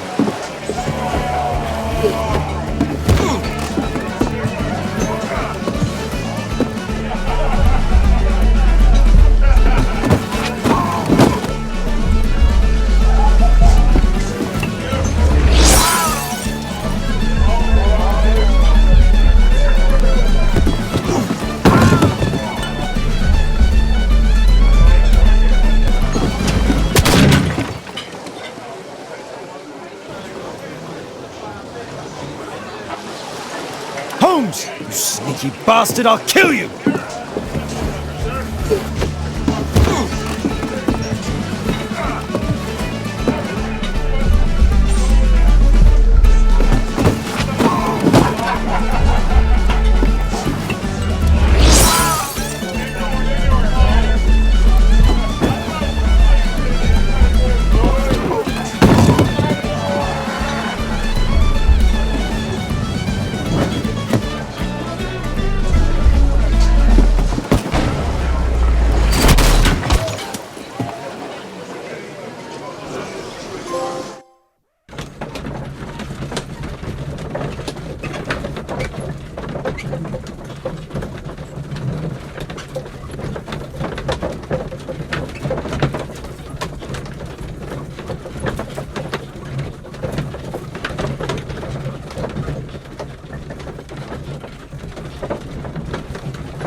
You are Alice, yeah? Listen, Holmes suspects something. What are you talking about? You must be more discreet. Your little game with his daughter. No! Too soft, Holmes. But you are Mr. Holmes. Why on earth? You see, she recognized you. I expected it. You must live the character. You see... Now you go upstairs right away or I will drive you back to that pub, understood? And there you are. You've got it. All right. But seriously, you should take acting classes. I know that you came here to avenge your father. You moved into my building, you've spied on me, and now you prepare your revenge through my own daughter. Don't be such a fool. I adore your daughter. You see conspiracies in everything. I have good reason to. Perhaps you forget what I do for a living. How I pity you. You mistake sincerity for dishonesty. Do you dare tell me that your presence here is accidental? Obviously not. When the opportunity arose for me to meet you, then I came, but not with hatred, rather more with fascination. I had hoped to learn something about my father from you, some answers as to my identity, when, strangely enough, I find that you yourself are a riddle, even to your own daughter. You shouldn't have involved my daughter in your sick problems. You're only confusing her. It's over. She doesn't know it yet, but I'll be leaving soon. I've finished my business here, and you will never hear from me again. Good. But you better speak to me directly. No being furtive. I had no idea that you could show such a high level of indulgence towards the children of criminals. You... I'm going. Please, I beg you, do not spoil my last moments with Caitlin.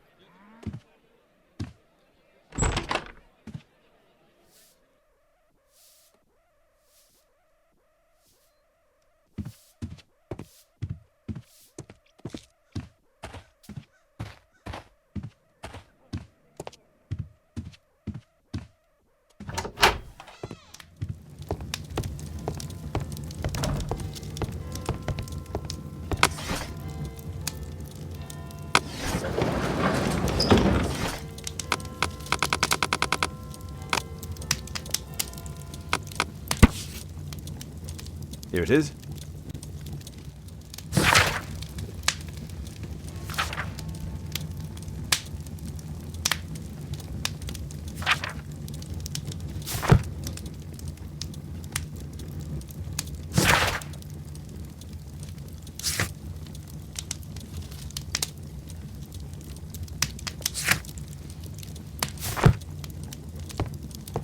My archive. I can always consult with it if needed. Thanks to Wilde, my analysis table has been completely destroyed. It's a good thing that I came to help you at the tavern, Holmes. Actually, a map of London and its surroundings could be useful.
Mr. Holmes, you're still alive.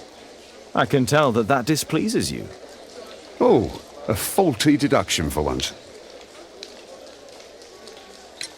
Due to the attempt made on my life, I would like you to apprehend Jack Cole. All right, Mr. Holmes, we'll apprehend him immediately.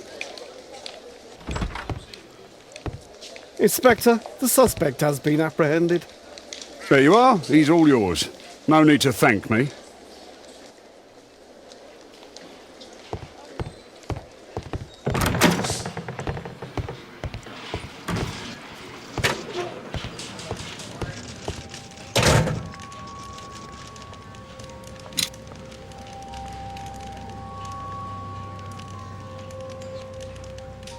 Personalized thuggery.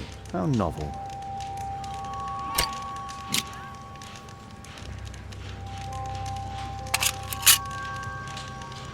Expensive cigarettes.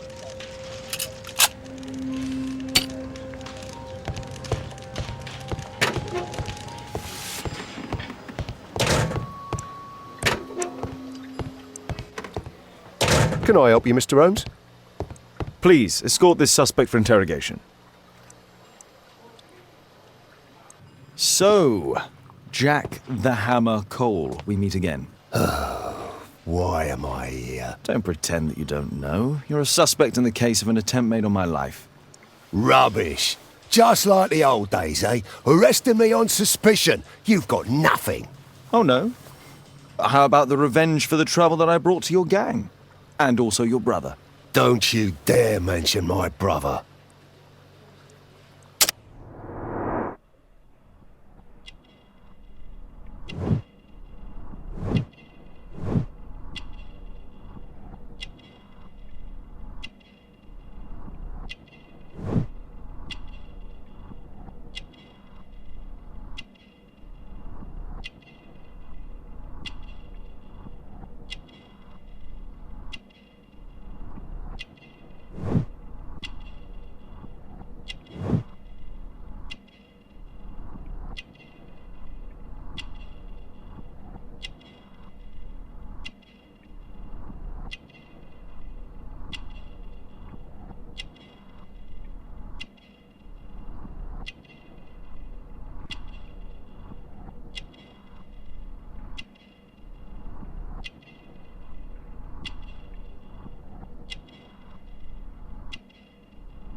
Your brother was hurt. It was a regrettable accident. He was in the wrong place at the wrong time. I can hardly be blamed for that. What?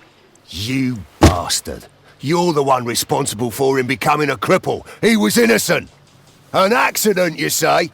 Oh, I can't wait for the moment that you get whacked proper. Quod erat demonstrandum. That's your proof. If I wanted to kill you, you'd be dead already. Do you know what happened at Baker Street that night? I do know, but I had nothing to do with it. And where were you at the time? I was at my tavern all night long. I see. I went to your place and I saw a man with a hair lip arriving to meet with you. What business do you have with him? Business? He's a regular customer, that's all. And what about the suitcase that your regular customer brought to you? What? What are you talking about?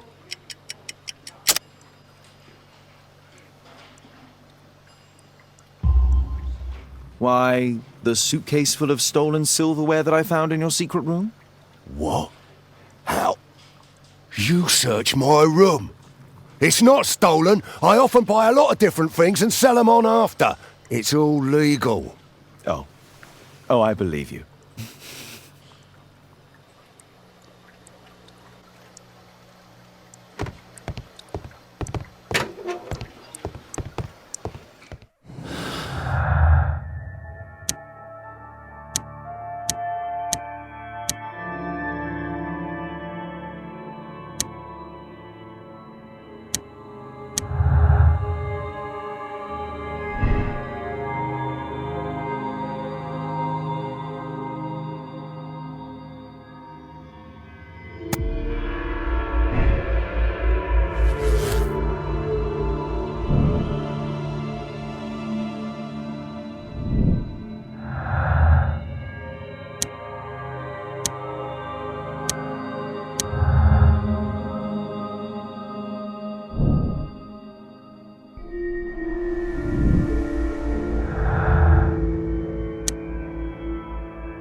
Our suspect with his family near their house.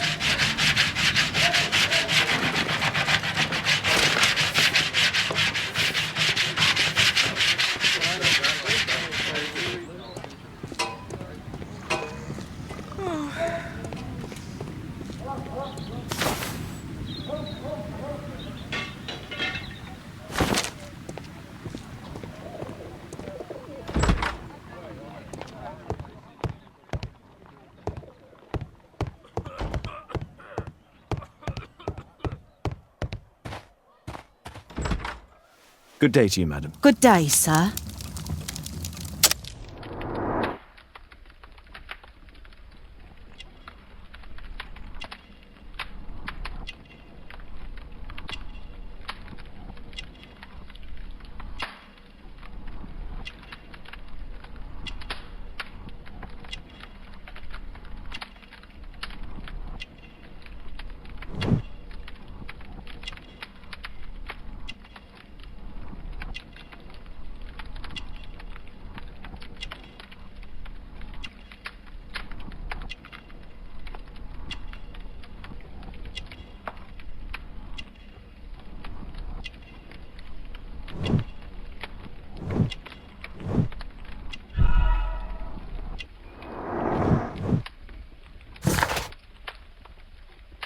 I'm here to see your son. Jeremiah? He's not at home now. Might I ask you a few questions about him? Perhaps we could speak inside. I don't know who you are, sir, but I'll have to ask you to leave right away. She won't speak with a stranger.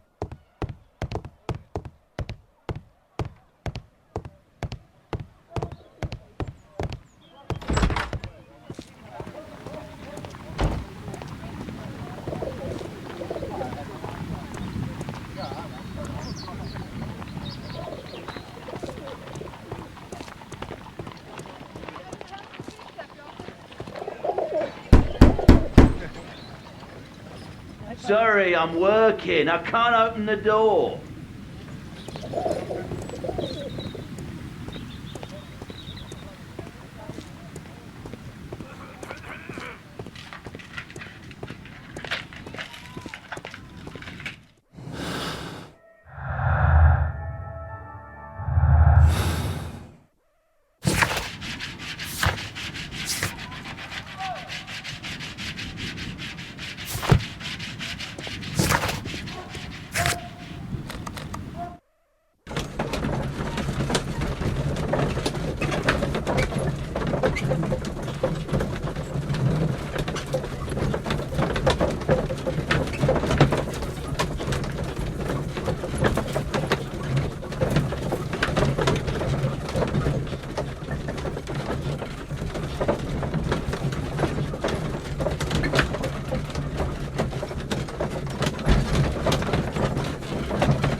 First, I should speak with Wiggins. He's always on Baker Street.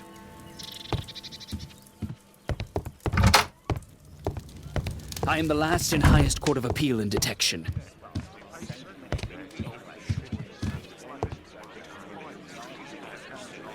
Wiggins, could you come up, please?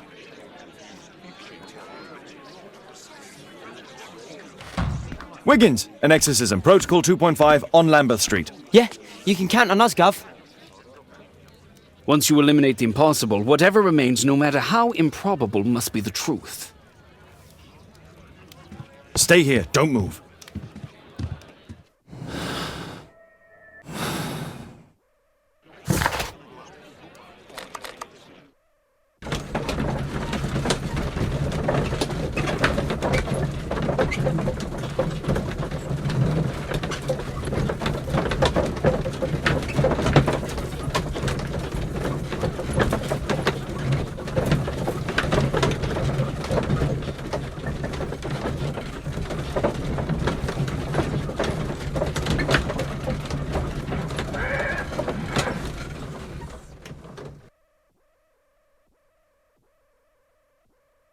We're ready, Gov.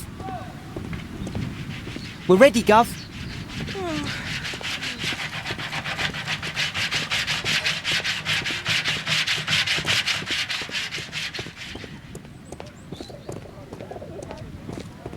Someone close the door.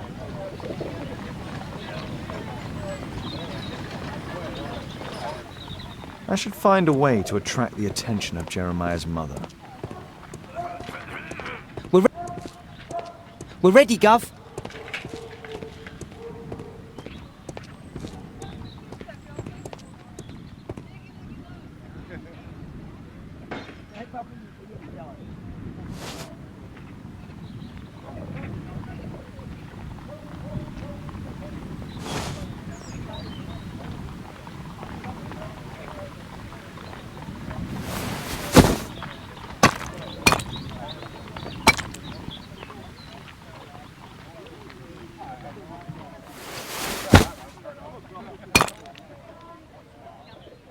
Little rascal! Refrain from anger and forsake wrath. Fret not yourself, it tends only to evil.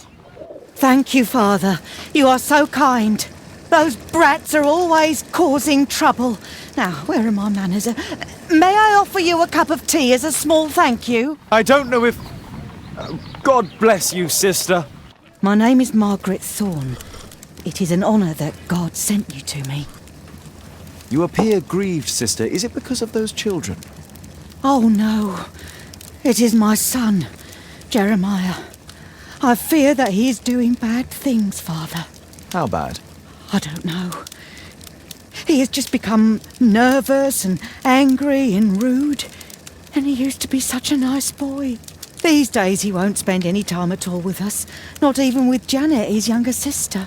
He hides himself away inside his room and locks the door. And he won't open it for anyone. And where is your son? I don't know where he is. He hasn't come back from last night. I'm so worried. Perhaps his absence is connected with his job. Where does he work? I don't know if he has a job, Father. I've asked him several times, but he just gets angry and won't speak. Perhaps Jeremiah is being poorly influenced by his friends. I wouldn't know. He never mentions any friends. I am afraid that he could be possessed by the devil himself. He's changed so drastically lately. He won't tell me anything and he flies into rages and shouts at me. I don't know what to do.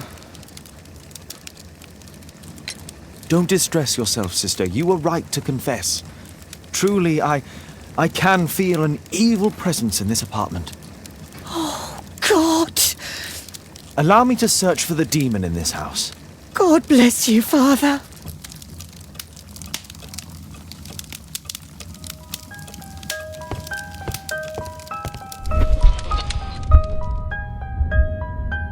Bookcase and books, possessed wood and words, expel your literary demons!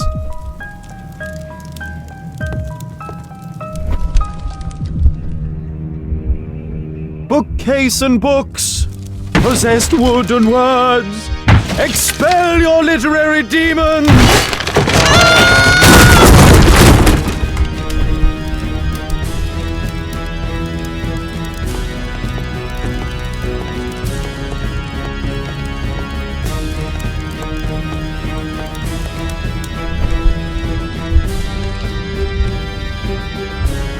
Wooden door! Iron handle! Battle the demon! Unholy vandal! Oh, Father, please help us!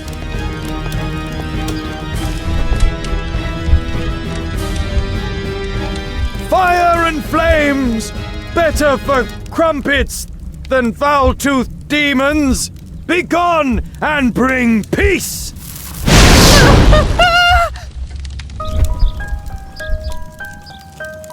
Father, it's a demon!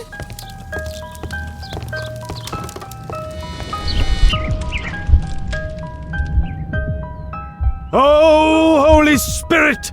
Save your pans from demons and poor musicianship!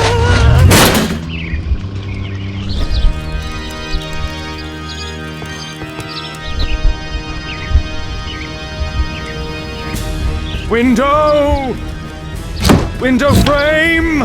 I must protect you from demonic pain!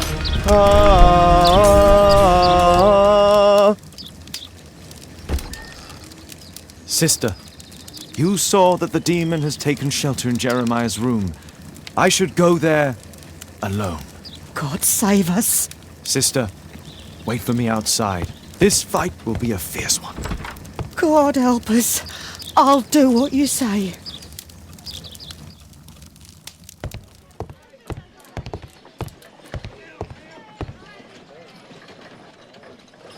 A schematic for a homemade bomb. One of the solenoids for creating a bomb. This is evidence enough to put Jeremiah behind bars.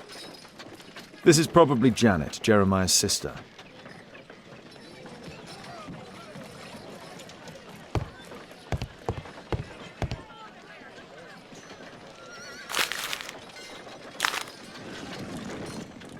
It looks as though this letter was torn up in rage. I should reassemble the fragments to read what was written.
It appears that Jeremiah received a threatening letter from somebody known as the Dart.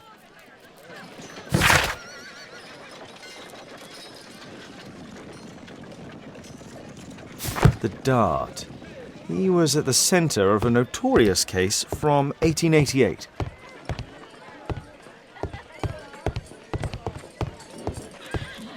Does he plan to escape from London? It's over. The demon is defeated. Oh, thank you. Bless you, Father. Now, pray for Jeremiah's soul and give thanks, sister. Goodbye. Lord be praised. Goodbye.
I am the last and highest court of appeal in detection.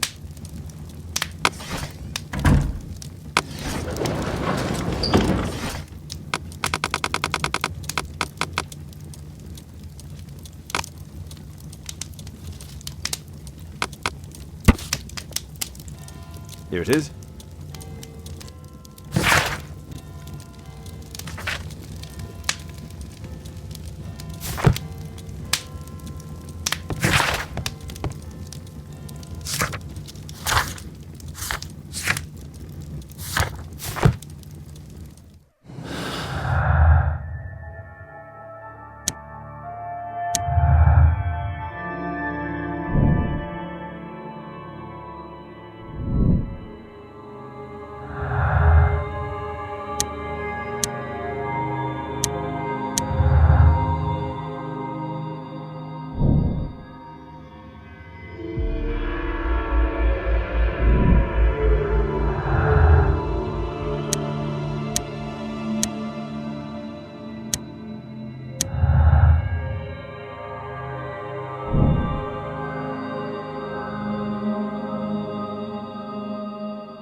Lestrade, I have a suspect in our case. It's Percy Fleming. Can you apprehend him? I'll give the order to the constables. Inspector, we have the second suspect for you. Now, just admit that Scotland Yard is looking after you well, eh? Well, I'd be of little use to you dead.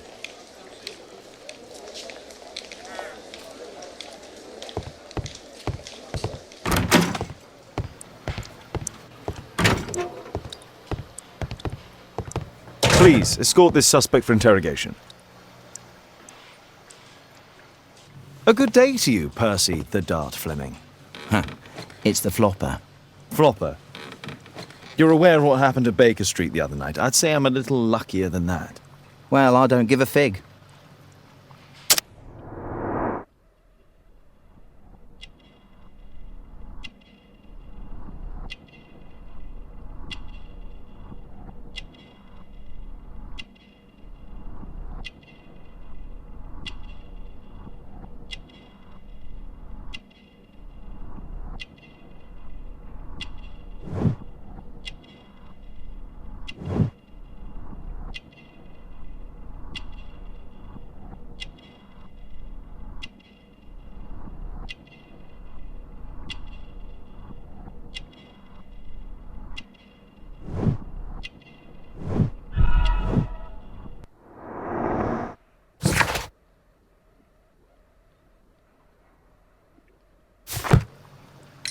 What were you doing 2 nights ago around 1 a.m.?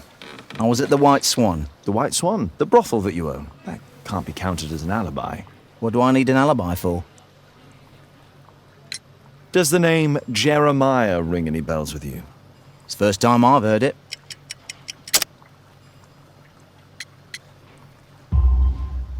How about this threatening letter that bears your name? Oh, I remember now. A threat? Come on. Just a reminder for him to pay his debts. It's just a small one, and it's a matter of principle. How do you know him? Ah, he's always coming around, begging for odd jobs. But he just talks rubbish. He's off his head. Do you have any business with Jack the Hammer Cole? I have. He sometimes provides my business with goals.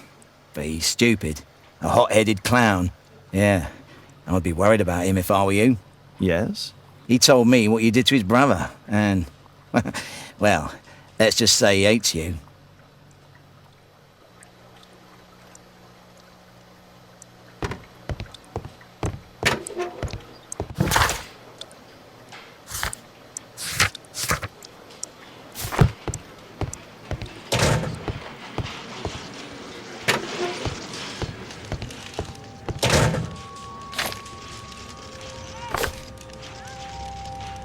It looks like encrypted records.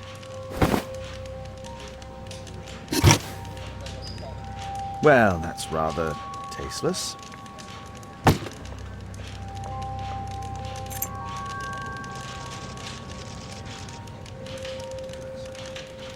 A spintria, used in the brothels of ancient Rome.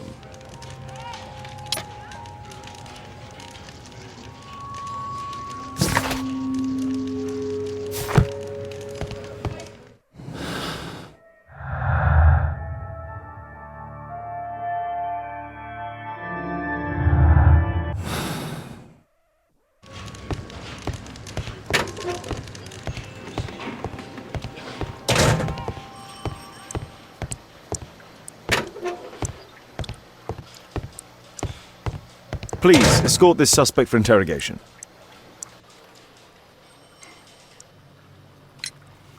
What's this note? I don't know.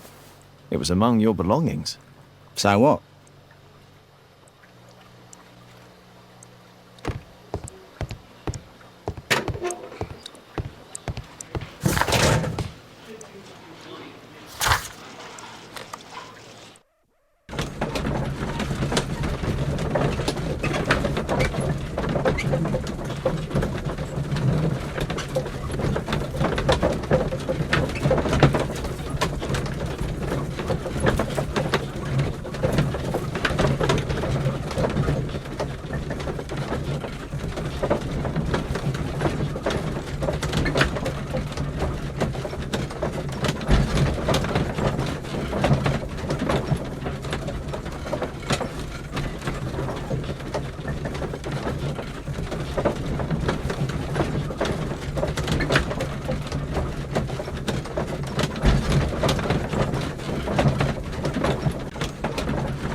The text is encrypted.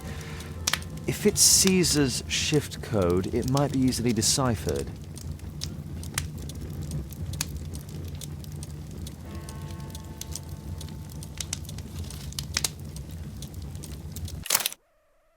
Elementary. It's a notebook filled with debts. And Jeremiah's name is on the list.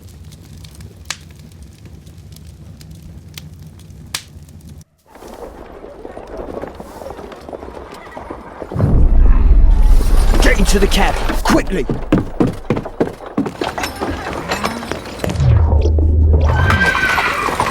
Follow that cab!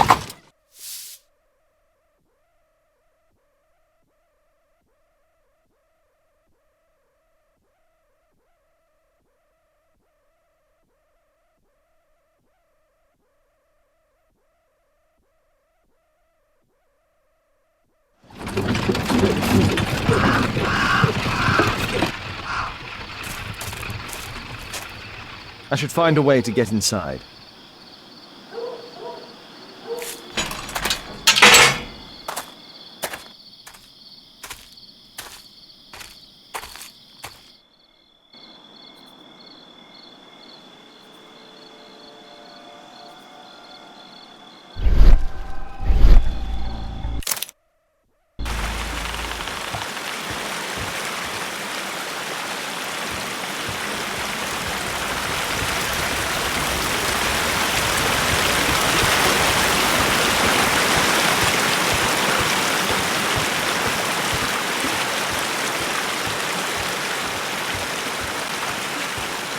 It's closed.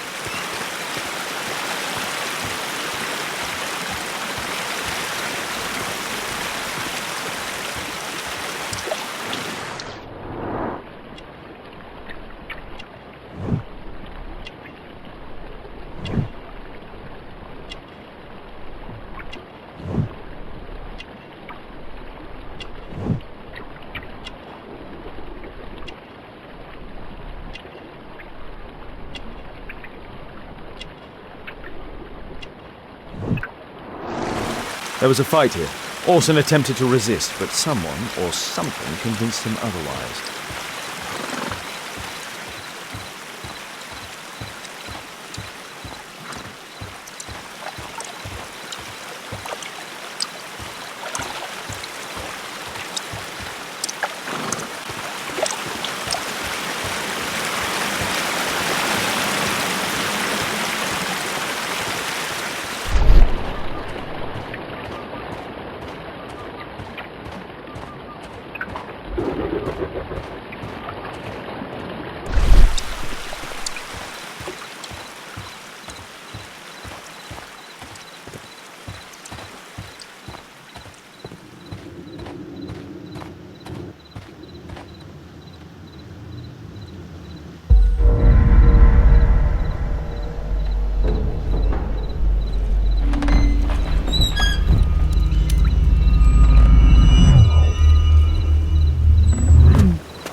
Hey!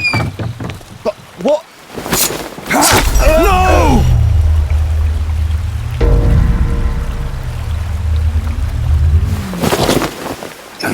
We need to get out of here.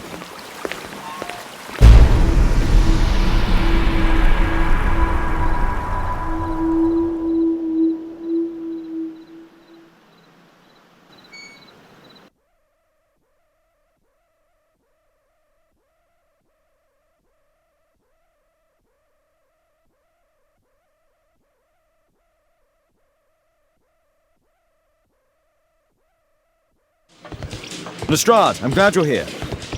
What's happened, Mr. Holmes? We've come from the abandoned St. Patrick's Abbey. I uncovered a gang of armed bandits there who did their best to kill me. Again? I'll send our best team to arrest them. Well, I doubt that you'll find anyone left, but if you hurry up, you might just find the spoils left over from their burglaries. I see. And I'll be very grateful if you could keep an eye on Mr. Wilde here.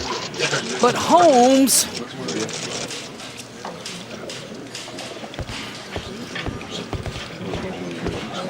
Wilde, please try to remember. Yeah, the slightest detail, etc. Well, apart from the smell of those bandits who kidnapped me, yeah, nothing special.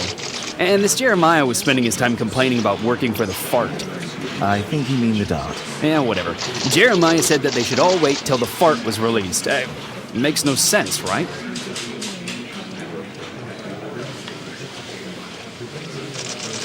Mr. Holmes, can we go?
Is this going to take long?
Percy Fleming, you are charged with conspiracy to murder. What?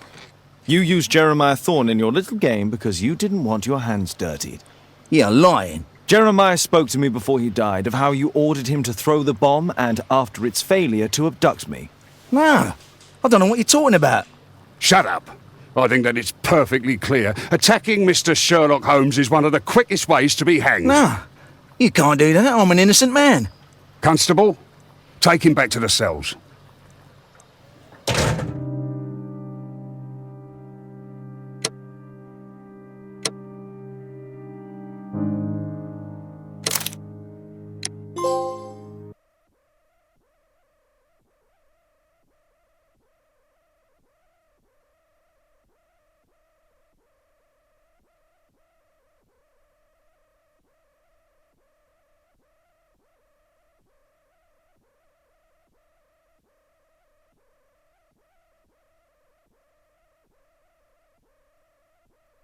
Holmes, you simply have to face up to it. You need to have a serious discussion with Kate about her origins. I can't. No more excuses. She will learn soon enough that Alice is leaving.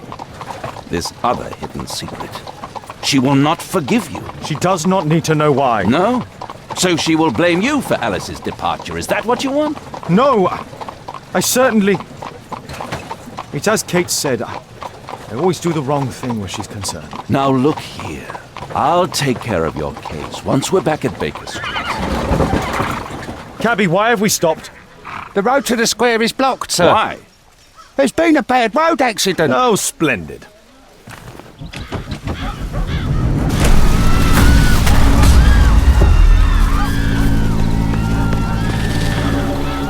We'd better hurry. There may be injured who need help.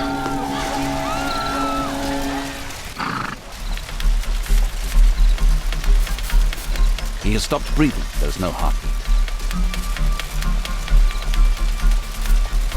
His pupils are constricted, but they are moving. He is still alive. I must act quickly to save him.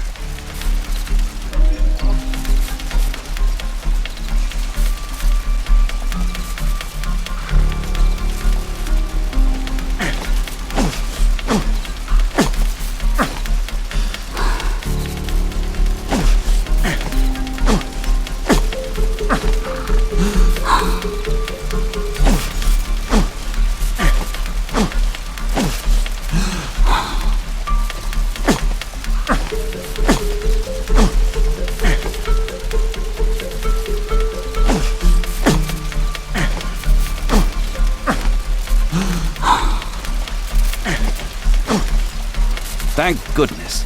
This man will live.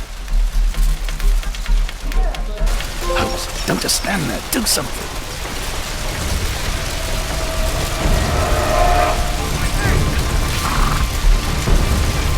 Please move to a safer area, sir.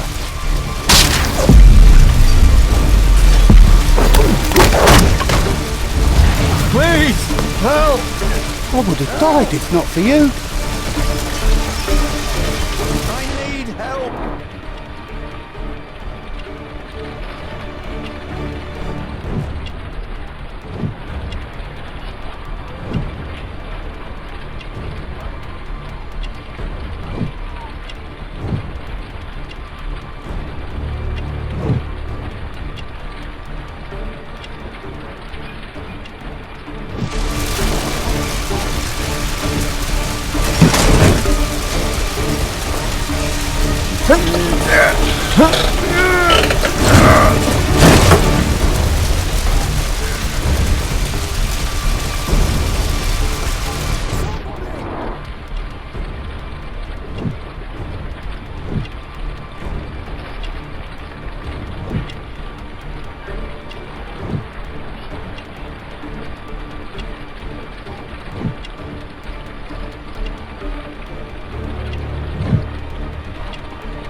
Don't worry, I'm okay.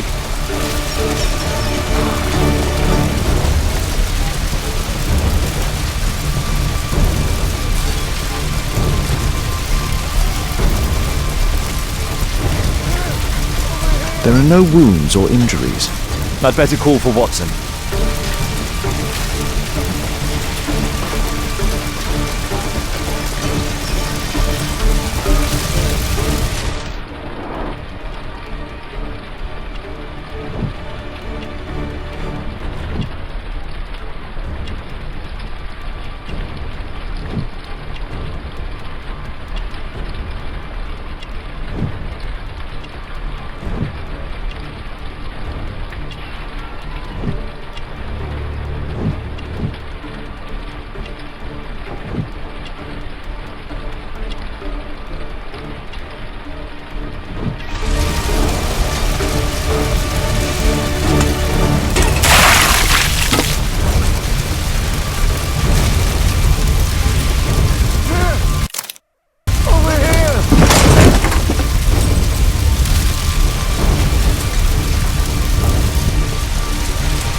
Thank you for saving me. I'm certain that Watson's far ahead from handling this situation.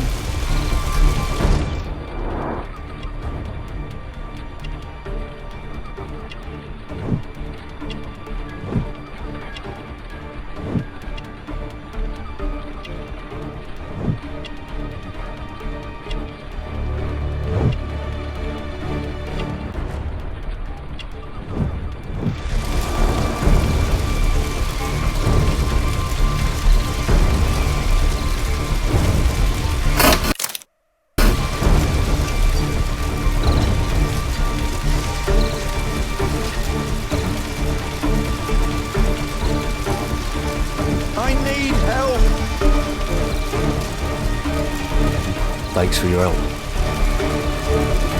Oh, my shoulder.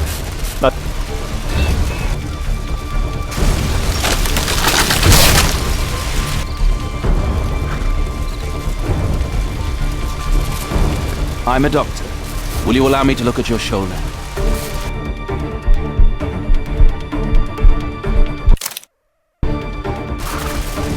Thank you for your help.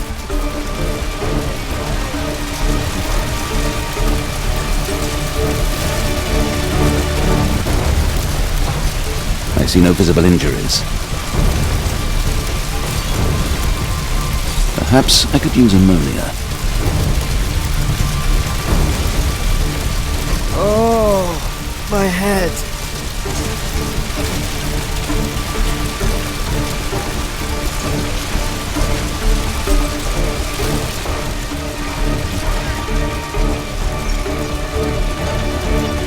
No bones appear to be broken. Ah, it hurts. There's some extreme bruising. I think that an improvised bandage will do for now. One moment, and I'll fetch what I need. Now, let me apply the bandage.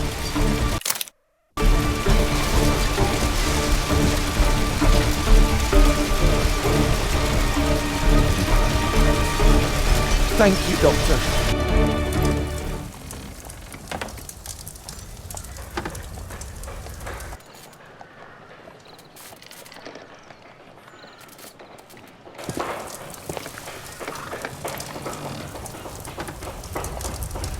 Holmes, it appears the police have arrested someone. Perhaps it is the person responsible for this disaster.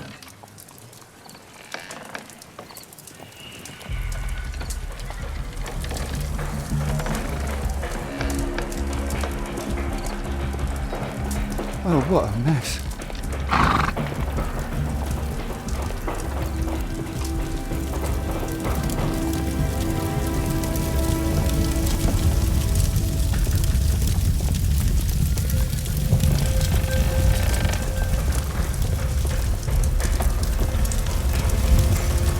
I've not seen a traffic accident like this before. Oh, what a mess. A puddle of water and electricity. A deadly combination.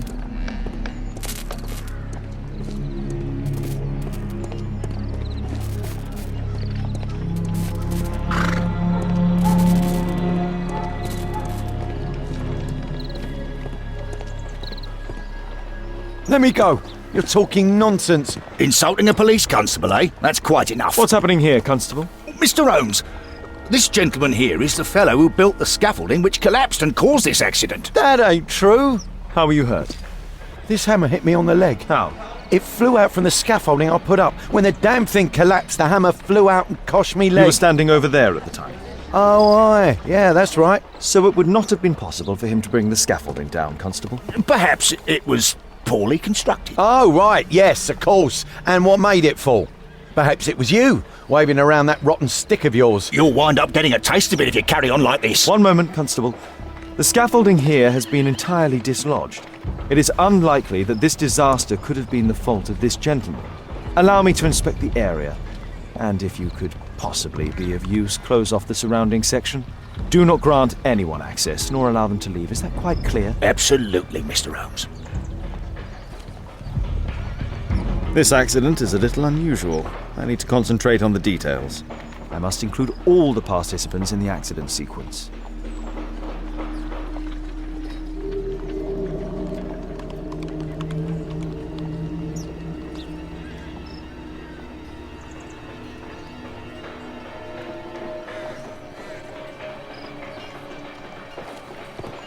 My poor leg. What do you make of this accident, Holmes? The rope holding the bunting was torn apart. A large section of it is now missing.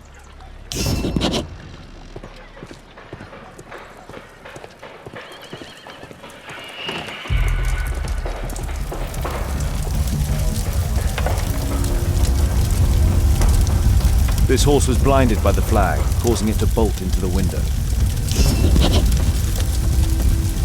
The overturned lamps may well have caused the fire and explosion.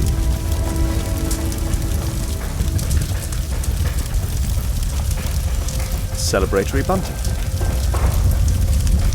A dead driver, another victim of the explosion.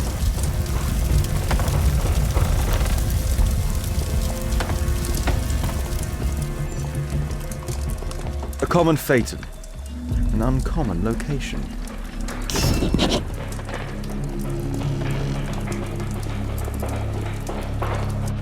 This cab hit the scaffold and caused it to fall.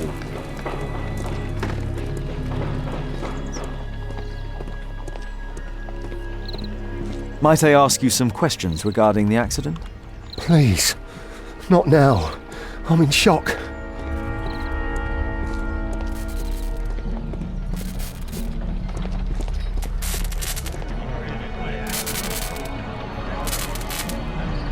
The old gas lamps in this square have been upgraded to electricity.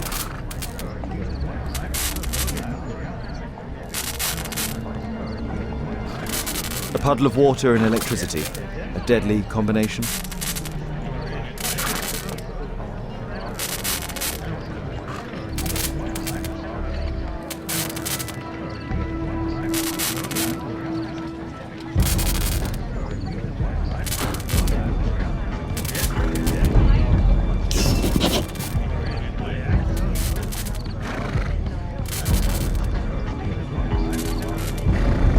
This technical cab was involved in this tragic accident.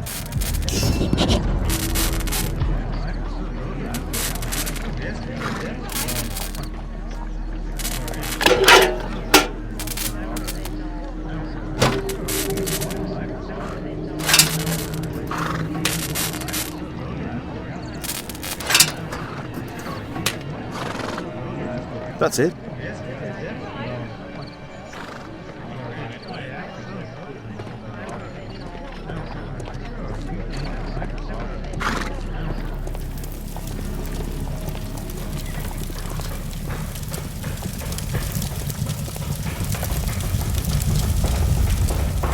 The driver is dead. He was killed by the explosion. The driver is dead. He was killed. This cab was set on fire by the explosion at the lamp shop. This jaunting car would be capable of traveling at great speed.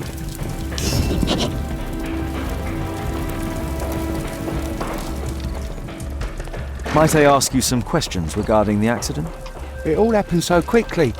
There was an explosion and my horse startled and threw me back against those wardrobes. Might I ask you some questions regarding the accident? It all happened so quickly. There was an explosion and my horse startled and threw me back against those walls. Those wardrobes fell like dominoes. Good day to you, sir. Would you mind answering some questions? I'm investigating this accident. Are you the driver of this cart? Yeah. I was transporting vegetables from my farm to the London market. What can you tell me about the accident? I don't know. There was a collision, I felt the ground, I come over all dizzy. What did you collide with? That contraption up in front of me. He stopped all of a sudden and I tried to avoid him, but I wasn't quick enough. Do you have any idea what might have caused this cab to stop so sharply? No idea.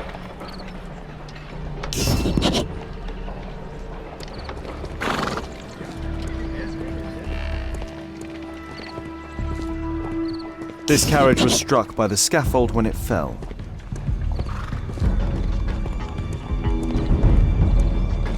Might I ask you some questions regarding the accident? Please. Not now. I'm in shock.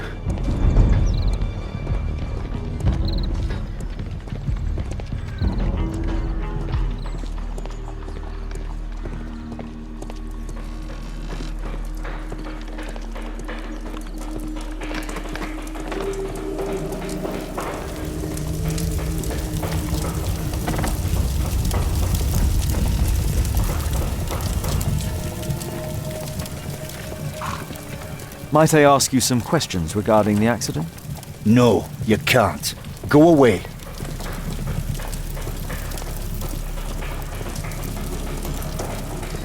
Celebratory bunting.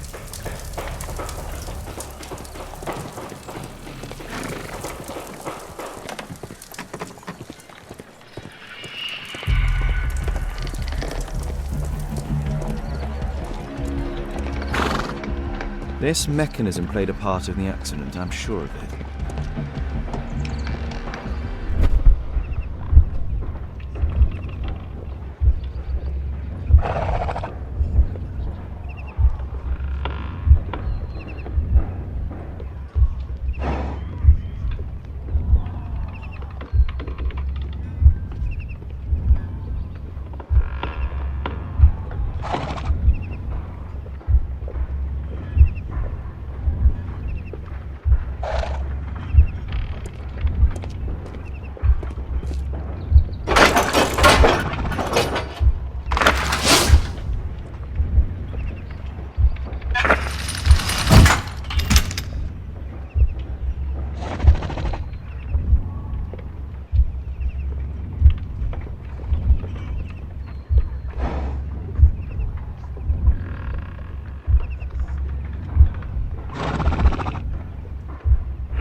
That's it. I believe I've enough information about this accident. Now let's recreate the sequence of events.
That's it.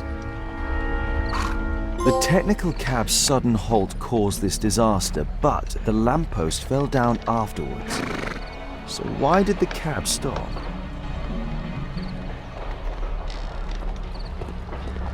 An old sprung cart, which has seen better days.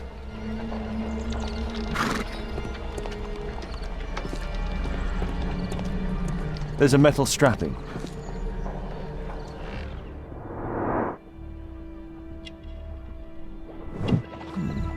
A tattoo. I suspect it's from a gang.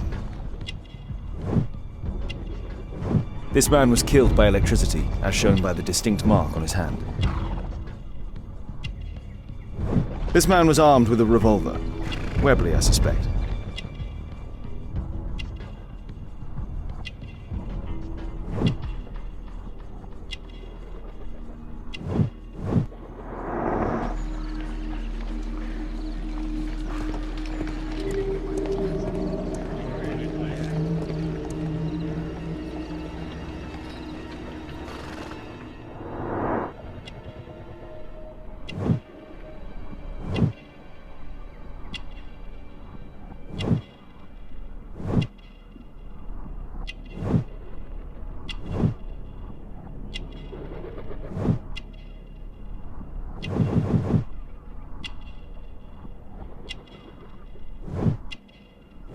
Rasco. Yes, I know him. He's a small-time local criminal. Some kind of solvent. A piece of fabric drenched in solvent. Mud. Oof, smells bad. A pneumatic hammer.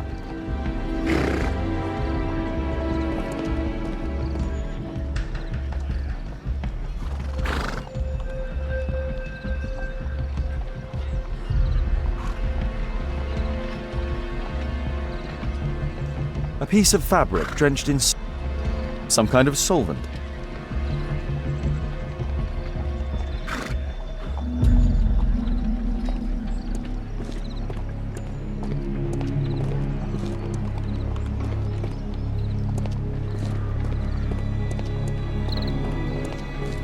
I've not seen a traffic accident. Mr. Holmes?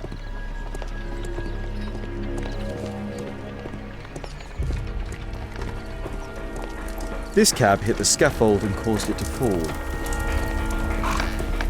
Might I ask you some questions regarding the accident? It all happened so quickly. There was an explosion and my horse startled and threw me back against those wardrobes.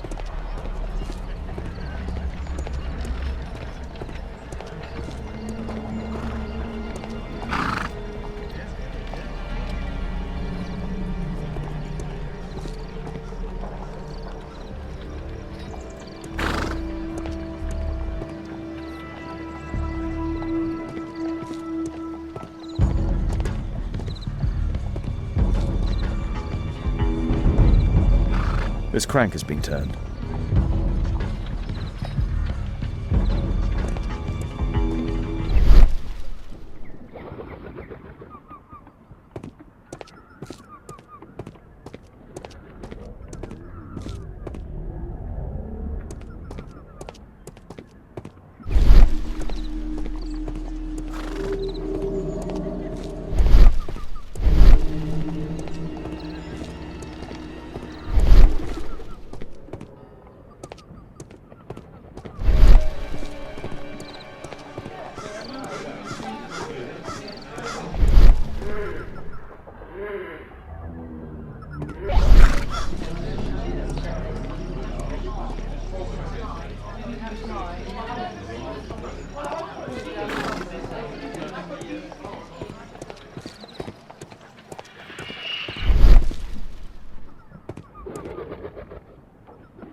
This cab was painted recently.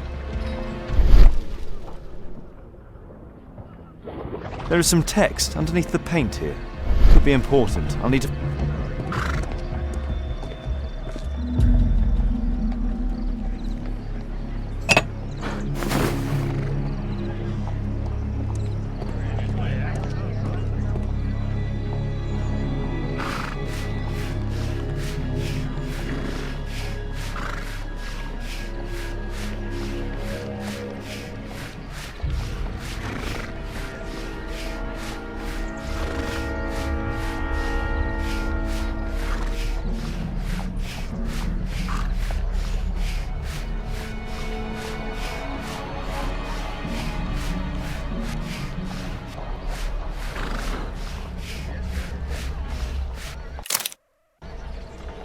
Underground Electric Railways Company of London.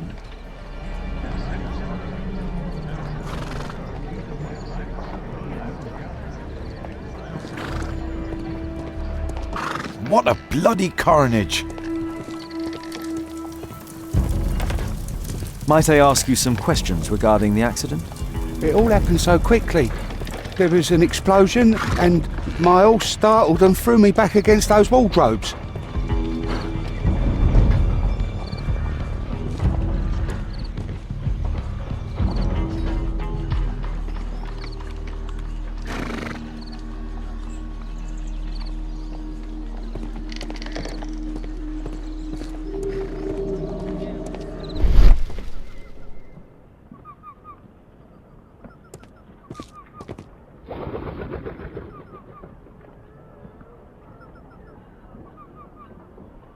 There is some electrical wiring here beneath the manhole.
There's no space for this lockpick.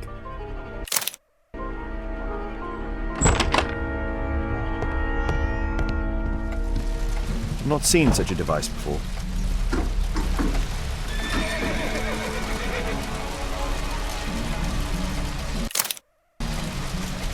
The electrical charge which affected the technical cab came from here.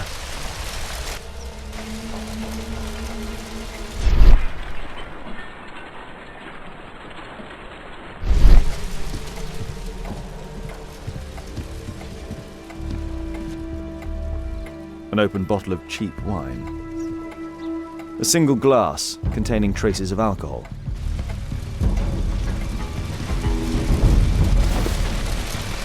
I can see the technical cab very well from here.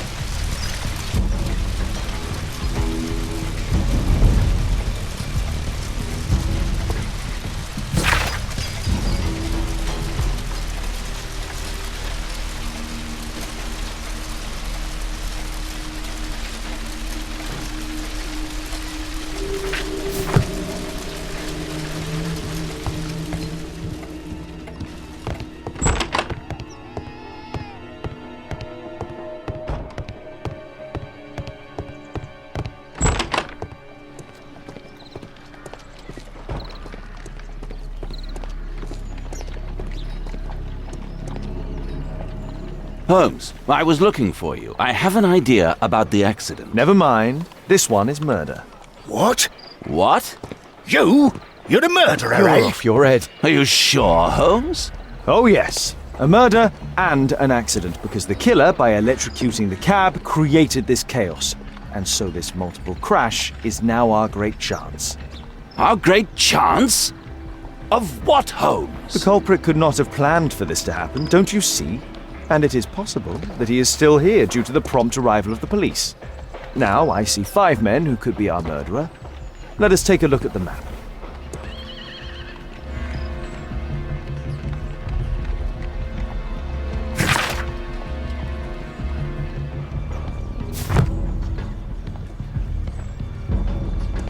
My poor leg.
Mr. Holmes? What do you make of this accident, Holmes?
Constable, I suspect 3 people here.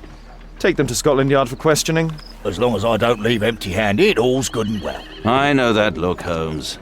Have you found something new? That's right. In order to trap the cab, the killer must have known the precise route it would take. Or even, that could suggest the cab must have set out not far from here, in this very street, perhaps. Remarkable.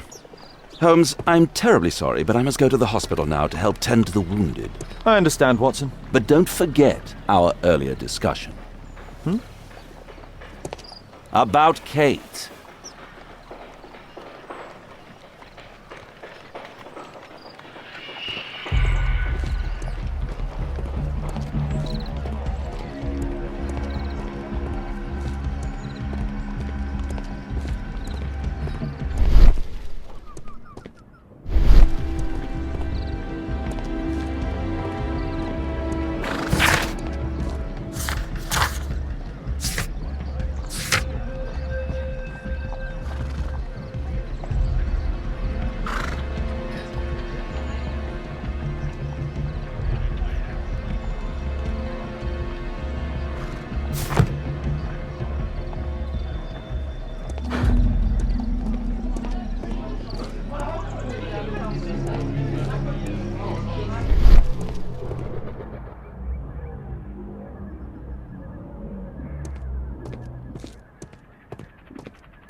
Mud. Oof. Smells bad.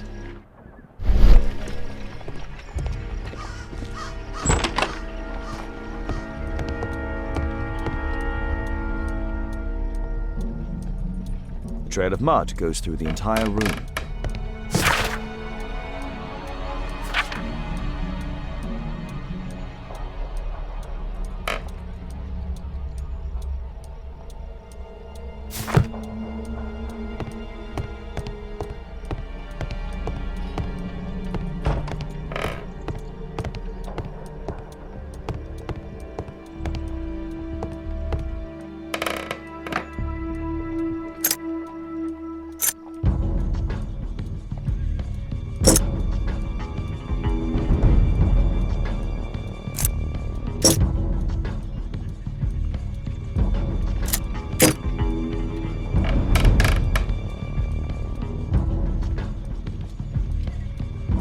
There's no space for this lockpick.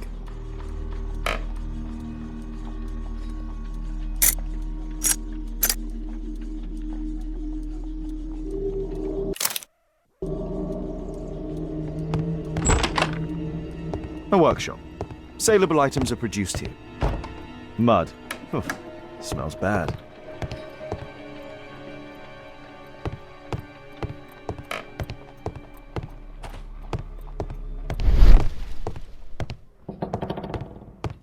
It looks as though the carpet was placed here intentionally.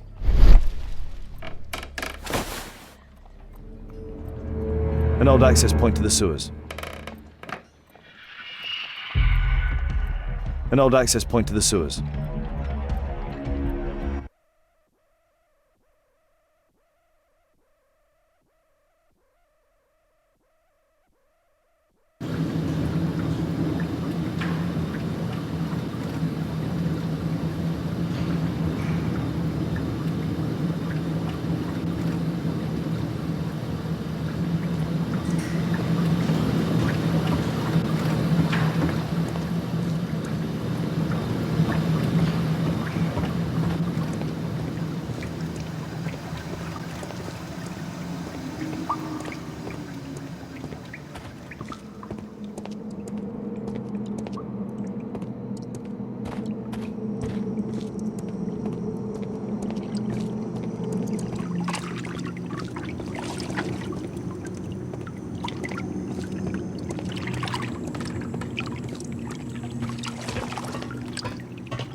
A pneumatic drill, the same as the one that we found in the tent we found.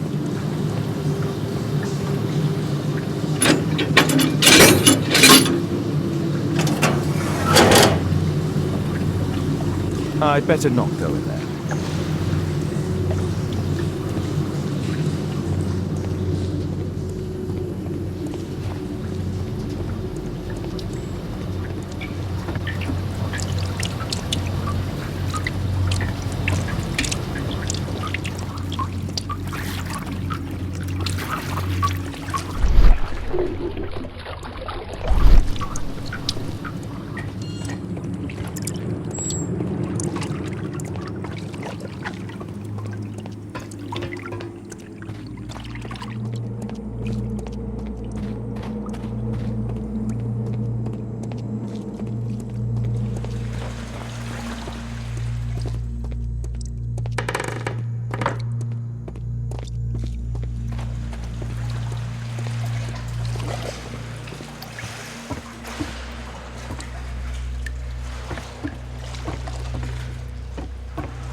I'd better not go in there.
A red powder.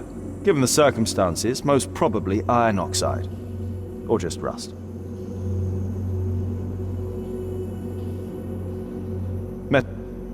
Metal powder. Looks like aluminium. Magnesium strips.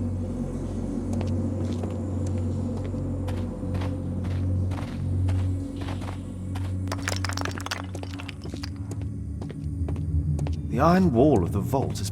So, it was the goal of Rasco's gang to rob the bank.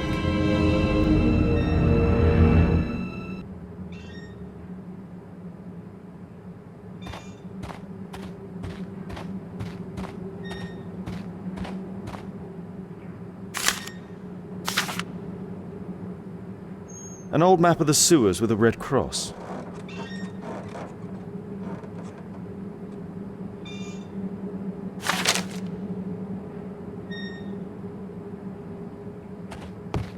This vault belongs to the Bank of England. The thieves have opened almost all of the deposit boxes. They must have taken a great many valuables. The thieves have opened almost all of the deposit boxes. They must have taken a great many valuables.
All of the licorice has been eaten.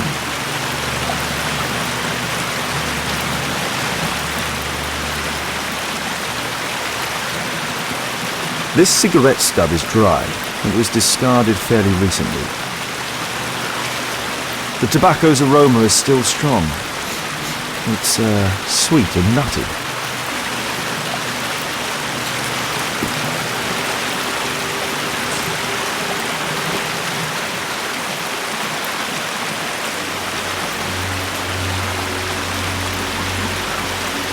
Murad. That's a popular brand of cigarette.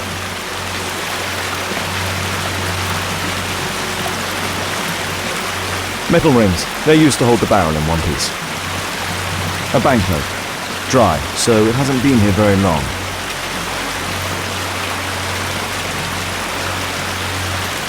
These barrels are empty and unsealed. The thieves used these barrels for the loot, which they then threw into the water. I need to warn Lestrade about this.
Mr. Holmes, we have a slight problem.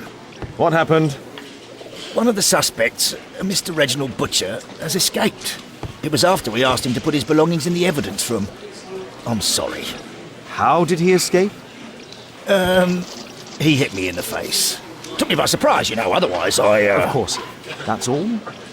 Just before he left the yard, he shouted, "Sorry, I'll come back later." Sorry, I'll come back later. He could have said that without punching me. Is Inspector Lestrade here? No, he will be absent for a couple of days. Can we keep this incident between us?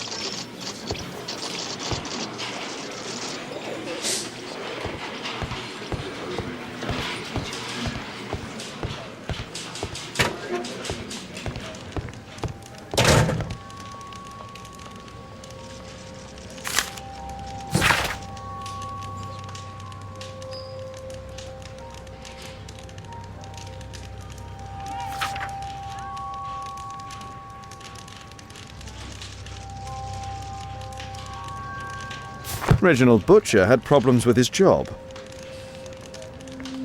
This pen is an expensive one, but it isn't new. Reginald Butcher is fond of sweets.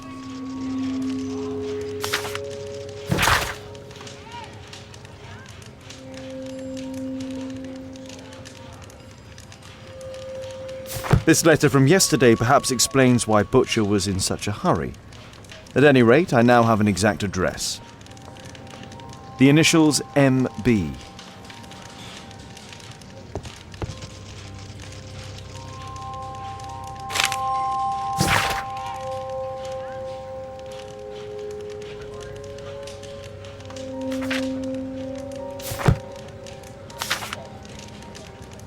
My life has changed thanks to Pastor Gordon and my faith. Whiskey. Of poor quality. Thick leather gloves. They're probably insulated. Murad. Quite a popular brand of cigarette.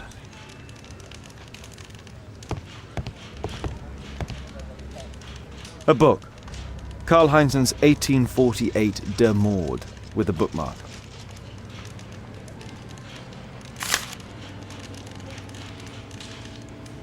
This terrible passage is apparently appreciated by Garrett.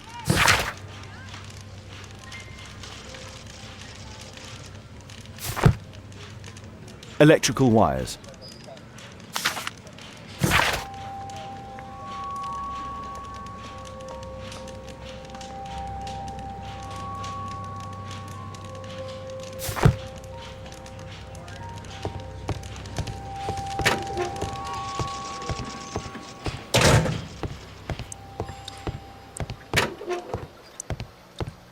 Please, escort this suspect for interrogation. Good day to you. My name is Sherlock Holmes, and I am assisting the police with their investigation. I'm Benjamin Fowler, and I was arrested by mistake. I swear it. You have not been arrested, Mr. Fowler. You are here as a witness. Oh, but I saw nothing. I swear. Let me go.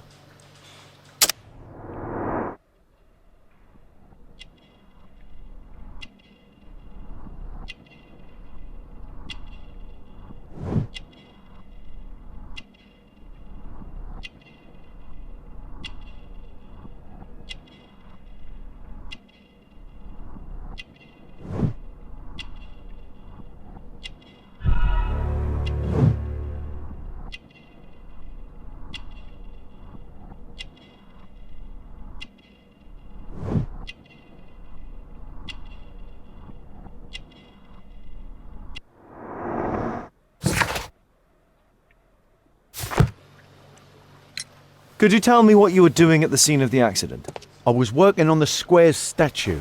I work for the council, I swear it. Do you ever work with electricity? Yes, sometimes. I repair electric lampposts, but I'm not a specialist. I swear it. It's new, isn't it? And complex and dangerous. I understand. Mr. Holmes, I know you're a great detective and you understand me, so please let me go. I know nothing, I swear. Yes, you swear it, I know.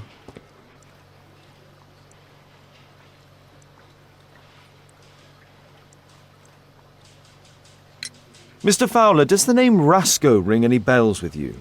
First time I ever heard it, I swear.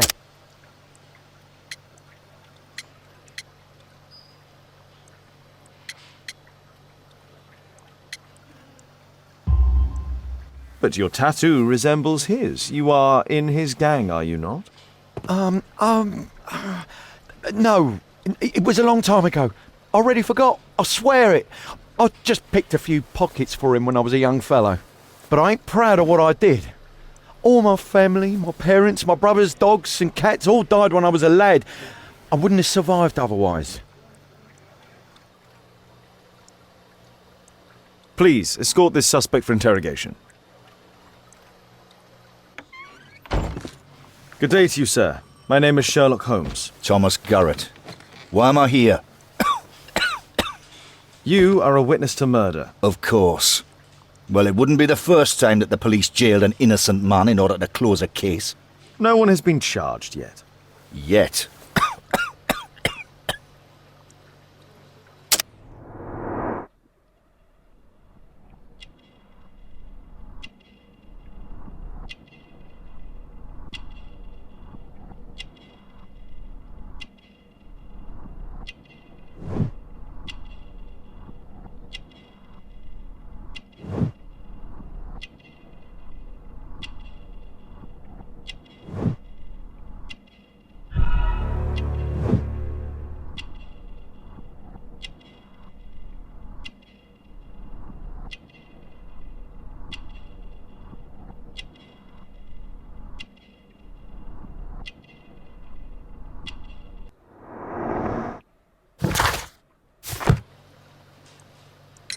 Did you perhaps see anything in particular during or after this disaster? Yes.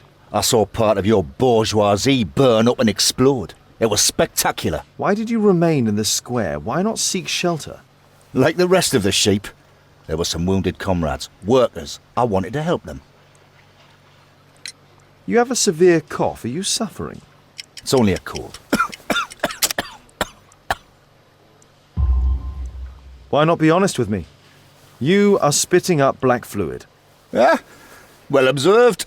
Yes, I have enough coal dust in my lungs to fuel an entire London district. You were a miner then? Since the age of 13, yes. At the Newcastle mines. 15 years of hell. Those were bloody times. But now it's over. I don't want to die in those holes like my father and my brothers did, in order to line the pockets of the rich. Do you have any electrical knowledge? How do you know about that? You a mind reader? There are electrical wires amongst your belongings. Clever. Yes. I teach electrics to my comrades, since I'm currently without paid work. I'm self-taught, so we're not as dumb as you might think. And I don't want to work for bosses anyway.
I'm apparently in the children's ward.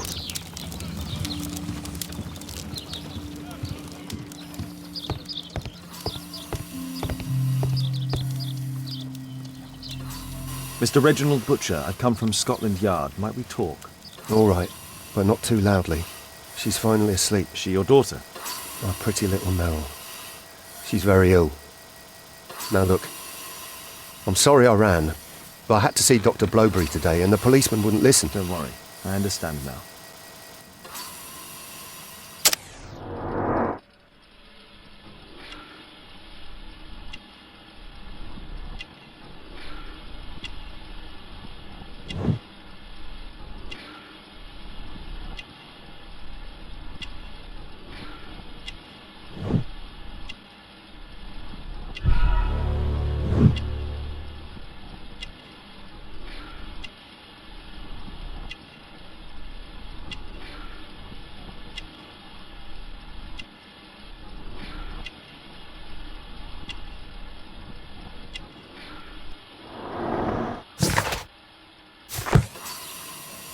What do you do for a living, Mr. Butcher? I work at the office of the Underground Electric Railways Company. Then you must be familiar with electrical devices. I am indeed. Why do you ask? It is of no consequence, but tell me, what are the reasons behind the problems you're experiencing at work? Problems? What do you mean?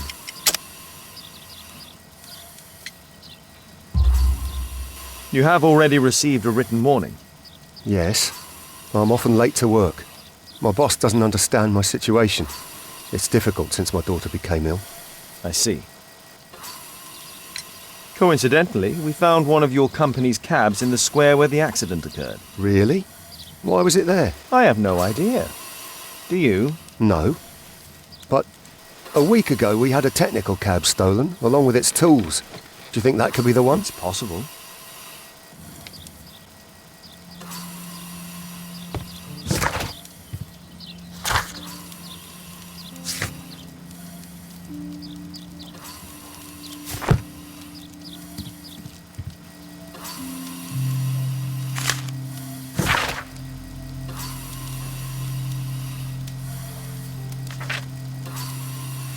Admission file.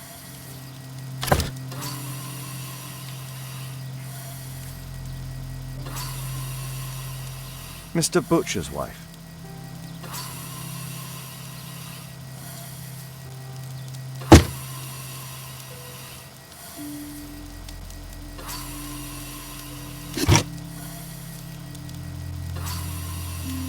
A young woman lost her life.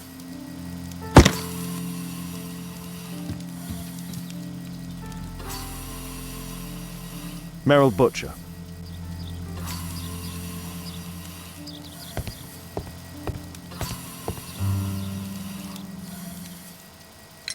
Can she be cured? It'll take a long time, but I'm confident that we'll win this fight. I can't bear to think otherwise. Yes, probably just a question of money. What are you talking about? It's a question of willpower, and my daughter will win. I do hope so. Although the treatment at the Karolinska University Hospital is very expensive. Yeah, it's our only hope. Thanks to the good Dr. Blowberry, she finally has a bed. We're going out next week. It's our last chance. Do you have children? Yes, I have a daughter too.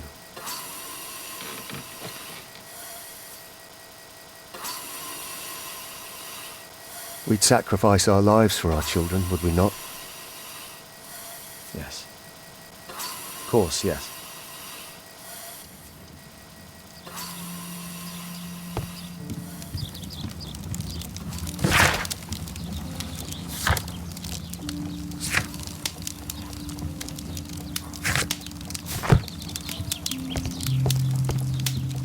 I'm apparently in the children's ward.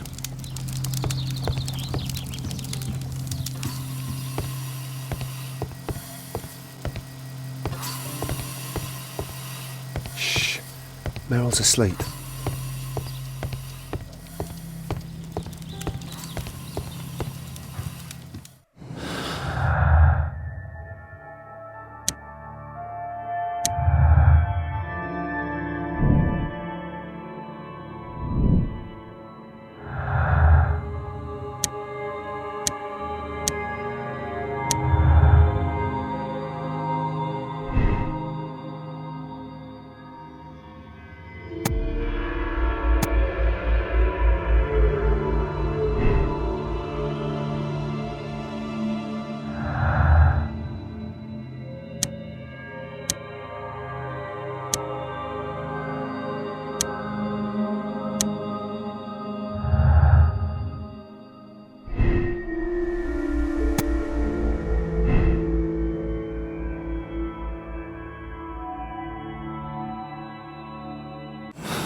This is an absolute disaster.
The belongings of the victims, Rasco and his acolyte.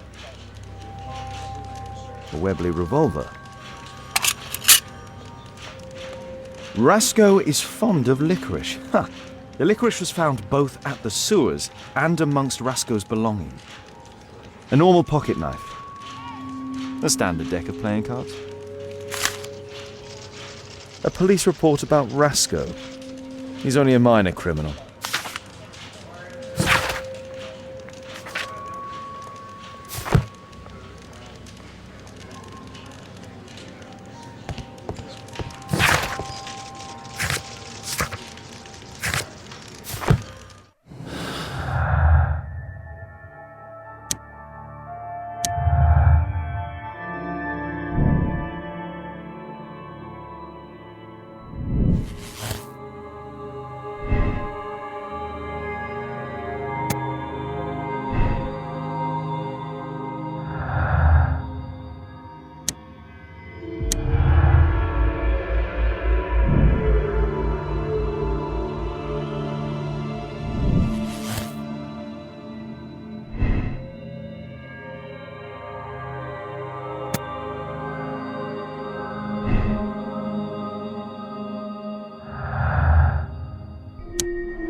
Mr. Holmes? Mr. Butcher, say goodbye to your daughter.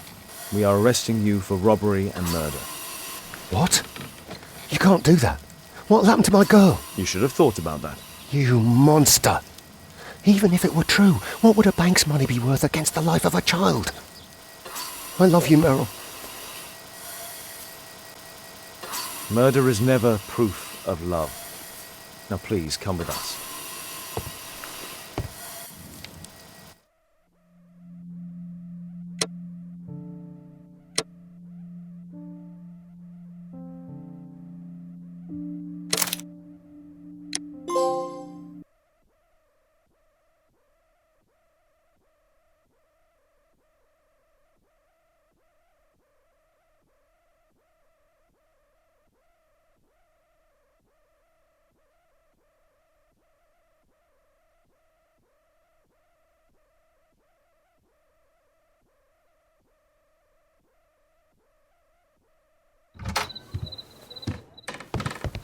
Holmes, at last you're back. We can't find Kate. What?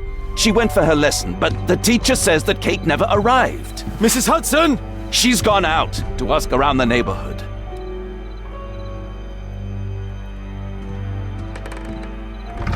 Kate! Are you here? Kate!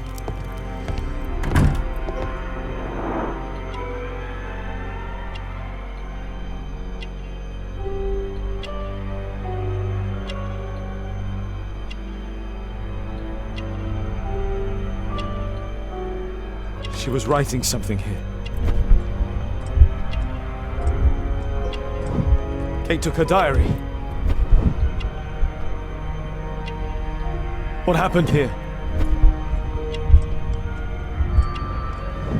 Why would she take her suitcase?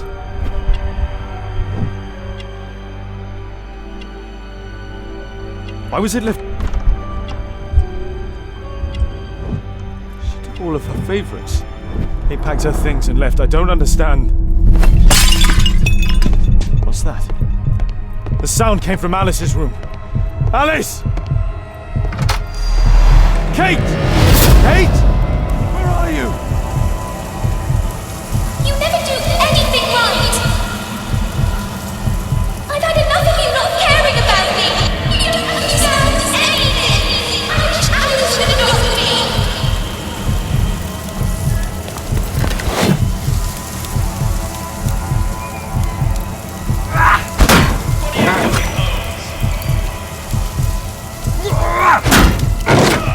Alice, that snake, she confused her! What?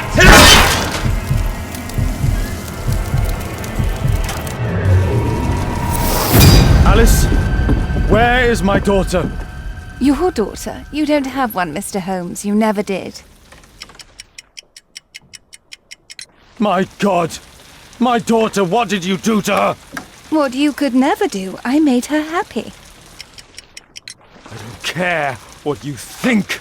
Where is Kate? You fool. You're useless to her. Why even bother? Holmes, stop that! I'll make her talk. We don't need her. Just use your skill. I'll take care of her.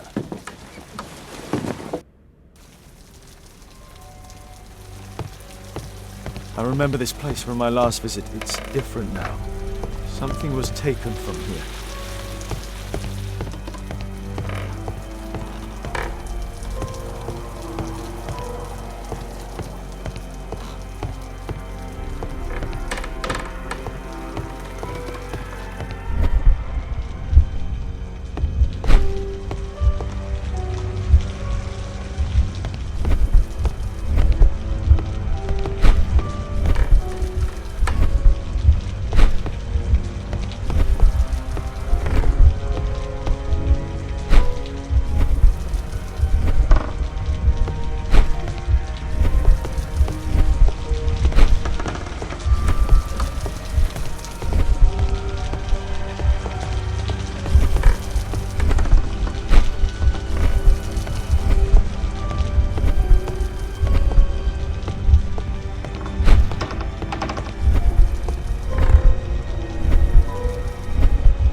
Alice entered through here.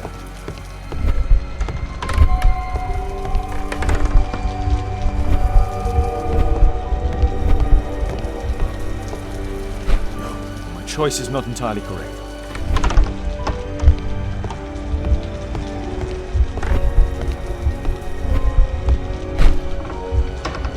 No, my choice...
choice is not entirely... Portrait of Alice's father, William Hamilton, and some items required to conduct a séance are missing. This will not change anything, Mr. Holmes.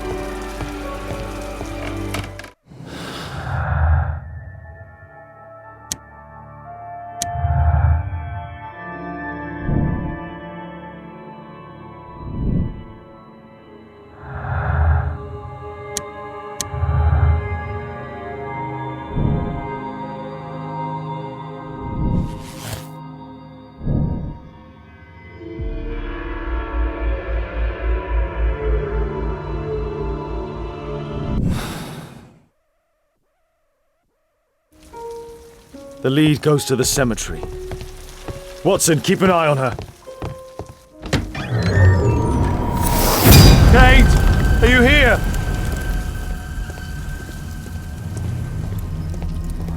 Kate. On the crossing. Trampled by feet. Kate's suitcase. Why did she leave it here? Kate's diary.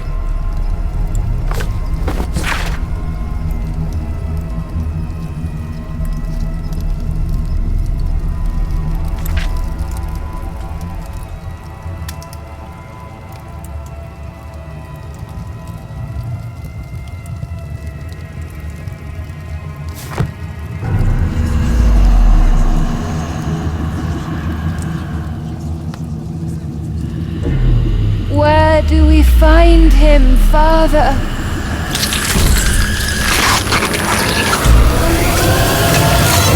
Alice, my daughter. Alice? I know the answer to your question.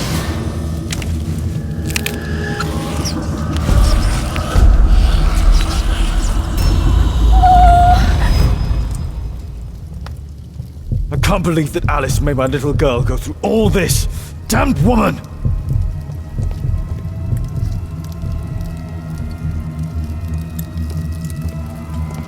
Felled by bullet.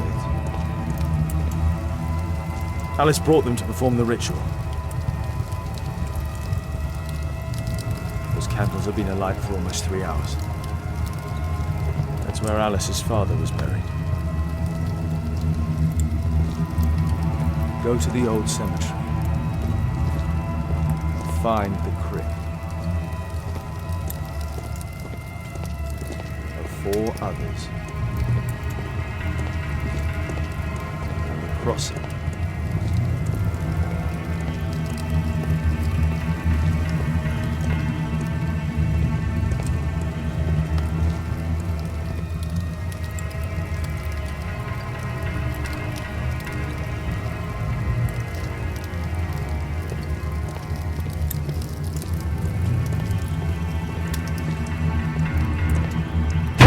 Kate! Oh my God. It's Alice's father, mummified.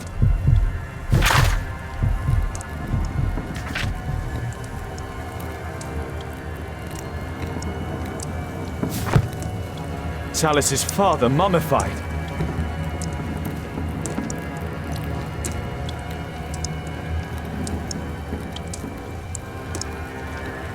Storm lamp.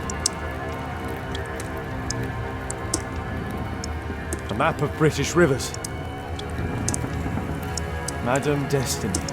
Alice keeps her father's belongings in this room, even the canteen from his boat. Alice sleeps here. Alice is not merely peculiar, she is mentally ill. I hope Kate didn't see this.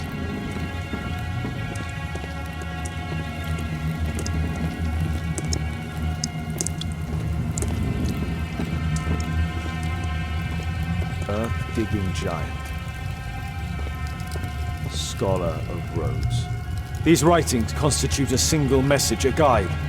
This witch, Alice, she brought my daughter even further. They followed this direction in this message. They went to the old cemetery.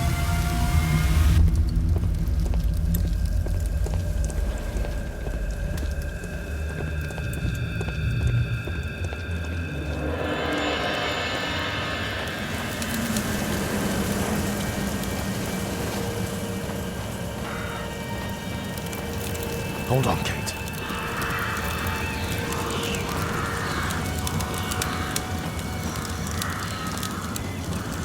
I need to recall some facts about certain famous people buried in this cemetery.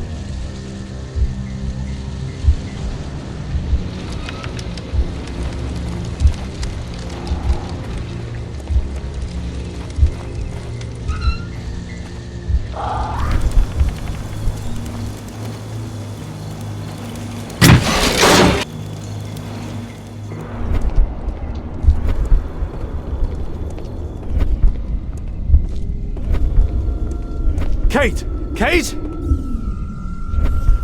Kate, my dear child. I do not know when you will hear this message, but I do know that one day you will be here, Kate.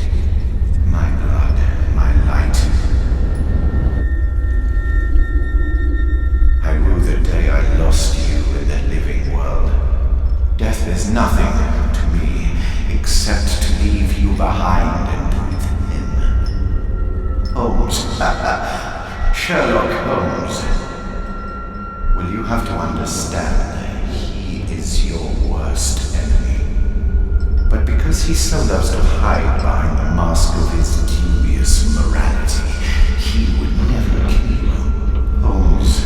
Holmes. I'm certain that he never understood you, and I'm sorry for that. I hope you didn't cry too often having him as your father. I trust that you made him cry. Don't distress yourself, my child.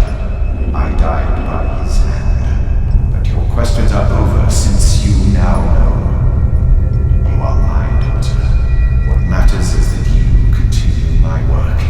Join our cause and you will be the empress of evil. My Kate, my flesh. Before Holmes's eyes and in front of the world, Kate Moriarty has arrived.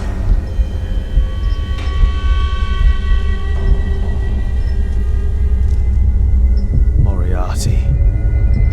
You. Kate. Oh no. She knows everything now. Why did it have to be like this?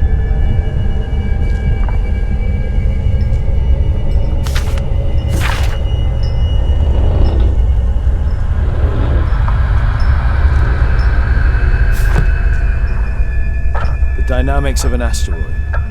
Work by Professor James Moriarty.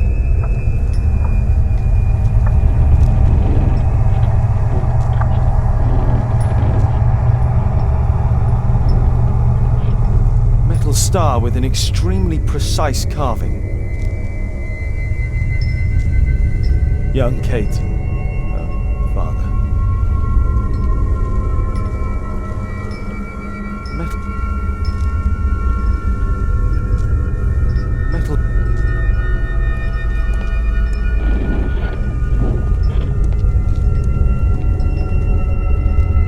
That's a ribbon from Kate's hair.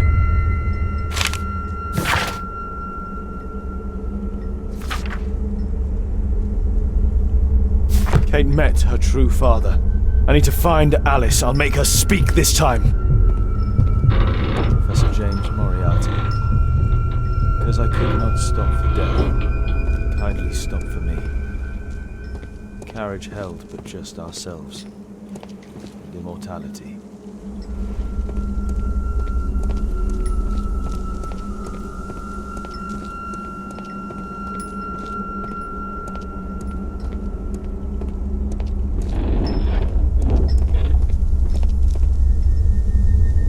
Dynamic.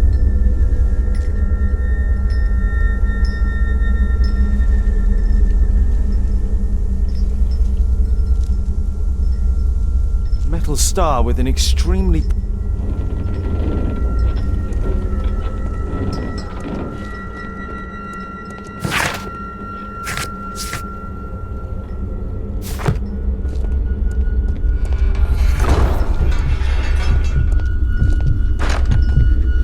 from the outside.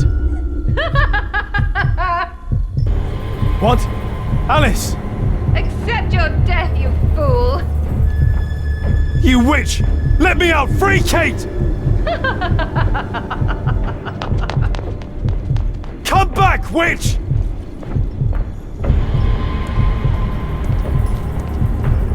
Keep your head, Sherlock. This is the only way to get out of here. Metals.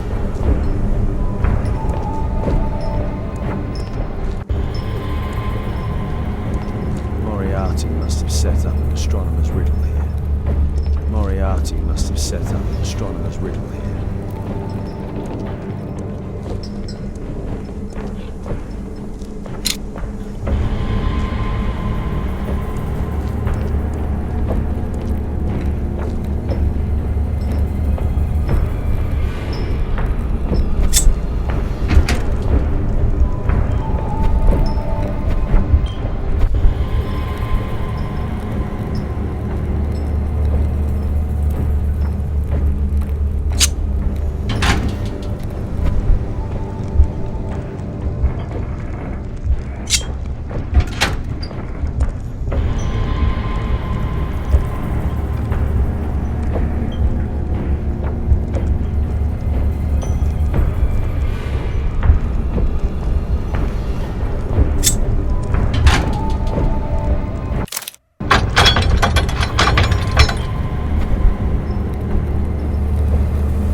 Hold on, Kate.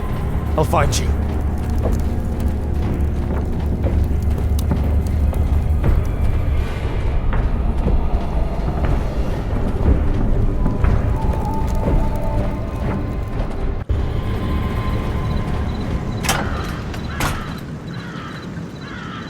Watson! Holmes, she tricked me. Where's she gone? Watson, where? I don't know. She left, saying that she had to go and see a lady. A Mrs. Destiny? Madam Destiny, she's a boat. What? Over there, Watson. She's abducted Kate. I can't believe it. She's a lunatic, Watson. She made a room for her dead father, and now Kate is with her.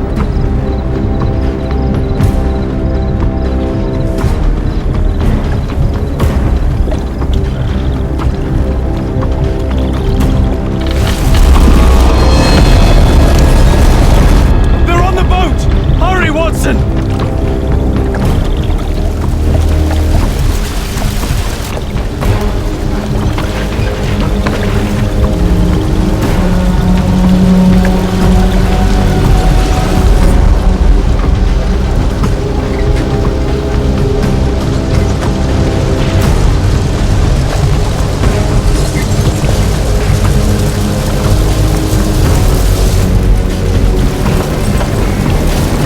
Stay here and hold on to the boat, Watson. Kate! Kate! Where are you? Kate! I'm here! Just jump! Alice! I'm afraid! I know, but you'll be all right! Look! It doesn't burn! Come on! Kate! Oh my god, no!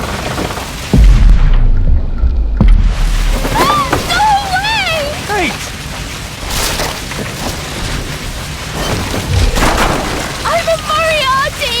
I'm the devil's daughter! I'm cursed! I'm a monster! What? That does not make you a monster! Yes! That's why you've always lied to me! I only lied to you because I was too afraid of losing you. My god, ask Watson! I was lied to all of my life! Do you have any idea how that feels?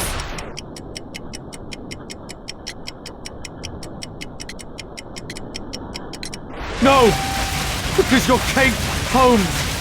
And a Holmes never gives up, I know it!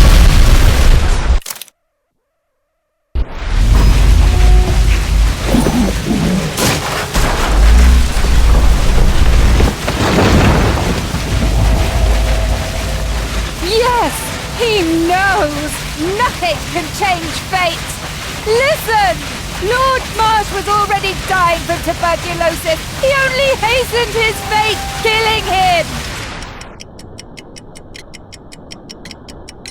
I deal with criminals. These things can happen. I raised you differently. You sent me away! When I'm home, we fight all the time! You're ashamed of me! No! No, living at Baker Street can be dangerous. Remember the bomb! It isn't possible to escape destiny! Meryl Butcher couldn't. Her father was a murderer! But Kate, she deserves to live, don't you think? Kate, don't listen to her! And Holmes will be murdered himself! I have foreseen it!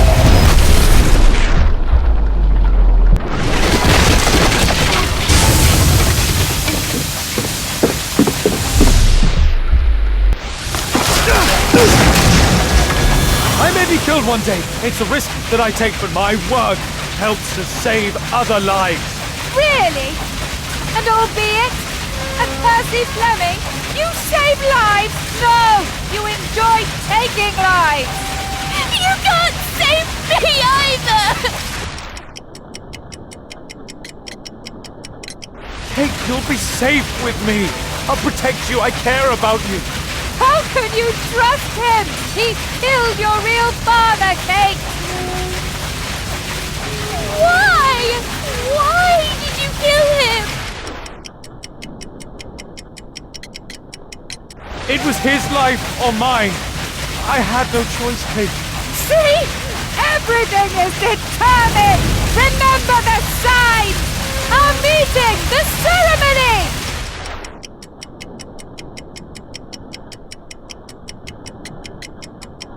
Kate, no! Alice is deranged. She can't communicate with the dead. See? It is time! The next life awaits us!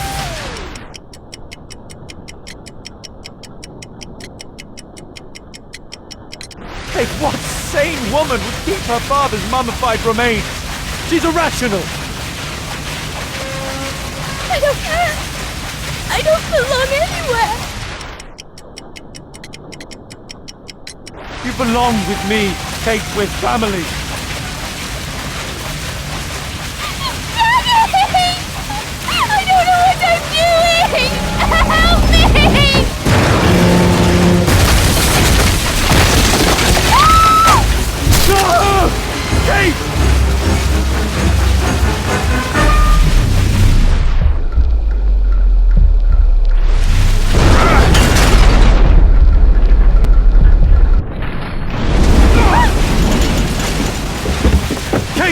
Oh, God. Are you all right? It really was the Devil's Daughter. Over here! Hurry, the boat's going down!